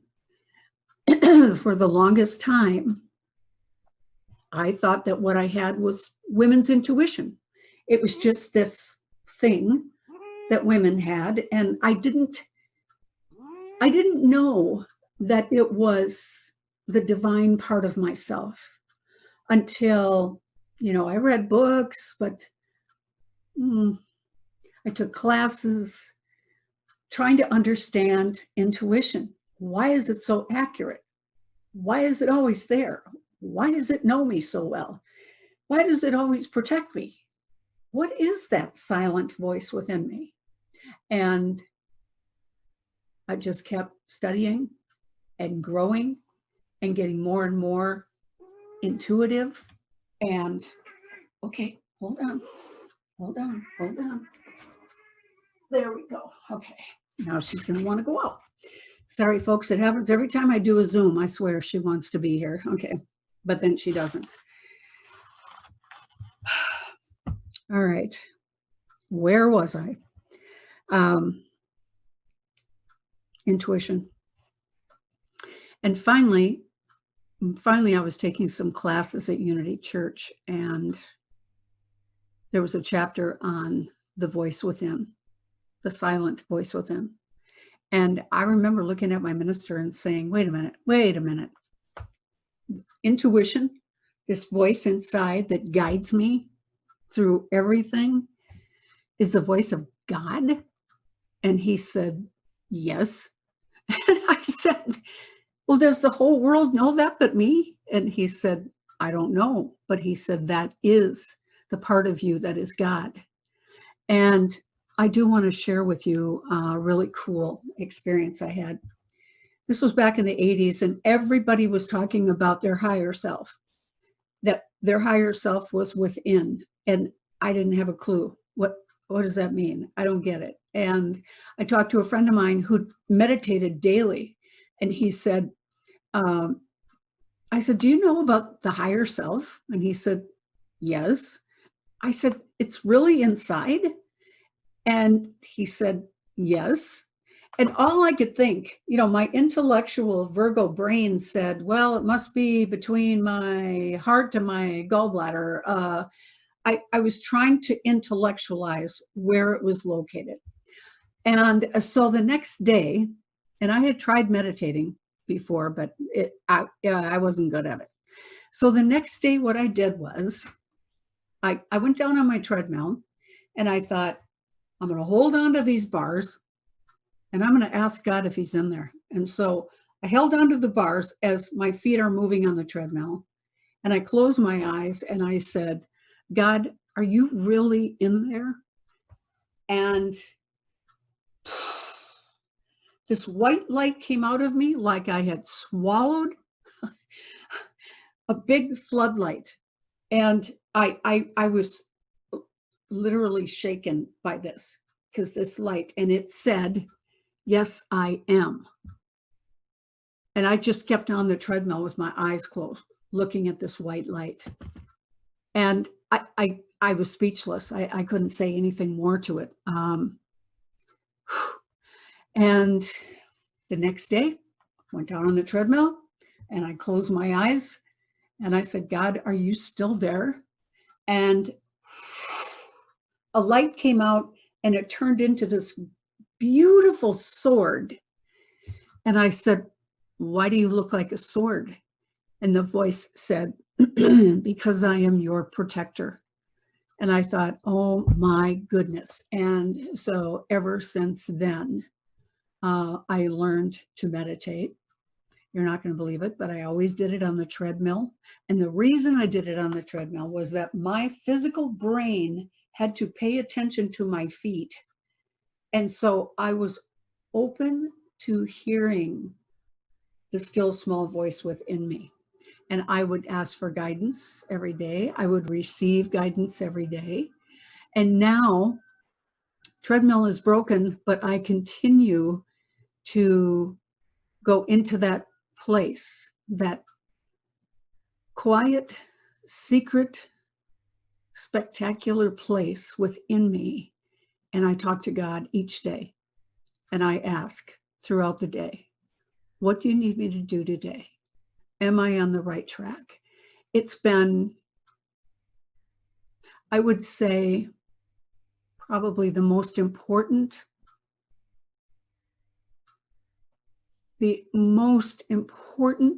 part that I have learned this lifetime is that God is within me, and that still small voice inside guides me, does protect me, warns me if I'm in a spot where, you know, even if I'm out in public, if I get out of my car without my mask on, my intuition will say, it's okay, you can go without your mask.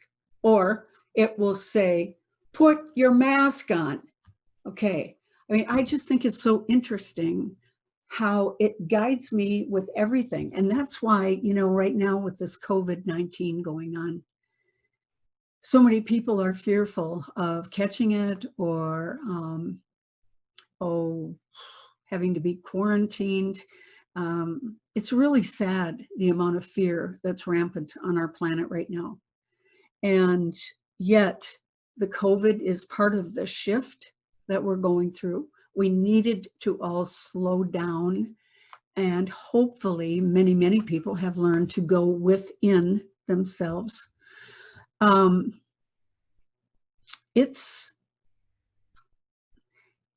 you know, I don't know how people would go through something like this if they didn't have their intuition, if they didn't understand that voice inside and learn how, first of all, to hear it and to trust it and act on it. You know, it's like there's 3 steps to living intuitively. And for a lot of people, it's a matter of getting out of our head and focusing down here. You know, women use the term knowing. Women will say, I just know this is what we should do. And when you ask them, well, how do you know that? Usually they don't have an answer. They don't know what to say. Or a man will say, I got a hunch, or my gut says this is what we should do. And if you ask that person, well, what do you base that on? I don't know. It's just a hunch. It's just my gut. It's just what we have to do. Okay. When we talk like that, because people ask me all the time, well, how do I know if it's a thought or if it's my intuition? Pay attention to how you're talking. Do you say, well, I think this is what we should do? Okay, that's your intuition. No, that's your thoughts, that's your brain. When you say, I think this is what we should do. When you say, I know this is what we should do, that's intuition. That is the voice of God within your soul. Okay, remember way back when I talked about that you used to be a round ball of energy. Well, inside that was that beautiful light of divinity within your soul. It has always been there, and it will always guide you through your life. Always. We don't have to live with fear. We have the greatest wisdom within ourselves, within our souls. So it's getting time to wrap it up. Just trying to think what else is important for you to know about your soul. I didn't cover death much, but I do want to say about death that the soul knows when the day is coming. The soul, you know, I've seen some souls that are kind of surprised if it's a quick death. They're kind of taken back a little bit until they remember that it was part of their life path to die at that age. And then others, they die instantly. Their soul comes out of their body and they just move on into the light. It really has to do with the level of soul that we're at, our understanding of death. And, you know, again, the most important thing to know about death is that it is not a vengeful or jealous God up in heaven who's taking your loved one away from you. It doesn't work like that. The energy that we call God is by far the most loving energy ever, ever. And it would never just rip your loved one out of your life. It's your soul's plan. It was planned a long time ago, before you were even born. The death comes at the time that the soul needs it to end. Okay? So just remember that. It's up to the soul. There's been many people that I've worked on in healing that are in their dying process. And people have asked me, would you please talk to my soul and find out if I'm going to live or die? And in every case, I've always asked the soul, and the soul has always said to me, I'm going to die. But you know what? They don't call it dying. They call it graduating. So the soul will say, I'm going to graduate in 2 weeks, or I'm going to graduate in April, or whatever. They'll give me a time period. They always say, don't tell my conscious mind, because I need my body to get some things done before I leave. So please don't tell my body. And in every case, when I have told the person, your soul wouldn't give me any information, they always say, oh, I'm so glad. I don't think I really wanted to know. Okay. So even when we think we want to know, we find out, oh, we really don't want to know. And your soul is very, very wise. And it is, you are so, so, so much more than you think you are. Okay. And I would guess through your meditating, that is what you are going to discover. It's just how amazing your soul really is. So that's it, folks. It's time to end. Thanks for joining me today. Where do I go next? We are so very happy to hear you. Thank you. And it is, we stayed this long, early in the morning, waiting for you to drink every word of yours. Thank you. Thank you. Thank you, Pratiji. Thank you. Thank you, my friend. You are a great star for the whole of a PSSM. And I was so very happy when I was in Minneapolis to meet you. Yeah, yeah. I was really glad you came. Yes, yes. My soul is very happy to see you. So thank you. Thank you. Absolutely wonderful. You have spared so much time for all of us. Thank you. Swati, we cannot thank this great master. We have to bow to her lotus feet. That's all. Thank you so much, ma'am, for your wisdom. Really You're welcome, honey. Thank you. You're welcome. You're welcome. Thank you. Okay, so let's see. Bye-bye. Bye-bye. Bye. Yes. Hello, friends. So now it is time for Wait. I have a question for her. Yes. Please. She's there? I think so. Must be there. Okay. Okay then. Okay. So we had a wonderful session with Eko Vadim ma'am, and we learned a lot. Now it is time for to deep dive within and have a wonderful meditation ahead. So I don't want to waste time and introduce our wonderful musicians. They are Anjali Srinivasan and Ashwini Srinivasan. Both are siblings and they are young and dynamic and upcoming musicians. They have been performing concerts from the age of 6 and 8, and both of them have performed more than 1,500 concerts extensively in India and abroad, and they have received a lot of awards for their musical performance nationally. So we are so grateful to have both of them with us. And before diving deep into meditation, I would like to give brief instructions about how to meditate. So for all of them, all of you who are learning meditation for the first time, I request all of you to sit quietly, either on chair or either on floor, and keep your body completely relaxed. You can clasp your fingers like this and put it on your lap. Then you can completely take relaxed position. Close your eyes, cross your fingers, and cross your legs, and just you need to feel your incoming and outgoing breath.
Dear friends, do not open your eyes till I say, I request all of you to put both your hands on your eyes for 5 seconds. 5, 4, 3, 2, 1, 0. Slowly, slowly you can open your eyes now.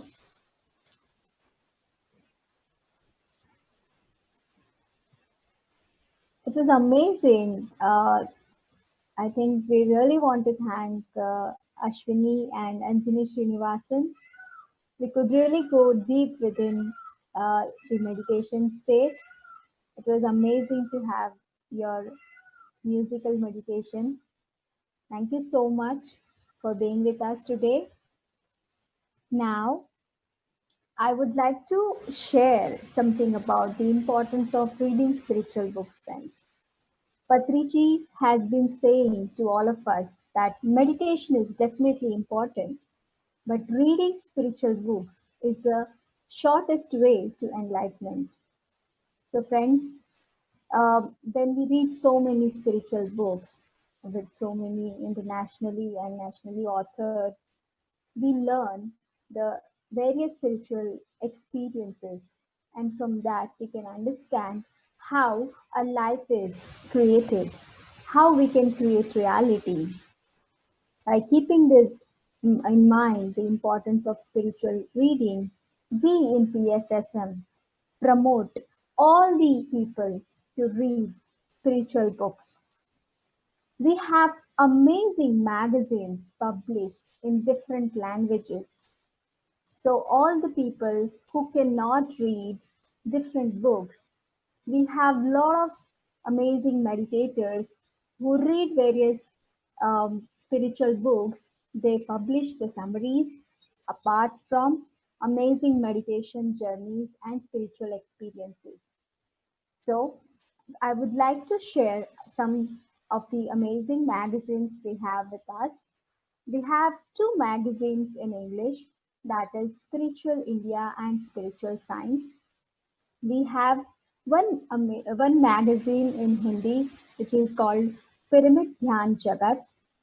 We have Dhyan Kasturi in Kannada and Dhyan Prabhajam in Tamil. So friends, now I would like to share more about this amazing magazines we have.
మన ఇంటిలో ఉంచుకోవాల్సిన అత్యంత ముఖ్యమైన వస్తువు ఏదంటే ధ్యాన జగత్ magazine. మన ధ్యాన జగత్ మ్యాగజైన్ ఎలా ఉంటుందా? Super sir, super. ధ్యాన జగత్ చదివి తీరాలి. మన ధ్యాన జగత్ టీమ్ ఎంతో కష్టపడి ఈ మ్యాగజైన్ ప్రతి నెలా తయారు చేస్తోంది. ప్రతి ఇంట్లో ధ్యాన జగత్ మ్యాగజైన్ తప్పనిసరిగా ఉండి తీరాలి. ఈ మ్యాగజైన్ లేకపోతే ఆ తెలుగువాడే కాదు, ఆ ధ్యానే కాదు. మ్యాగజైన్ తప్పకుండా ఉండి తీరాలి. ఎన్ని తెలుగు కుటుంబాలు ఉన్నాయో ప్రపంచం అంతా కూడాను అందరూ ఈ మ్యాగజైన్ తెప్పించుకోవాలి. అందరూ ధ్యాన జగత్ మ్యాగజైన్కి ఇతోధికంగా కాంట్రిబ్యూషన్ ఇవ్వాలని కోరుకుంటున్నాను, విరాళాలు ఇవ్వాలని కోరుకుంటున్నాను. మీ దగ్గర డబ్బులు ఎక్కువగా ఉంటే ఆ డబ్బును సద్వినియోగపరచుకోవాలనుకుంటే మీరు దయచేసి ధ్యాన జగత్ మ్యాగజైన్కి పంపించండి. ఎందుకంటే ఎంతో ఖర్చుగా కూడుకున్న పని. అందరూ చందాదారులుగా చేర్పించాలి. జై ధ్యాన జగత్. జై ధ్యాన జగత్.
So amazing, friends. We're so fortunate to have the spiritual wisdom in different languages. And I'm sure that all of you would definitely love to subscribe in one of the magazines that you can read. Now, I would like to hand over this virtual stage to my co-host, Madhvi Makam. Thank you so much, ma'am. Stage over to Thank you. you. Thank you, Swati. Hello, friends. Good to see you again. All over the world is watching us on this yoga day. We are almost getting to our 24-hour marathon session to an end on this Digital International Yoga Day. Hope you all enjoyed wisdom sharing sessions and blissful group meditations. Our next and last is musician Achyut Athreya. Achyutyam Athreya is a budding artist learning Carnatic flute from Maestro Vidwan H.S. Venugopal Himage from the age of 6. He is learning Carnatic vocal from Maestro Vidwan Thirumala Srinivasan and is getting greatly inspired by both of these legends from past 5 years. He has performed many solo concerts, online solo concerts, and flute ensembles from the year 2017. He has been awarded with many awards and scholarships, including the scholarship from M.A. Narsimhachar Music Academy for the year, hosted by Gayan Samaj. Let us all take this opportunity and meditate with beautiful music meditation by Achyut Athreya.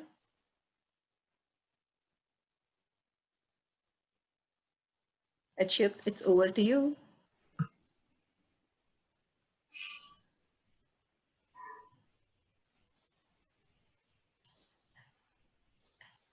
Good morning, Now, everyone. I am Achyut Matreya.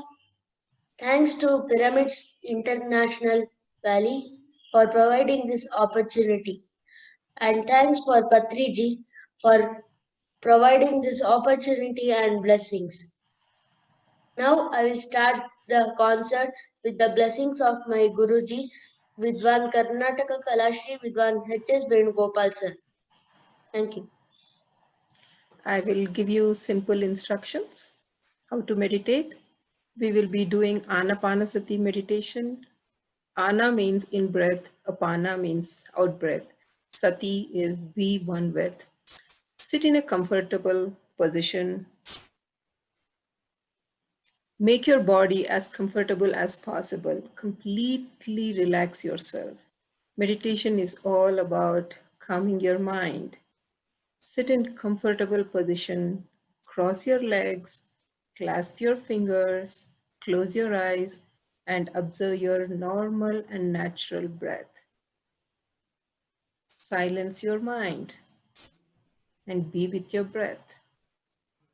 It's all to you, Achyut.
Continue on meditation. Silent your mind. Breath is the only anchor. Everything else should wait.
Wow.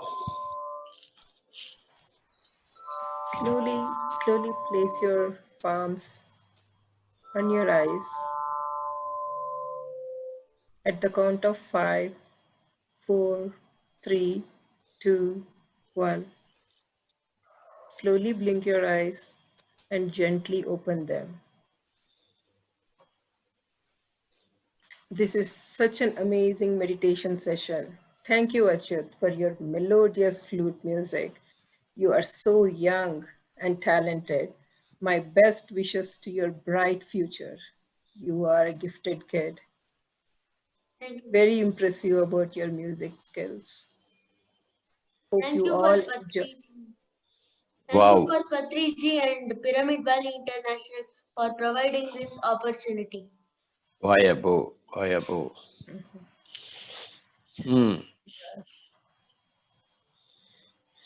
You are welcome. You are welcome, Achyut. It's our pleasure for you to be here. Thank you. Sir, do you want to talk to Achyut some words, sir? He's my guru. Come Yes, back sir. again. Come back again. Yes, sir. He is so amazing. He's like such a talented kid. So next I'm going to introduce one of our friend and senior master from Ludhiana, Rachna Gupta. Over to you, Rachna. The stage is all yours.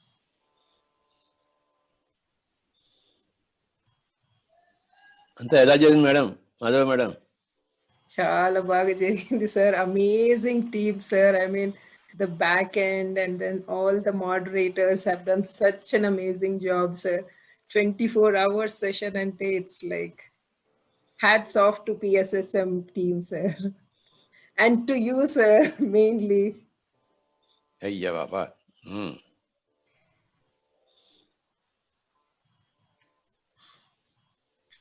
Namaskar. Thank you, Madhvi. Thank you, Rachna. Namaskar, sir. Namaskar to all the pyramid master. मैं जाके सो गया आप क्यों नहीं सो गए आप नहीं sir मैंने पूरी रात प्रोग्राम देखा सर ये तो हद हो गई आपका सर बहुत अच्छा programme I would like to congratulate every pyramid master and all that our master, guide, friend, mentor, Pitami Patrisal has been facilitated by Star 2020 Award for spreading a spirit of positivity and hope during these testing times. I am wholeheartedly grateful to all the pyramid masters and Patrisal for being a silent warrior in this COVID-19. What a privilege it is to be a part of such an amazing foundation filled with wonderful people. I'm really blessed to be a part of this foundation, sir. I'm really blessed. International Yoga. Rachna ji. Yes, sir. This boy you played flute, na? Is Yes, my sir. own. This boy who played flute right now. The boy who played the flute right now. Yes, sir. Yes, sir. He is my guru. Wow, sir. We are so blessed to hear from him, sir. Who taught me flute? Amazing. I learned flute from him. Oh, sir. And he is again reborn as this boy. And such a privilege, sir. On this International Yoga Day, he is with us. Yes, yes. Yeah, sir. We are so blessed souls. When I first saw him, I recognized him. Oh, sir. Very nice, sir. He's got the same face, the same demeanor, same habits of speaking.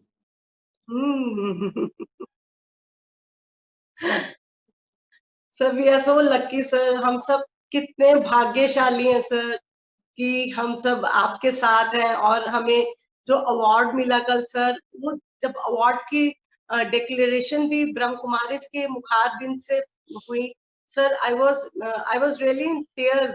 मेरे को तो रोना आ रहा था, sir, और proud भी feel हो रहा था कि हमें ये अवार्ड मिला है, सर, क्योंकि इस टाइम पे हमारे सब पिरामिड मास्टर्स ने बहुत वर्क हार्ड किया है, सर, घर घर तक ध्यान पहुंचाने के लिए। डिजिटल इंडिया, सर, जो आपका एक सपना था, डिजिटल इंडिया, वो आज ये इंटरनेशनल योगा फेस्टिवल के थ्रू, सर, आपका पूरा हो गया सपना। सर, इतना सक्सेसफुल इवेंट, सर, मेरे 15 साल के ध्यान अनुभव में ये सबसे अमेजिंग इवेंट था, सर, जो हम अपने घर के कंफर्ट में बैठकर और पूरा प्रोग्राम देखा सर। एक एक मास्टर को, ओवरसीज मास्टर्स को सुना, अपने पिरामिड मास्टर्स को सुना, सबके एक्सपीरियंसेस सुने सर। कितना आई ओपनिंग था। और ये सर 3 महीने जो सबके लोगों के लिए बहुत टफ टाइम था, जो सब लोग डर में थे, एक अलग इनसिक्योरिटीज में थे, पर हम पिरामिड मास्टर्स ने इतना टायरलेसली इस टाइम पे वर्क किया है। और सर मैं आपको देखती थी, आप सुबह से लेकर रात तक उस सोफा पे बैठ के और बहुत पेशेंटली सबको सुनते थे सर। और जूम पे, वेबिनार्स पे, यूट्यूब पे सर आप सुबह से लेकर रात तक आपने अपना पूरा टाइम दिया और हम लोगों के लिए बहुत मोटिवेशनल था सर। और जो ये DDY ध्यान, डिजिटल ध्यान यज्ञम शुरू हुआ है, जो सर एक नई लहर हम लोगों ने, एक पिरामिड सोसाइटी की तरफ से एक नई लहर आ गई है पूरे विश्व में कि हम घर बैठे भी कितना डिजिटल के माध्यम से अपना मैसेज वर्ल्ड तक पहुंचा सकते हैं। ध्यान का, शाकाहार का, पिरामिड ऊर्जा का, स्वाध्याय का, सज्जन सांगत्य का। और इसके लिए मैं सर यूथ, जो हमारा PSSM का यूथ है, उन्होंने इतना मीडिया और चैनल्स पे इतना काम किया, टायरलेसली काम किया। Amazing sir. आपके वर्ड्स में ब्लेसिंग वर्ड कुछ नहीं होता सर, पर पता नहीं क्यों ये इंटरनेशनल योगा फेस्टिवल देखकर मेरे अंदर से दिल कर रहा है कि मैं सब हर एक यूथ को, हर एक पिरामिड मास्टर को ब्लेसिंग्स दूं, थैंक यू करूं कि इस टाइम में भी हमने इतना इकट्ठे बैठकर एक फैमिली की तरह इतना क्लोज नेटली, तो हम इतना एक दूसरे से मिल नहीं पाते थे, पर ये डिजिटल इंडिया ने हमें कितना एक दूसरे के पास कर दिया, करीब कर दिया। एक जॉइंट फैमिली की तरह हम सब ने काम किया है sir. I am very proud to be a part of Pyramid Society sir, and thank you so much for tirelessly, आपने पूरी डेडिकेशन के साथ हमारा साथ दिया, हमें सुना। और इस टाइम पे सबने इकट्ठे एक फैमिली की तरह इस चीज से हम निकल गए और लोगों तक, घर घर तक ध्यान पहुंचाया। ये इस टाइम पे बहुत ही अच्छा काम करा गया। तो मैं कहती हूँ हम सब पिरामिड मास्टर्स की जय हो, ध्यान जगत की जय हो, पिरामिड ऊर्जा की जय हो, हर एक ध्यानी की जय हो, पत्री सर आपकी जय हो, मदर अर्थ की जय हो। आई एम वेरी प्राउड कि मैंने भारत निवासियों और मातृभाषा हिंदी की भी बहुत आभारी हूँ। मैं आप सबकी बहुत आभारी हूँ। Thank you, thank you, thank you sir. और मैं चाहूंगी सर, आप ये जो हमारा इंटरनेशनल योगा डे है, इसके बारे में अब आप कुछ शब्दों में जरूर इसके बारे में बोले सर। मैं जब एको बोर्डिंग का सुना, मैं तो I came out of my body. वो जो बोल रही थी ना, वो सोल बाहर आ गया, बल्कि मैं भी बाहर आके देख रहा था सब कुछ। International yoga day,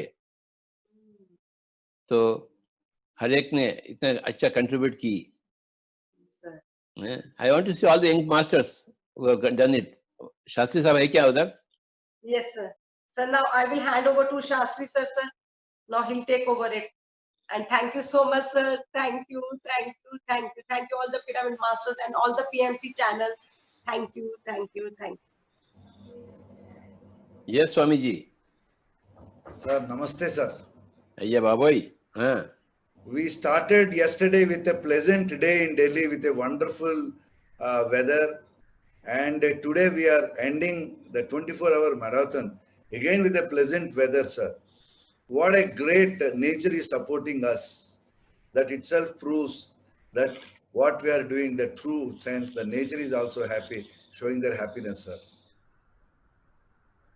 So before I formally do the vote of thanks to all the entire event, I need your feedback and your message for all the masters. Whole world is watching us, sir, at the fag end of the event. So we need your message from, then I'll formally close the vote of thanks, sir. Swamiji, I know that we can all do it. That's why I proposed this. I proposed this and I knew that it will happen. Wonderful. And it happened, did happen. Why it cannot happen? Nothing is impossible for us. So everything is possible. Whatever you want, you can achieve it. And all the music was wonderful. And all the introductions by our pyramid masters were wonderful. And all the guest speakers, they were too good. They all kept up their timing, their messaging, their participation was wonderful. And I can't see all the back-end people, but I wish I could see them with my third eye, but I don't have the third eye. But because of them, all this has happened.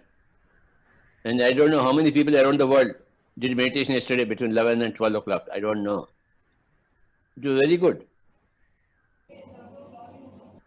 Thank Swamiji. you. Thank you, sir. Thank you. Only we missed Bhikkhu Sanghasena, that's all. Yeah, we tried because yesterday totally internet down, sir. We tried to connect also on the audio call, but I'll extend the message and we will put it in our recorded messages when we are uploading it. And his support in this event is unimaginable, sir. And the success of DAYD is definitely Bhikkhu Sanghasena ji and MIMC has great contributor for making this event also a mega marathon event, a grand success, sir. We all, PSSM, we bow to Bhikkhu Sanghasena ji on this occasion and thank him profusely. Yes, sir. And sir, next year, if it is possible, we'll do it in Leh only. Yes, sir. Sir, before I begin, I would like to introduce Uttarakhand Tourism Development Board, a close alliance partnership we have had over 3 years, sir, supporting us through Mahayog Jankum as well. We wanted to cherish the memory of Uttarakhand government once with the wonderful video they have shared with us and supported the entire event, sir. I want the team to kindly play Uttarakhand Tourism Board video.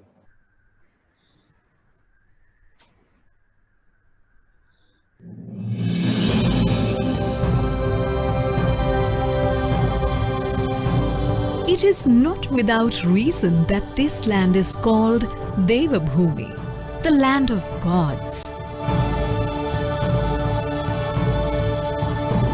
Snow-covered peaks, verdant valleys, dense forests, varied wildlife, yoga, Ayurveda, and adventure.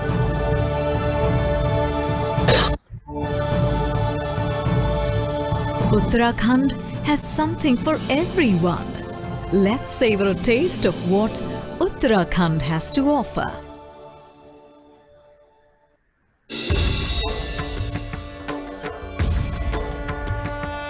Be one with nature and God.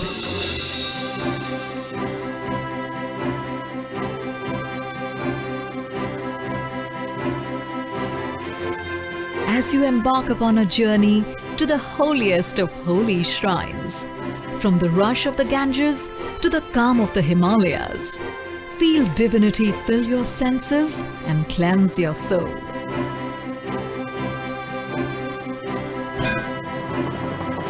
Envelop yourself with bhakti in the centuries-old shrines.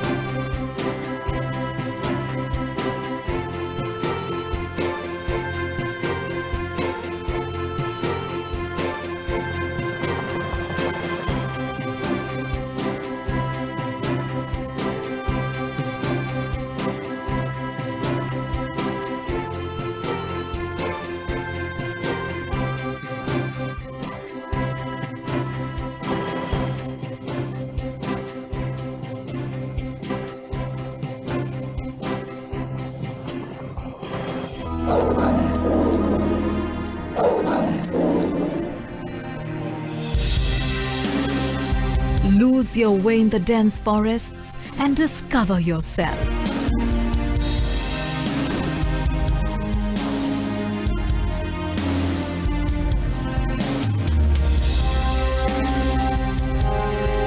Every nook and cranny here hides a surprise.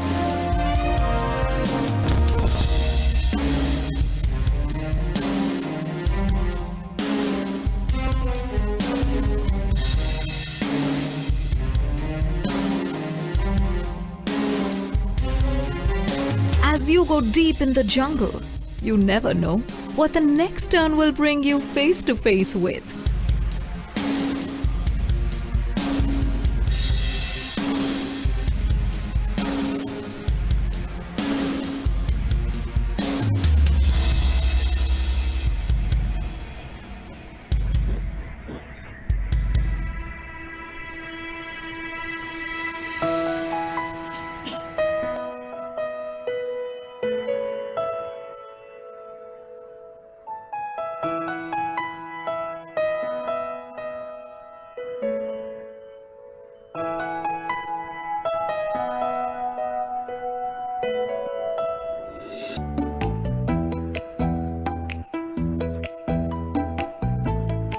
Step off the fast lane to rejuvenate yourself with ancient traditions of yoga and Ayurveda.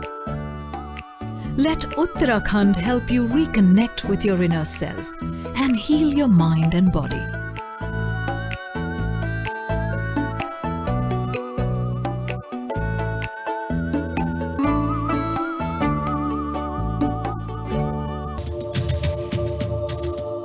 Tourism,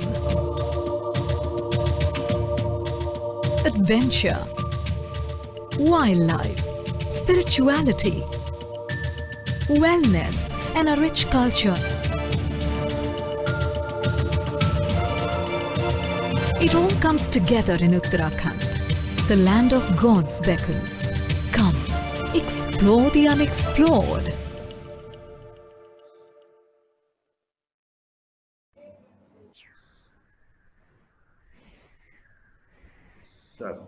My dear friends, Pyramid Masters and viewers of the 24 hours marathon event through Zoom, PMC channels, Om Shanti, Peace of Mind, NSS Web, YouTube channels across India and globe have watched in the last 24 hours this marathon event. It's truly a great wave of change that we are witnessing on earth right now, and this digital International Yoga Day is proof of that. On behalf of PMC Delhi, a unit of PSSM, we express our sincere gratitude to Mahabodhi International Meditation Center's entire team at Leh Ladakh, Union Territory, and New Delhi, especially to Venerable Bhikkhu Sangasena ji and Anil Jain ji for their stupendous support, for liaison with the Ministry of Ayush and PMO's office for getting necessary permissions, and Veta University, New Jersey, for their timely support in getting sponsorship. Ministry of Tourism, Government of India, Incredible India, Atulya Bharat, Ministry of Ayush, Government of India, Ministry of Tourism, Uttarakhand Government, Uttarakhand Tourism Development Board, Dehradun, and staff of Prime Minister's Office, Government of India. Especially, I would like to mention Chandra sir, Sai Krupa sir, Paripatri, Madhu Gajala, A.V. Sai Kumar Reddy for introducing Anuria Judith, Lama Suryadas, and speakers like Victoria Webby and Christiana Eltrion. Thank you, Shreyans, for your constant support in making this DIYD a grand success. To all the musicians, Ajay Prasanna ji, Arvind Bhargav ji, UV Nagalakshmi ji, Anushka Mazumdar, Siddharth Banerjee, Roshan Prasanna, Ali Akde, Peter Popsil, Ashwin and Anjani, and Achyut Atreya ji. To our esteemed panelists covering all ranges of spiritual science, my humble greetings. To our enthusiastic, motivated, and cooperative moderators, pyramid masters from across the world who joined to contribute this event in their own unique way. Media and IT team of Brahmakumari's Mount Abu for quickly converting the promotion material, for spreading it and ensuring the outreach of Peace of Mind, Om Shanti channel and YouTube channels. Our special thanks to them.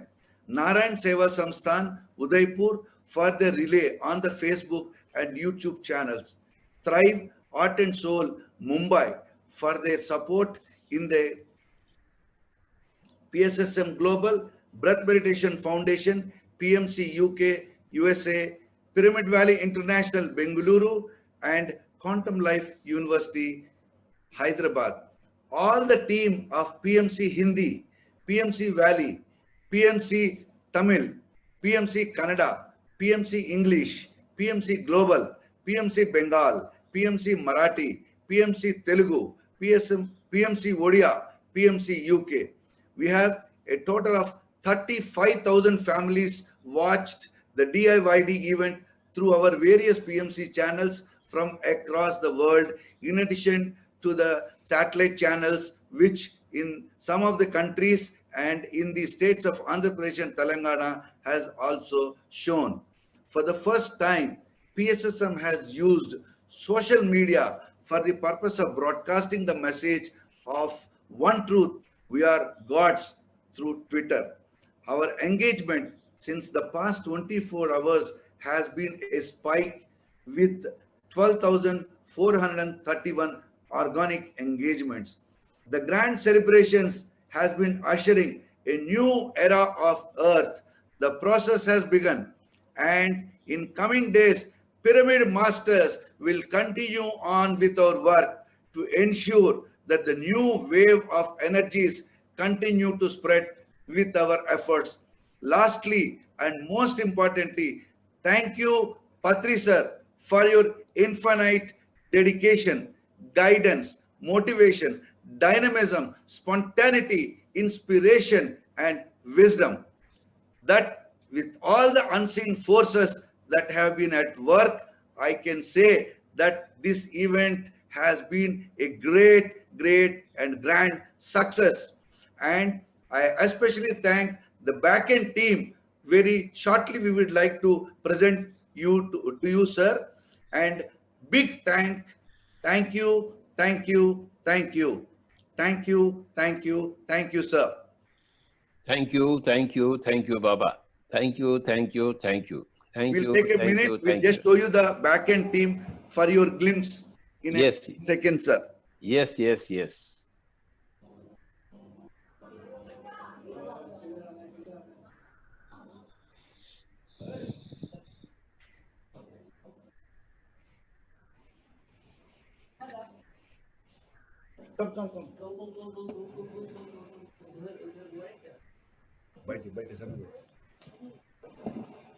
Come. Wow, Namanji. Please come. कोई भी सोए नहीं? Sir, bits and pieces. Sir, आप ही के साथ है. अरे वाह उस्ताद, मैं तो बीच में सो गया बाबा. Sir, हम लोग भी ऐसी. या नु आखिर नु आ? Yes, sir. वाह बो. This is the small team which we have managed 24 hours marathon, sir. Yeah. And back end, starting from your conceptualizing the idea, now the execution, the entire team is sitting here, sir. सास को अपनाए ज्ञानी बन जाए.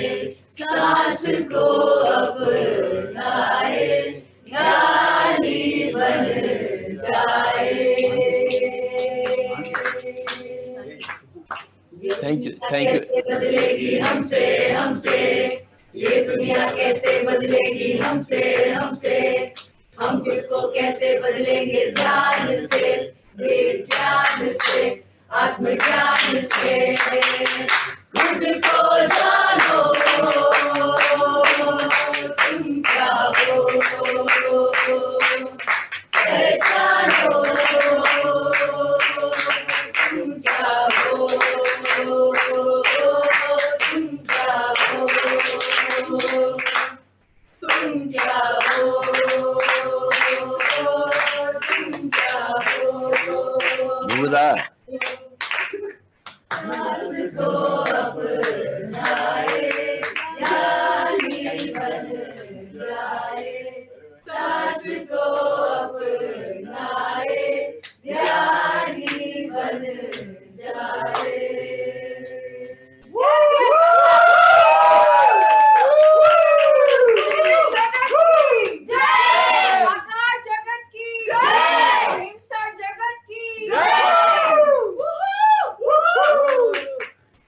Thank you, thank you, thank you.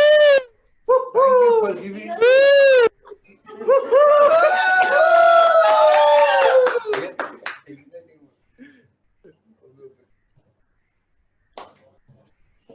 हम भी कह सकते हैं.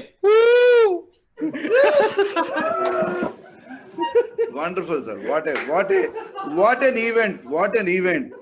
What an event. We have got almost all the people, non-meditators, so many people have so blessed. They say that especially 11 to 12 meditation. Sir, I can tell you my own experience. It has happened. I did not even know. My astral body has come out. My soul has come out. And I have seen the earth ascension happening, and I was the one of the instrument in witnessing the entire thing is happening. The new energy flow I could able to feel. I was absolutely has become a light body at that point of time. Humongous amount of ascended masters were there, entire building, entire pyramid. So it was so light, it was just floating. That's the kind of feeling, and we have really entered into the new era and new earth, and we will do so many wonders from now on. We have come 24 hours afterwards. Now we have a new earth, new ideas, new thoughts, new plans, and new implementations. Thank you, thank you, thank you, sir. Thank you, Pari madam. Thank you very much for your wonderful support and making Patri sir every technical glitches, everything you are taking care. And Choti Pari is there in US, and our team continuously in constant touch with you. And thank you. Yesterday night, Patri madam also spoke to me and say that Patri sir told me that he also advised me to see from morning 7 to 7. I will see. And subsequently, she also sat in the meditation. Wonderful, sir. Wonderful. Thank you. Thank you, sir. Oh, okay. Already. Okay. Thank you, Pariyama. Thank you. Right, Okay, sir. Go and sleep. Yes, sir. Thank you. Thank you. Thank you, sir. Go and sleep. Guys, backend team, lovely job.